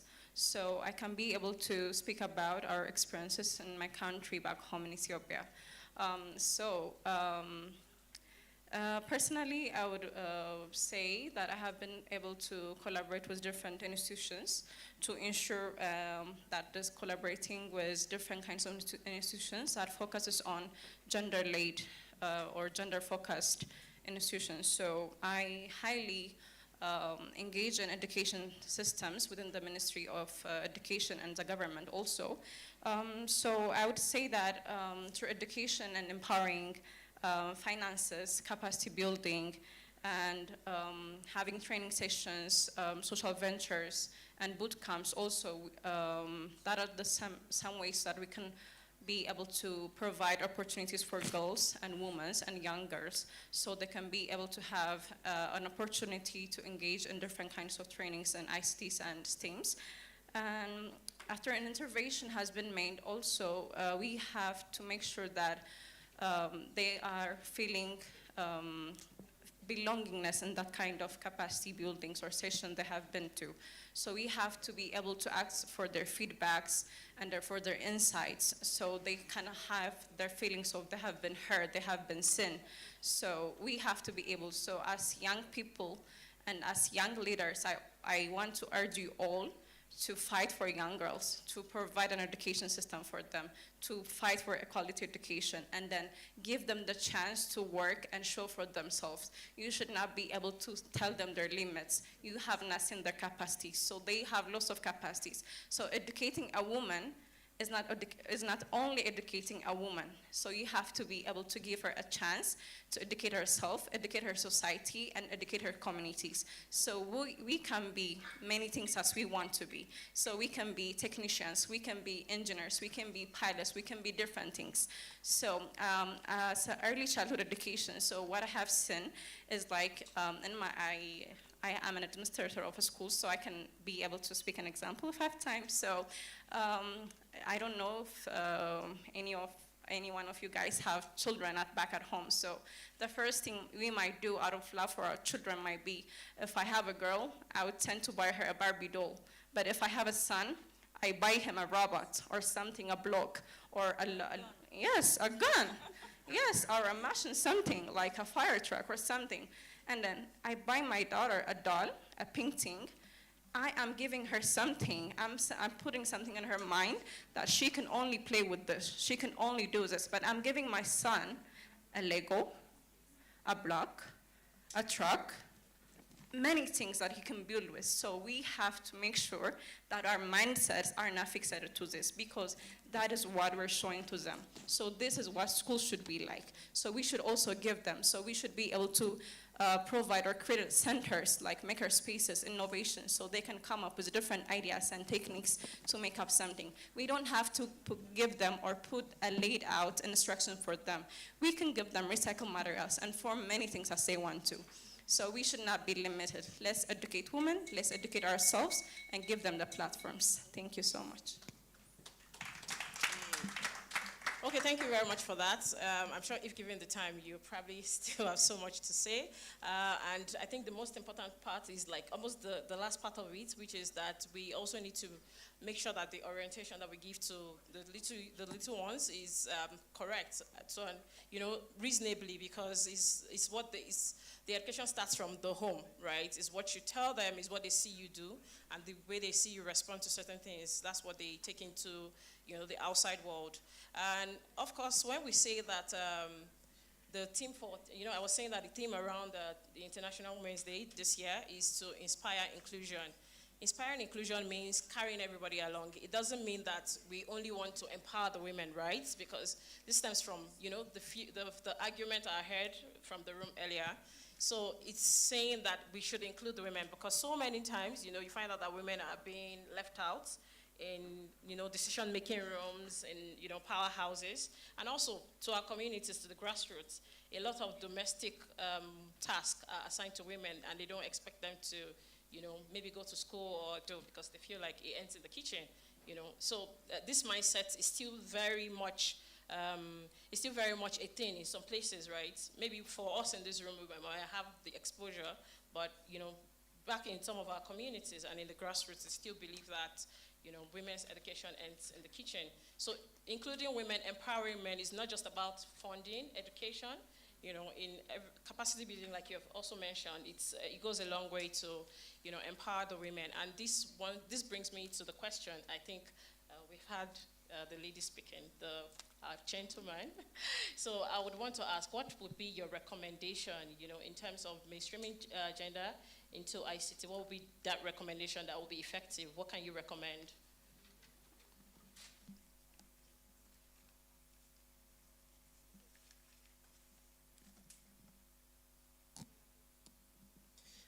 Thank you so much. First, I think I should recommend the panel. I thought we would have men dominating the panel because we are talking the issue of technology. I just want to give an example. We talk of Elon Musk. He's one guy who's leading one of the companies that is doing better in technology. We talk of Bill Gates, a giant in technology. We talk of Jeff Bezos, giant in technology. Let's talk of Jack Ma, the owner of Alibaba. You see, all these are men and they are leading in technology. The question is, where is the space of women in technology? Having the panel being dominated by women, it's a sign that we are getting there. So I think it is really wise to recommend women to join or to come into the field of technology. I remember when I was in primary back home in Malawi, my teacher used to say in class, once you educate a woman, you educate the nation. I will repeat, once you educate a woman, you educate the nation. So it means, in one way or the other, women have some sort of blessing from God. I read a research some time ago. They said men and women, they think differently. If we think differently, to my side, I feel like we have exhausted the brain of men so much. Why can't we not leverage the brain of women? So if we can incorporate how women think in technology, I believe the teaching of the nation will come in very easily. So I would say women are smart too. We need to incorporate them. Second, women are hard workers. They need to come in. Third, we need diversity. I always say that technology knows no gender. Technology knows no gender. So there is no need to limit our women to involve in technology. The issue of buying dolls, the issue of forcing our young girls to be full-time kitchen workers, I think we should now start fixing such kind of ideologies. Expose our young ladies to technology. One of the reasons why women are not taking lead in technology is because they think technology is for men. And also they do not have epitomes, like great achievers in technology who are women. But you see, African Union has an agenda which is 2063. And that agenda has a slot which talks about technology. It acknowledges that technology is one key player in alleviating the poverty that Africa is undergoing right now. But also, thank you so much, but also the same African Union has a platform with which they are engaging women. And in 2019, 5 women from Kenya, Rwanda, South Africa, I don't know, I've forgotten the 2 other countries, were awarded, upon the innovation they came up with in education, in counseling, and also in farming. So you see, if women can do it, it means even our young ladies, if are exposed to technology at tender age, it's doable. Thank you so much. Thank you very much for that. But before we continue with the panelists, I would like to know if there are any questions so far. Okay, I see one hand up.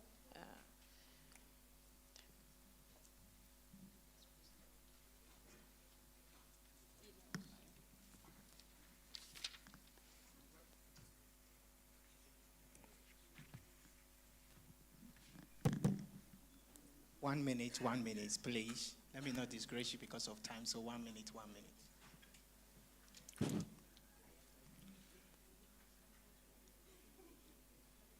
Okay. Good afternoon. My name is Shitu Ismail. I'm from Nigeria. So I just want to ask a general question. I guess everyone are from different country. I want to ask, what are the efforts that each country are taking in ensuring that girls are deeply involved in technology? I can give an example. Like in my own country, what we normally do nowadays is that whenever at secondary school, basically primary school, when they are on break, so there is this camp that we call coding camp for girls, which they push all the girls to learn coding. And I can tell you we are seeing results. So I want to know from each country if they are doing the same thing. If they are not, they should please eliminate same thing. Thank you. Yeah. Good afternoon, everyone. My name is Paulo Lubota. I am from Angola, and I'm a student at the Pan-African University for Basic Science, in Technology and Innovation. My question is for all the panelists. For me, I am more interested in the fourth industrial revolution aspect and preparing the African youth for future work in the fourth industrial revolution. the question to my panelists are, how can you, for example, for me, I'm coming from the Pan-African University, and when we are enrolled, we normally sign a contract where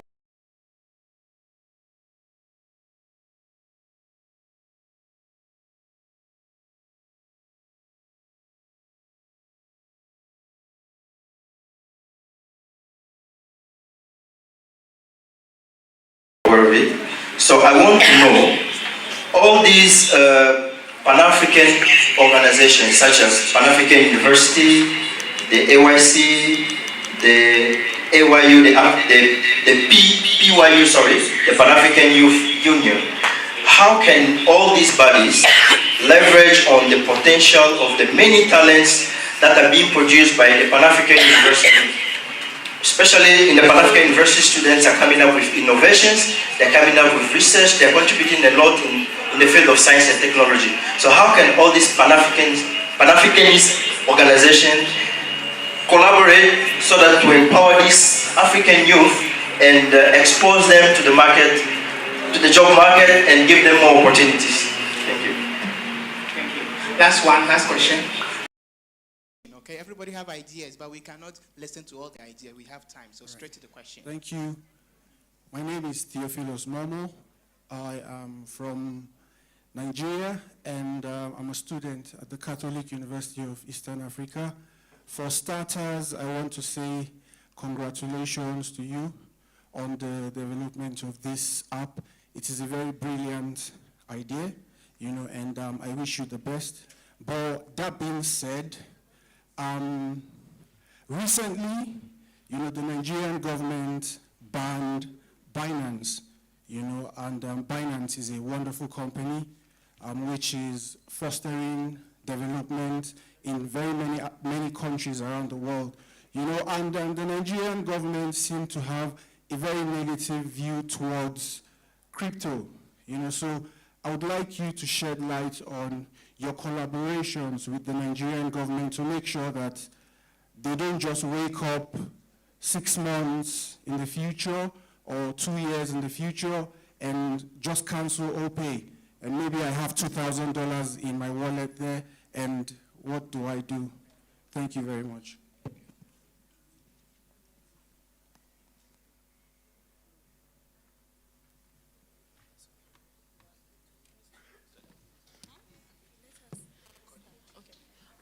All right, thank you for your questions. Our panelists are more than ready. So the first question, Sebi is going to be responding to that. I'll let her do that. Thank you so much, moderator. To begin with, my name is Elseba Kokeo, coining the brand name Sebicox, famously known as Sebicox, a beacon of leadership, scholarship, and entrepreneurial acumen in Kenya's socio-political landscape. Now, to begin with, I want you to quote me, because that's my finding. There's a future in the digital world, and I believe women are part of it. I repeat, there's a future in the digital world, and I believe women are part of it. To answer the first question, what we are doing, I would say that we have been making some strides. Not so much, but there's an effect of it, there's an impact, especially in Kenya. I'm speaking for Kenya. We have different programs that are meant for youth to incorporate inclusion. We have the Talanta Hela, if they mentioned that. We have digitalization of talents at a personal level, at an organization level, and currently as we speak, the youth enterprise is ongoing with trainings and making sure that youth access this kind of information. If you ask me just on the recommendation part, I would mention 5 I's. 1, information, the access of information to make sure that women are part of digital or digitalization. Number 2 is the innovation, tapping onto different innovation or ideas. Women bring fresh perspectives into the world. They are into beauty industry. And when you look at social media, I'm a social media enthusiast, so I will mention that. You'll realize that there's so much innovation on social media. Personally, I run one called Declutter with Sebi. I use social media to earn money, a lot of money. So there is innovation. Tapping onto different ideas, however small it is, makes such a great impact. We look at implementation. What are some of the legislative laws that protect those kind of things? What are some of the systems, the organizations that are there? And then lastly is the institutions. What are some of these institutions doing to make sure that women are part of it? And I had mentioned, we have the Talanta Hela going on. We have the youth enterprise going on as well. And at personal levels, we have different organizations going around in the country to train on digital literacy and advocacy. I hope that's answered. Thank you, Sebi. I hope that answers the question. I can't remember who did ask that question now. I guess it's Shitu, but I hope that has been addressed. So the second and third question will be taken by Jennifer, and that would also bring me to my next question for you, but I'll let you respond to that so that I can then ask you my next question. Okay, so for the question about, I think the question is, what is Nigeria doing, the Nigeria government, right, on cryptocurrency? So in January this year, thankfully, there's this law that came out this year and is protecting digital assets. And for the first time, it's progressive and it needs a lot of advocacy. You know, we keep advocating for these friendly policies, you know. At least the law says it levies 10% on disposal of any assets, including cryptocurrency. So it's a step, but then it does not admit fiats, you know, fiats like, for instance, 100Pay is going to launch a coin by this Sunday. So whether or not it's going to have an issue in future depends on you and I, our advocacy and all of that. But one thing I know for sure is that once you have a legally registered firm like 100Pay, which is registered as a fintech, finance technological company, so you are likely not going to go into any problem. And it's for all of us. When you go to your country, you hear your government talking about, trying to make policies that will not allow, it's like they are blocking you from getting to the future. Do not allow it, young people. So I am not into crypto, but maybe if anyone is into around here, maybe you can be my friend and help me. But this is our future. Whether you like it or not, a time will come where currency that is presentable is crypto. You cannot block yourself from receiving wealth from nations because you don't want to accept crypto. So because of time, I'll just stop here.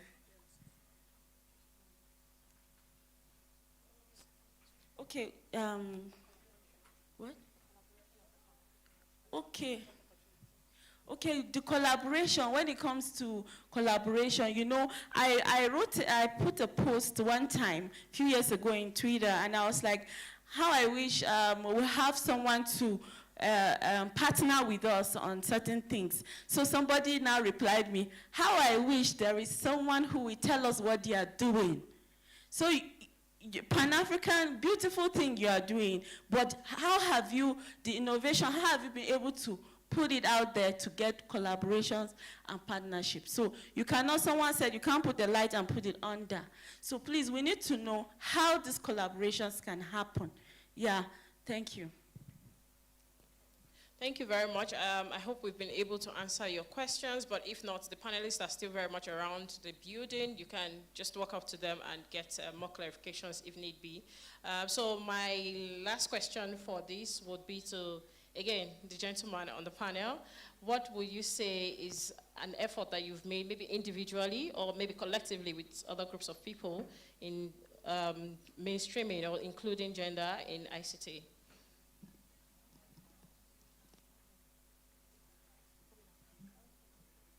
Thank you so much.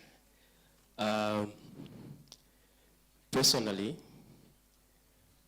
back home in Malawi, I have registered a company before I came for my master's called Newbury Technology. In this, it has three members. One is a girl who is holding a big position in the same. Secondly, I've also worked with different hubs that are to do with innovations. I facilitated different lessons to do with technology and inclusiveness of a girl child. And also, I was also involved in a survey with which my duty was to ask questions.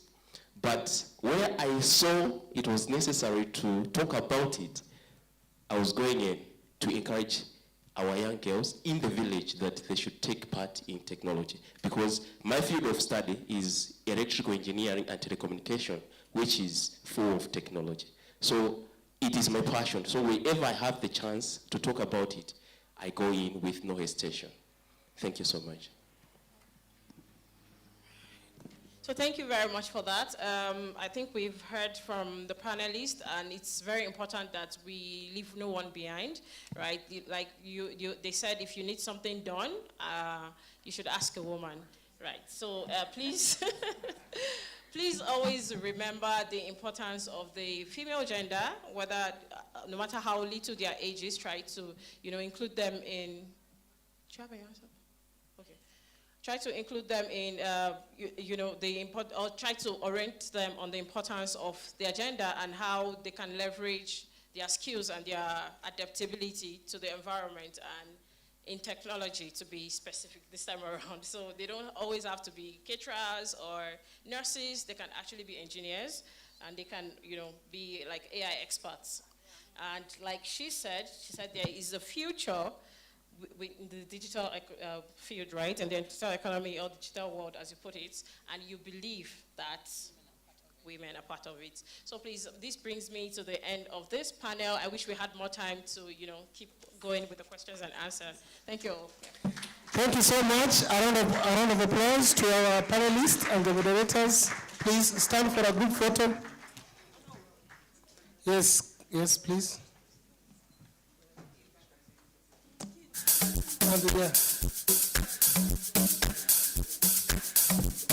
Thank you so much. Camera, 1 minute, and 2, and 3.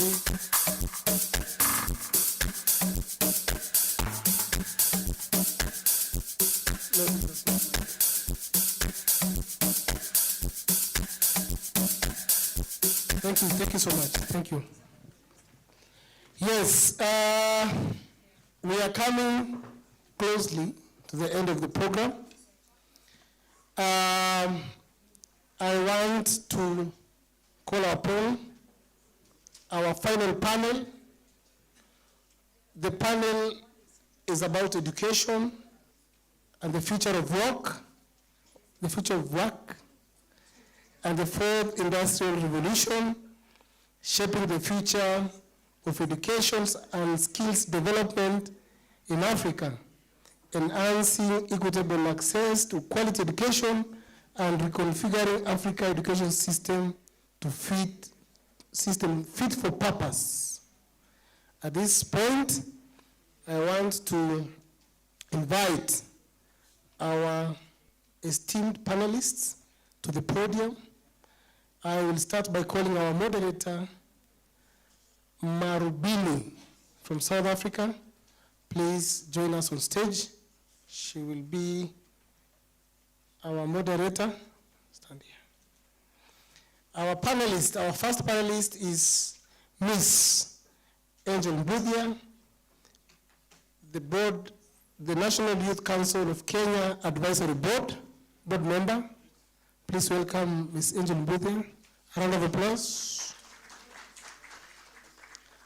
We have a representative of UNFPA Ghana. Please join us on stage.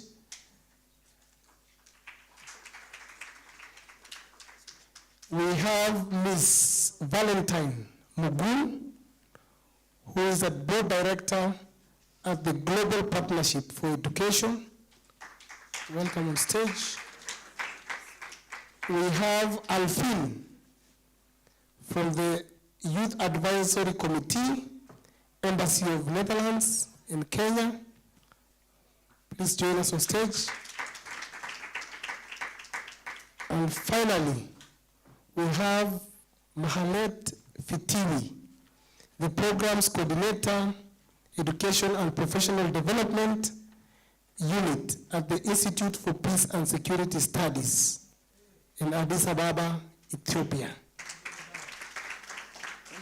IPSS is our strategic, and it's good to have you here. This is a panel of lovely women, but supported by Mr. Ahmed Benu, the Secretary General of BIU, but he will support them from here. I know the guy is tired already. Even before that, before we go into the topic, I want to give you, anybody who is pressed, to just rush outside quickly for a 2-minute break. Then come, because this is one of the most powerful. We are discussing about the future of education in Africa, how we are going to reconfigure our system of education to be fit for purpose. So 2 minutes, DJ. Then after that, we will have a very special announcement from our, no, it's good when you, please, we are using that 2 minutes again to get an announcement about elections. Elections are tomorrow. Hey, tomorrow is going to be fire. So we want an update from the AYC AYC Youth Advisory Board. The advisor is here to give you an update on how the election will look like tomorrow. So if you overstay in the toilet and the information passes you and you're running for office, my guy, too bad. DJ.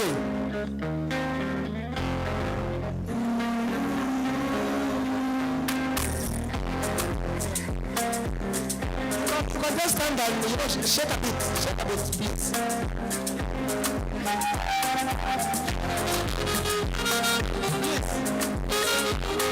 If the music stops and you're not here, we are closing the door. 2 minutes, we are counting.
Bwana Chair, please, you're welcome. Yes, for the quick, actually I'm giving you 2 minutes. If you go, yes. Don't fire me, I'll fire. Thank you very much. He has taken 2 minutes that we could have used to even make this announcement. So, distinguished ladies and gentlemen, yesterday we made some preliminary announcement and we want to re-echo that today as well. The chair of the Independent Electoral Committee, Alet, is around. She was here in the morning and tomorrow is the election of our executive council. And as discussed yesterday, this is a reminder that election to be elected, eligible to be elected into position, you must be nominated by a national consortium. And national consortium that have a good standing in terms of payment of their dues to AYC.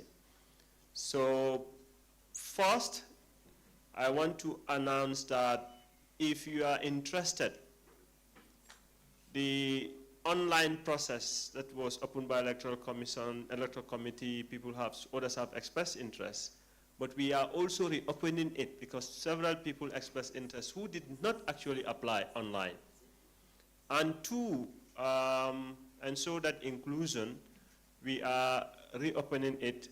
Please reach out to Sankali if you're interested in any of the roles, as I read out yesterday, to complete the nomination form. The nomination forms will be available with Sankali. If you are from a country where there is no national consortium and you are here representing an organization, that organization can be recognized as a national consortium. But to register your organization as a consortium, you must do that online. It's only nominations we are accepting in person here. Please reach out to Sankali to give you the link you will use to register your organization as a consortium. All you will need is your registration certificate of that organization. We want to know that that organization is legally registered. We are actually dealing with youth civil society organizations as a consortium at national level. So please get in touch with him to get the link and register your consortium or your organization, and the consortium will nominate you for the position. Every consortium is entitled to nominate a single person to the positions. Every consortium. You are entitled to nominate one person into the Executive Council. The Executive Council positions, especially the Executive Chair's position, is also rotational. So we hope that when the nominations are done, we'll be able to get the data ready in preparation for tomorrow. We don't want to delay you with these processes tomorrow, but if we are able to complete these ones today, overnight, then tomorrow we will have a good standing to start the electoral process proper. One caveat I want to put forward is that if you have a challenge registering your consortium online, or you have a challenge in terms of resources needed, as you informed yesterday, for every consortium should pay $300 for registration. But if you have a challenge with registration online or challenge with the money, please, when you are collecting the form, inform Sankali accordingly. Please inform him of the challenge that you are having to allow the executive committee enumerate all the challenges you are experiencing for their decision. If your challenges are not communicated and executive council did not decide on it, then it cannot be a subject for discussion at the General Assembly. The same thing applies to those who are from different organizations, who have consortium members, and they are going to be nominated. If you have any challenge, please communicate your challenge to Sankali as the Executive Secretary. He is expected to document these concerns, and the Executive Committee will have a preliminary conversation this evening to decide on some of those concerns or challenges you have in terms of regarding your participation in tomorrow's election. I hope that it's clear and it gives each and every one of us equal opportunity to participate in the election and to vie for leadership of Africa Youth Commission, so that in our next GA, you'll be the ones to organize and the different forums that AYS will be organizing. It's a noble opportunity, and I hope you grab this chance to participate. Many thanks. Ok, merci. Je vais résumer pour les francophones qui sont dans la salle. En fait, il est question ici de se rapprocher de Sankali, le secrétaire exécutif, pour tous ceux qui veulent candidater à un poste au sein du conseil exécutif de l'EYC. Et techniquement, seuls les candidats des consortiums émanant du consortium peuvent candidater, peuvent remplir leurs fiches et remettre à Sankali. Pour tout le reste, vous devez pouvoir le faire en ligne, mais dans tous les cas, rapprochez-vous de Sankali, le secrétaire exécutif. Il pourra vous orienter et vous donner toute information dont vous aurez besoin. Merci. Bonjour à tous. Good afternoon, everyone. We're going to dive straight into this last panel for the day, We're talking all things education and the future of work for young people across the continent. Thank you so much to our panel. First question to you guys, thinking around the priorities. In your opinion, what are some of the key priorities and strategies that you think should be included in Africa's education system and skills development agenda to ensure that it aligns with the aspirations of young people and with the demands of the future work of world? So we can start on this end and just introduce yourself again.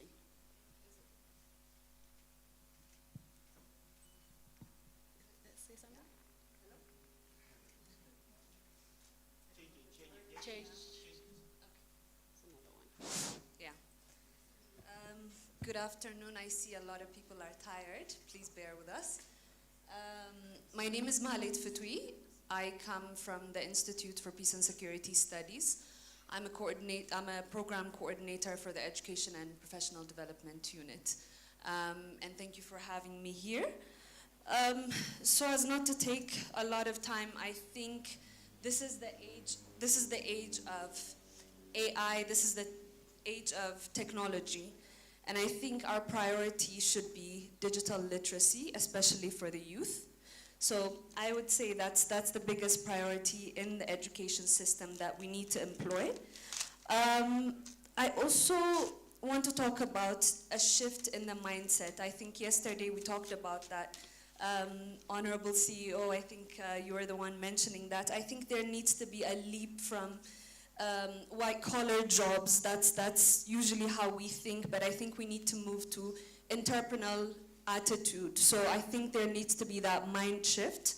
And then we should also invest in vocational training. We can take many examples, many experiences from other countries like Germany, for instance, where it really takes into account the need for capacitating the youth. And I think, yeah, those are the priorities. Let me not take a lot of time so that others can also speak. Okay, good evening. My name is Aflin Yogo. I come from Kenya. Yes, the Dutch Embassy Vice Chairperson for the Youth Advisory Committee. So the opportunities that we can leverage on is we should move away from the theoretical learning that we make our students memorize stuff, but we move to the bit of project-based. For example, in Kenya right now, most of the primary schools are engaged into the 4K club, where they do more of kitchen gardening, tree growing. This stance make the students able to like curb or be ready to challenge the future vices that may come in the way. And then another bit is on lifelong learning, like sustainability, for sustainability purposes. My friend has just said that digital literacy is key. But how are we ensuring that our students know how to use the social media, and also do they know that there is cyberbullying, and how can they do away when, or how can they like, how do we say it? Yes, keep through, like live through, like how do you curb these challenges? All right, thank you very much. My name is here. I am from Kenya. I am the Youth Advisory Board of the Kenya National Youth Council. I also am the Secretary for Gender and International Relations at the All Africa Students Union. I've been very passionate about matters of education since I was a student leader at the University of Nairobi, and I have known that education is a beginning and the end. It's the top and the bottom. It's the reason why we have congregated here. So education still remains the key to success, in my opinion. And one thing I have come to see about education is that when governments are deliberate about education, then there is transformation in a country. Governments must and need to understand that education is not an expenditure, it is an investment of their youth.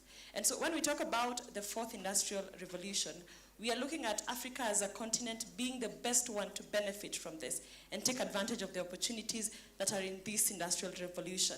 When we look at the other 3 revolutions that went by when we were busy fighting for independence, we look at this one as that revolution that finds us extremely capable, educated, more knowledgeable, and very much aware. So as we move on in the conversation, I expect that we can all get into a mindset of thinking of what kind of policies that we can put in place to ensure that every girl and boy from across the continent is able to access education. Thank you. Hi, so my name is Precious Nutifafa, and I'm from UNFPA Ghana.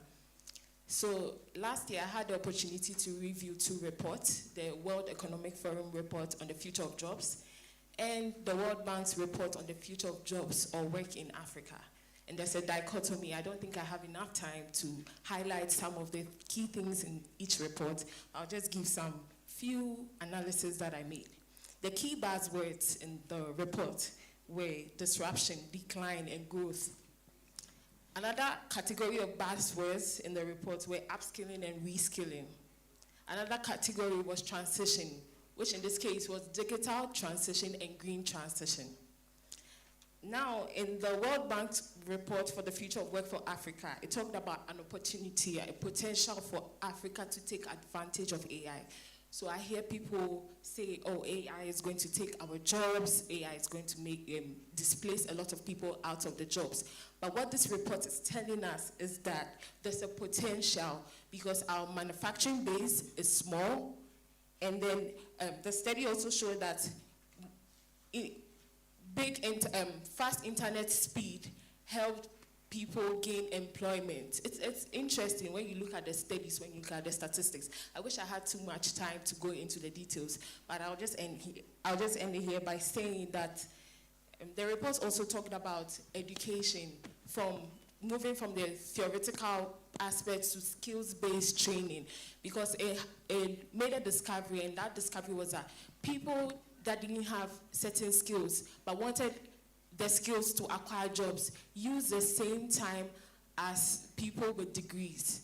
So this is telling us that we need to integrate micro-credentials in our education. There needs to be a synergy, because degrees give us a breadth of the skills, but these micro-credentials or courses that we take on Coursera give us specific skills that are required for jobs. So how do we create that synergy so that we can upskill and reskill people to meet up to job requirements and demands?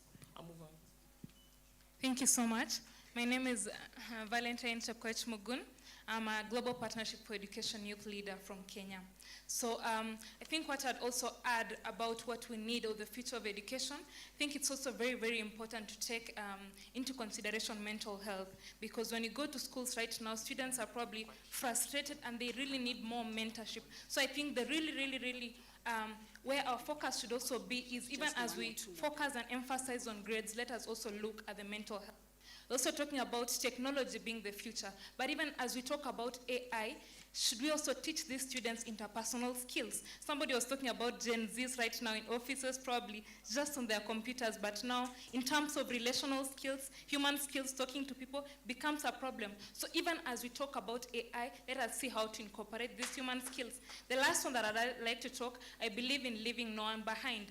I ran a center back in Kericho to help teenage mothers that dropped out of school to be able to go back to school. Because if we have this very large number of girls that are left behind, especially those that dropped out of school during the COVID pandemic, if they're not able to go back to school, then all the efforts that we even made towards gender equality can be eradicated. So let us also leave no one behind. I urge us as young people, we might not have everything, the resources, but as long as we have the willpower, even just talking to that young girl that has lost hope in themselves, to just tell them to go back to school, that in itself can be something that can be a good transformation. Thank you so much. Thank you. Mr. Ahmed.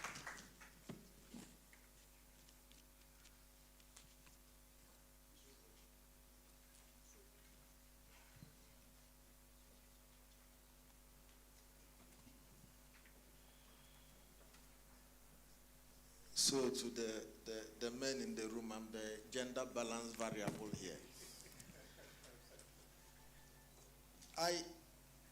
probably want to pick off from the last panel and let us draw a correlation between what kind of education do we require fits for the next stage of Africa's development and transformation.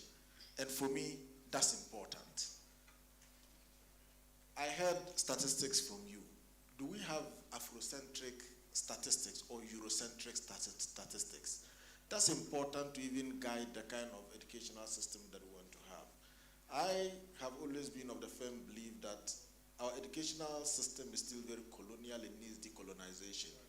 Why do we say so? The colonialists never designed our educational system for the development skills. That I need a toothpick, I have to wait for the Chinese to produce it. That I need a matchbox, it must come from Turkey. That I need a serviette, it must come from on the continent. So the education system must be a connect between the human resource capability resources that we have. That's the kind of education that's relevant and fit for purpose. Second, and Madam Moderator, if you would permit me, all the beautiful ideas that we have and the economy that it creates, our education system has not trained us to take advantage of that. So everything that we think about, somebody wants to do trade, the first thing that the devil is thinking about is how to go to Turkey and bring fabrics and sell them in nation on. Now, in concluding,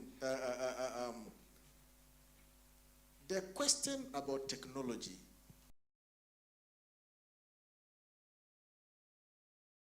that we have. Because when you mention ICT and technology, everybody in this room is thinking robotics.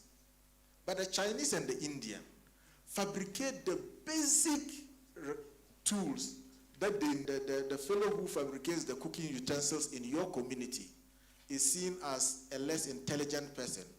But a typist in the minister's office is glorified. And the colonialist has taught us to understand that in the strata, you must be closer as a servant up there than being independent. And so now our government will relook at the educational curricula to be one that is actually fit for our African purpose. I thank you. Thank you.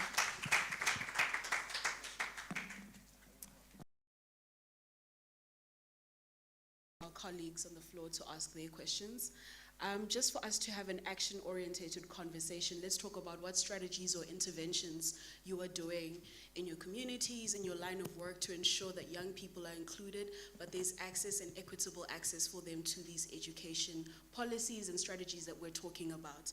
So it could be from the lens of thinking around the digital divide and inclusion, as well as some of the work you're doing to meet the educational outcomes. So you can go ahead and we can, do you have a mic?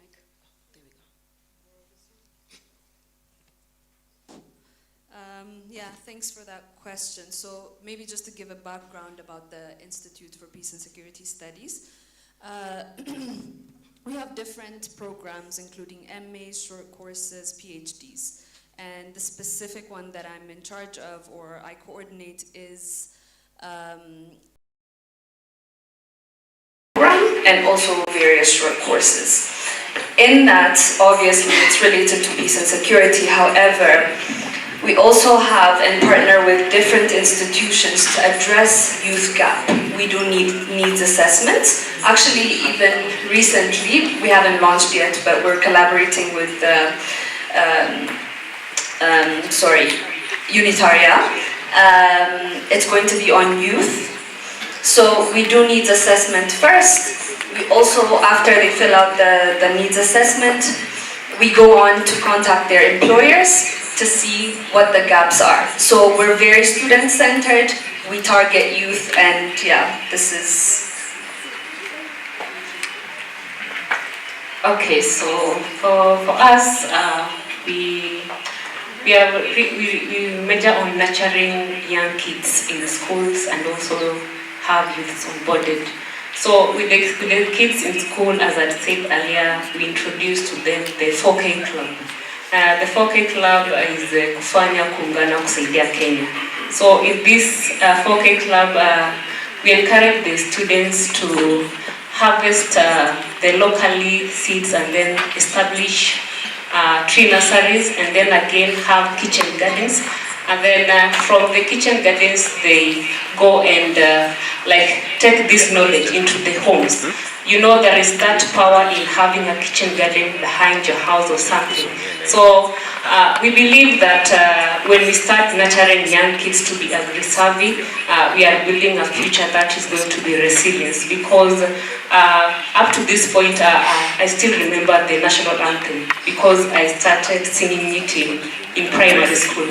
So like a national anthem, when you engage kids into these skill-based like farming and also the bit of financial literacy, because this is a subject that we share away from talking about. So in these 4K clubs, the kids are organized. Like they have their own chairperson, the treasurer, and so forth. So they are the people who decide, like we voted this money from the activities or from selling the veggies we've sold. So what do we do next? And then in this instance, again, they, like it is sustainable. They are able to like do the feeding programs in their schools because they're able to provide food for the young kids and so forth. Yeah, thank you. Right, as the National Youth Council of Kenya, where I'm a proud member, I think we amplify the voice of the youth in government. And one thing that we are very passionate and particular about is asking for more funding for youth programs, for young people to be able to access resources for them to conduct the ideas or to implement the ideas that they do have. And one thing that government should also know and understand is that young people already have these ideas in them. It's all they need is the support and the partnership and the collaboration to idealize a lot of things. I think even one of the presenters here, Sebi, forgot to talk about her program which she calls Virtual 21. And she teaches young people how they can be very successful online entrepreneurs about social media marketing. I'm sure she's doing that all with her resources and maybe some payments from the subscribers. But I mean, if such a program could get the limelight that it would deserve, then it would be such a fully fledged program where we can be able to take advantage of the 30,000, 40,000, 50,000, even 1 million followers that we have on our social media platforms. I think there's a lot that young people do have, and we are not really tapping into those resources because, again, every youth entity in every country has its challenges. And as we really struggle to amplify the youth of the voice of the youth in government, of course there are those challenges of prioritization. That's why we go ahead to ask you, the young people, to really speak about your issues more so that they can give that priority to government. Before government talks about national security, its position on foreign policy, youth matters come like much like day 2 of the conference. So, but if we keep on agitating and keep on pushing for them to be able to idealize some of these things, like when we talk about things to do with AI and pushing in curriculums that are reflecting to the 4th industrial revolution, we need the infrastructure for that. We need the digital connectivity across the country. We need electric connectivity across the country. And those are the things that you should demand from government. Thank you. To commence with, I would just like to say that the data that I mentioned might be Eurocentric, but they're big drivers of change in our world today. So for us to make it to the dinner table of human civilization, we need to be aware of these data, these global trends, and how it affects our continent. So my recommendations remain upskilling. So during the All-African Games that happened in Accra just a few weeks ago, at the Youth Pavilion session, they kept throwing this word about, which was the slash generation. So, for instance, I'm a design thinker, I'm a sustainability enthusiast, I'm a farmer on the weekend. So, I have all these skills, and I continue to upskill myself to meet the growing demands of our changing world. And the next recommendation is reskilling. Some of us, especially at the end of white-collar jobs, and sorry for my administrative assistants and my secretaries, but these roles are referred to as the end or low-skilled roles of white-collar jobs. So with such roles or skills, what I would recommend is that you reskill. There are so many opportunities, there are so many resources like Coursera, so many resources available online that you can take advantage of and reskill yourself to meet the growing demands and the changing demands. Whether you like it or not, the world is changing, we are constantly changing, and the trends in the other parts of the continent, other parts of the globe affect us. So we need to meet up to the demand, and for us to make it to the dinner table of human civilization on equal footing, we need to reskill and upskill. Thank you so much. I think this conversation comes at a very timely point where we are at the African Union Year of Education. So what the Global Partnership for Education does, because I'm a youth leader, we are like almost 30 globally. And what it does is putting young people at the center of every discussion. It's not enough for us young people to just to be taken to conferences and sit back and our inputs not there. I attended COP28 representing GPE, and I spoke in 5 high-level ministerial panels talking about, for example, the loss and damage fund that we were talking about the other day, that education is not included there. Yet students right now cannot even be able to access to school in some areas because it's flooding. There's no climate resilient infrastructure in our schools. So if we push this agenda as young people, it really helps. And that is what I was talking about in COP28. So I think as young people, let us take a center stage in discussions. Let us demand a seat at the table. At a personal capacity, I have seen many young people do great things. Kenya here, we have a lady called Wawira Njiru that's running an organization known as Food for Education. She's using technology. There's a watch, it's called Tap to Eat, that students just use a very little amount, and then they can be able to access free school meals in school. So you see, one problem that is even really here in developed countries is that students cannot even be able to access school, and sometimes you hear they miss school because there's no food. But if you're able to provide food in schools, these students can be able to go to school.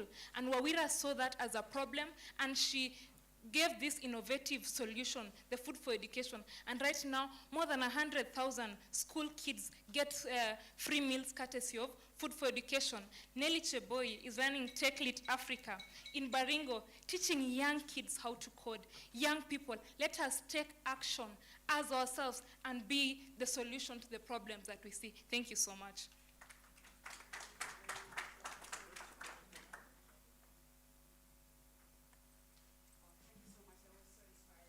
Now over to the floor. If you have a question, please raise your hand and the mic will find its way to you. Please, please, please. I started having a problem with some people, but you cannot talk all the time. A good leader gives rooms to others to also talk. So please, if I don't give you the opportunity, just understand, okay?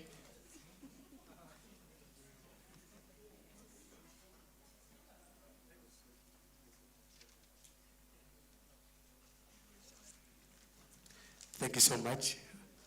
My name is Opio Gerard from Uganda. In Africa, we've had so many countries that have stood a test of time in terms of conflicts and unending civil wars. And now that we're talking about enhancing equitable access to quality education.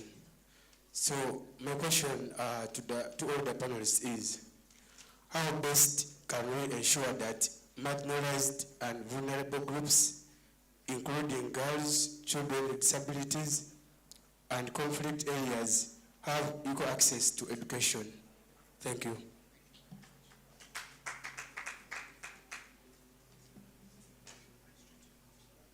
Yes. To the panelists, we've talked about future education, and currently we want to have a community of young people who have digital skills. But at the same time, even if you have the skills, you find it hard to get the job because in the job market, they need you to have certain amount of years in terms of experience. So you find that young people here are wasting time until maybe they die and go to the grave, as someone said earlier. So how can we advise our governments to have an education system whereby when you graduate, or even if you are in the process of learning, you get certification up to where you are, just like what I see happening in the UK. You get maybe standard diploma certificate, advanced diploma certificate, graduate diploma certificate, up to the fourth, the postgraduate diploma certificate, so that you can use that certificate to earn something as you proceed with your education. because we waste a lot of time, 4 years waiting. Then when you graduate, we waste another like 7 years before we get work. Can we let us solve that? Thank you.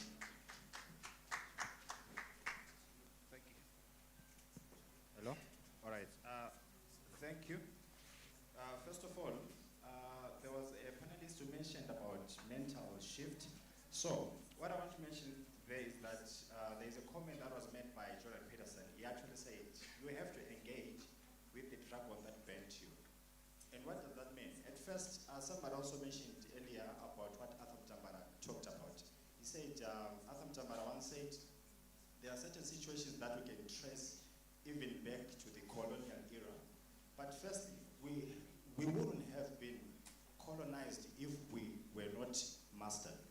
So those who colonized us, they studied us dot for dot. Can we actually also do the same thing to them, to their systems, considering the reconfiguration of African education system? Firstly, just for the last 30 seconds, what happens is, as much as we're lagging behind, most of those that educate the children at home is the females. And I like that the panel, the panelists are all ladies. And those are the ones with the higher role of educating the hand, the heart, and the head. Because whites, they're not really smarter than us. It's just that sometimes we lack confidence or we haven't received enough confidence at home. So this comes to that in terms of the words of affirmation that builds confidence. Once a kid grows up with confidence, it's easier for them to take up roles, to even to engage in research that is of substance in a way. Thank you so much.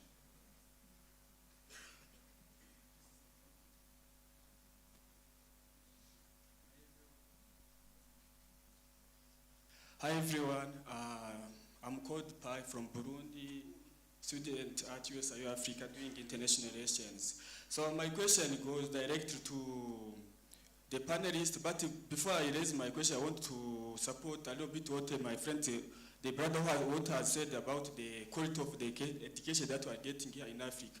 I'm happy for the people who are doing the education, the Anglophone system. In the Francophone, it is really bad. If you have never experienced the Francophone system, you can't know. So, so my question is, the people who are doing it, for instance, he has said that in Africa, the education that we're having is the education that we talk about only the people, how to psychology, IR stuff, those stuff. But they not teach you how to do the engineering and those stuff. But even if you do, even if you are more likely to be an engineer, they will give you probably a scholarship and they go to abroad. The problem that has to the youth, when they go to abroad, they forget about Africa and so on. So my question is, how can or what can you tell the youth who, when they get the opportunity to go abroad, they forgot about their native countries? Thank you.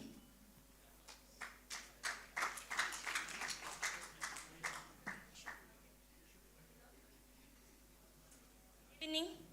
I'm Annette from Kenya, a director at Green Crop Growing. I'm coming from Narok and from indigenous community. And I'm an advocate, advocating for the rights of persons with disability. And my question is, persons with disability are having a challenge in accessing education. We don't have schools for persons with disabilities. So how are we going to ensure that persons with disability are accessing education? So we have to be inclusive. Let us consider persons with disability. Thank you.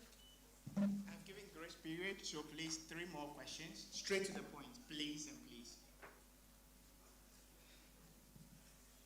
Thank you. My name is Otim Oscar from Uganda. The next time I'm coming back to Kenya, I will not wear this color. I think that's why I'm not being picked. I'm going straight to the question that our African government is going to tackle the issues of network deficiencies from the rural areas. Last year, we were doing some research with Ministry of Education in Uganda. Some of the data were being loaded from Adjumani You go to another district, then you go to another district just to what? To upload the data. And yet you are doing something for another district. So how are they going to make it? Another question is, most of our African countries, people are poor. So how are we going to access?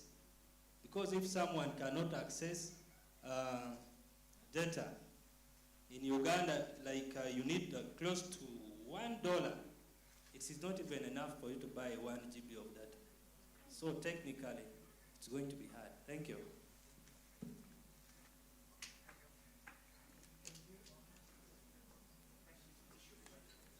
Thank you. Mine speaks to what the Executive Secretary of BYU talked about. I want to ask all of us as the delegates to reflect on whether our governments are getting the priorities right. They come to cameras and speak the opposite, and when it comes to allocation of the budget, they do the opposite. You claim that you want an educated nation and you allocate peanuts to the Ministry of Education. So when we go back home, I want us to reflect on that. Secondly, as an educator, usually when we go out to schools for outreaches, you really can see that the kids are hungry for information. They are tired of learning about the Canadian prairies and the Tennessee Valley, because this does not resonate with our current life in Africa. So I want to speak to the panels that, yes, yesterday we agreed unanimously that to foster the SDGs, we must first address the climate issue. I want to ask, where is the climate education in our curriculums in our countries? Thank you. A very good evening once again. My name is Nkwanga Michael from Uganda.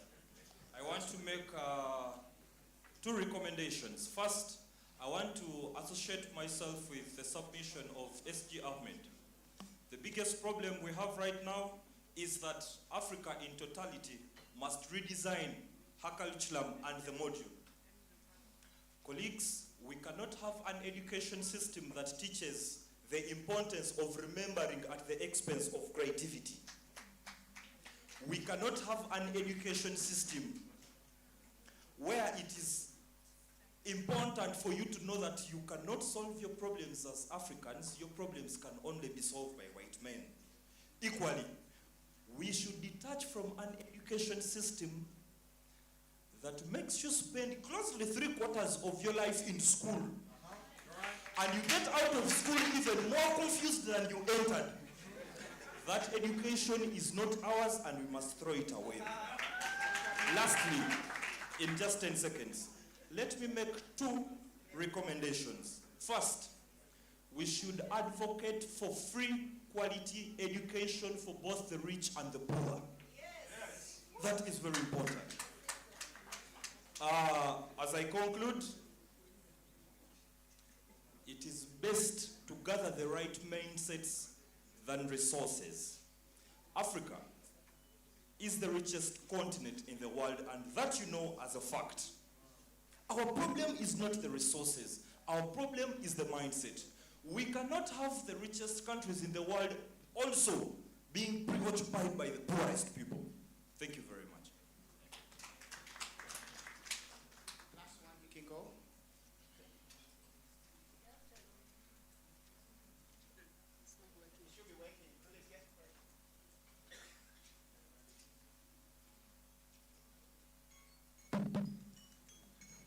Good afternoon. My name is Juliet Paul from Tanzania. I have one question.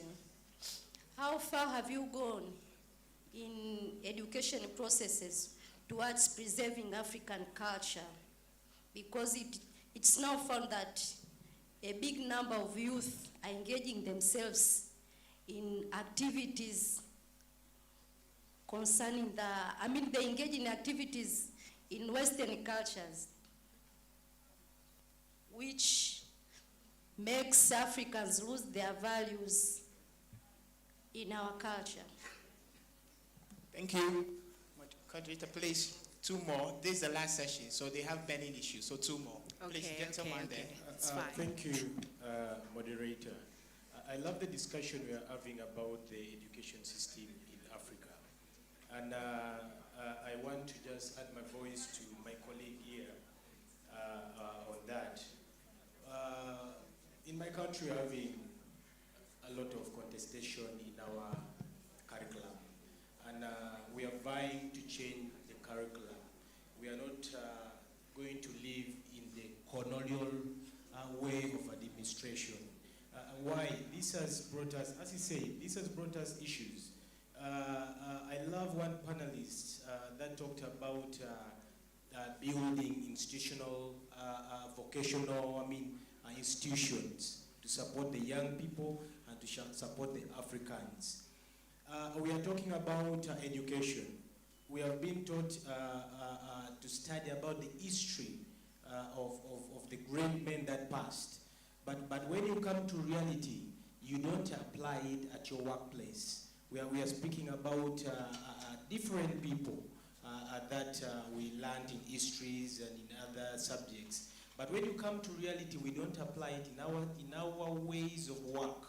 So my question to the panelists is, because due to this, we are seeing a number of young girls, a number of young boys leave their countries to go and work in Arab countries, to go and work in different countries, and this is due to the education system. So my question to the panelists is, what are we doing as the young people, as the leaders, to see that we put to an end of labor externalization, and we put into consideration that the people we are taking out for work are educators, have bachelors, have masters.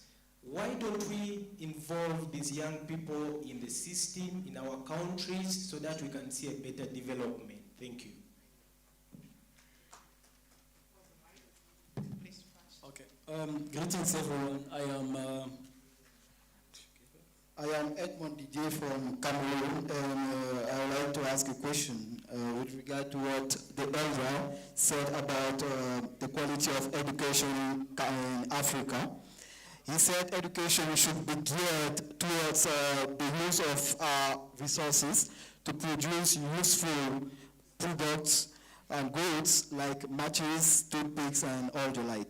Yeah, it's a very, very brilliant idea, and it has been said over and over the continent for years now. But the question is, are our teachers and lecturers equipped with the necessary knowledge and skills to effectively instruct and mentor their learners on how to come about with these products? Personally, as a student, I would say no, because even in engineering students, in engineering courses, our lecturers have difficulties teaching us the softwares which are being used in the industry. And the next thing, let me just talk briefly about AI in Africa. Let me just round up. 20 seconds. 20 seconds, please. Thank you. I know everybody has something to say, but we have to give chance.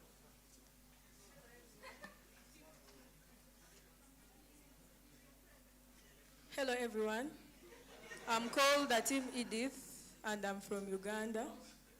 I just have something small to add on, or to suggest, or put across. I feel like we should identify our children's talents when they are young, and we mentor them and guide them.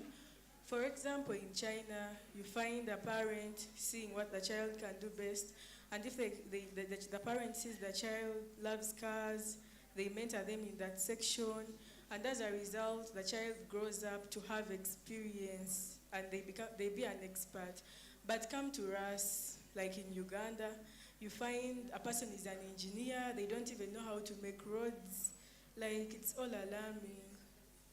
We study a lot of subjects. Those who do development studies, they are not even developed. Look at our places.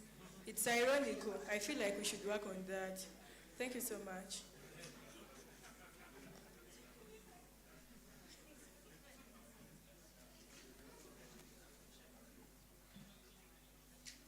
Good evening.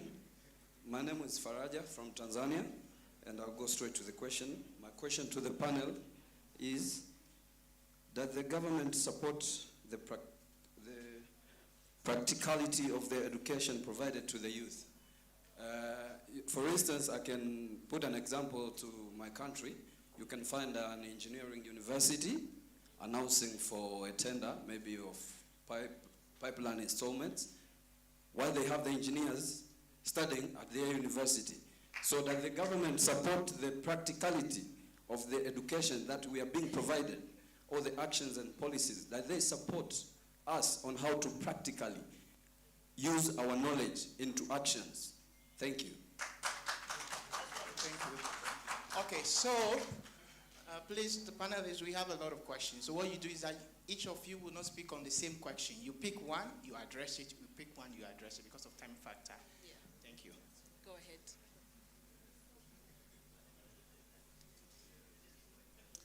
Thank you. So let me start with, I'm sorry I didn't catch your name on the question of how to ensure that marginalized or conflict-affected students have access to education along that line. So, I mean, conflict really disrupts the educational system, granted. And, you know, students are displaced, we lose teachers, and so on and so forth. So what we do as an institute, we also do researches. So we encourage, for instance, the MA that I coordinate, we encourage students when they do their research paper to start writing about such issues that you talked about. For instance, there's this lady who's working on mechanisms to keep students actively connected with their education in prolonged conflict zones. She's doing it in our own country, in the northern part. I'm sure you know, in Ethiopia we've had a lot of conflicts and war. So these are the type of things I think you could do. If you have the goodwill especially, this could go on to policymakers, which we really have a good contact with. So yeah, this is what my organization does in this matter. Let me not take a lot of time.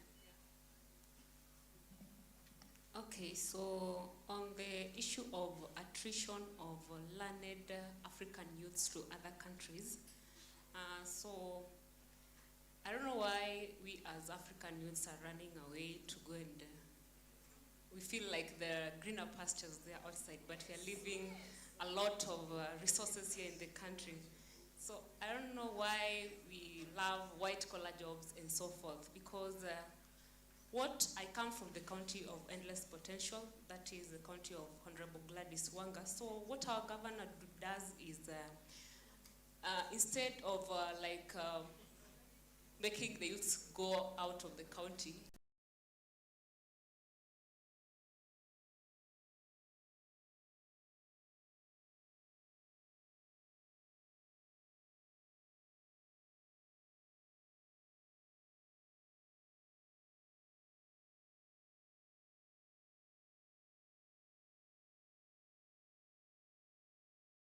I am part of the ward level CIDP process.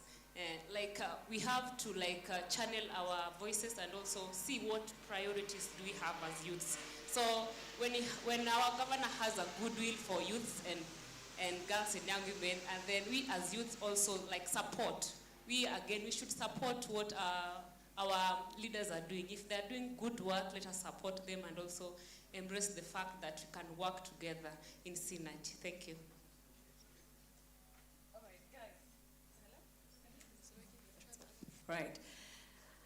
As I was saying, guys, I think I have been in very many rooms with young people across the country and even across the continent, and I have seen underprivileged youth struggling for very, very basic things.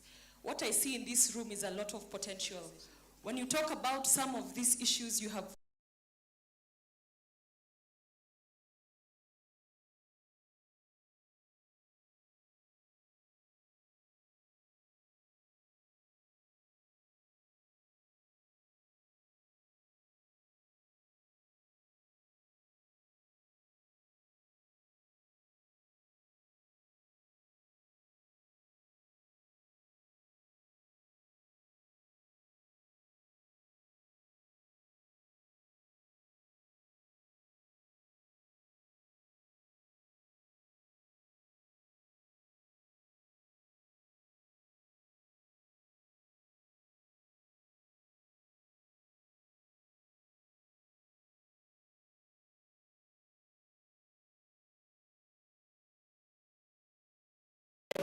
requirement. So government offices do not ask the Kenyan youth for these documents that were muzzling them and stopping them from applying from the word go. Forget about getting the job in the first place. There's the aspect of even applying for that job, even attempting. And our governments are not very friendly to us. We've seen what our governments have done. So I would urge you all in this room, when you go back home, because you're very privileged, if you've done your master's, if you've done your bachelor's, you start your organization, you write letters to your parliament, you organize yourselves in manners that can communicate to your government. And most especially, you must run for office.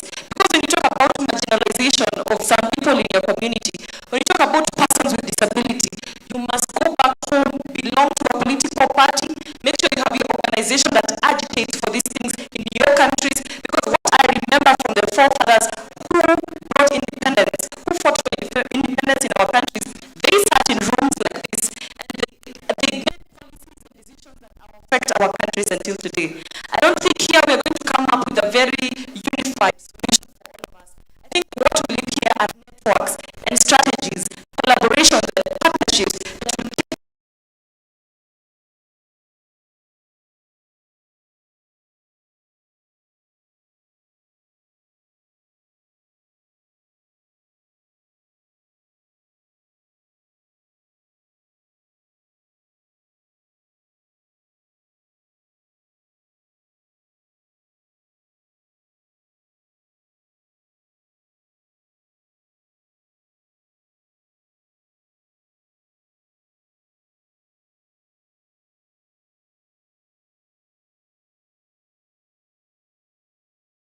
synergy and to have an understanding.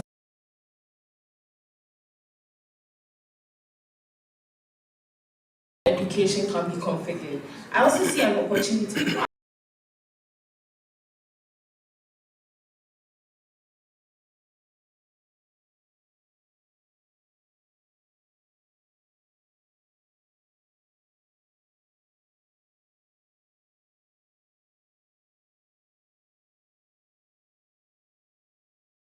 For you, if after all these degrees, after all this acquisition of skills, you are not able to get access to job, you are still able to learn. People are reaching, and I urge all of us, young people, here to actually start thinking. If there's no opportunity for our government or people in high position to reconfigure or rethink our education, we can start rethinking how we can learn to earn.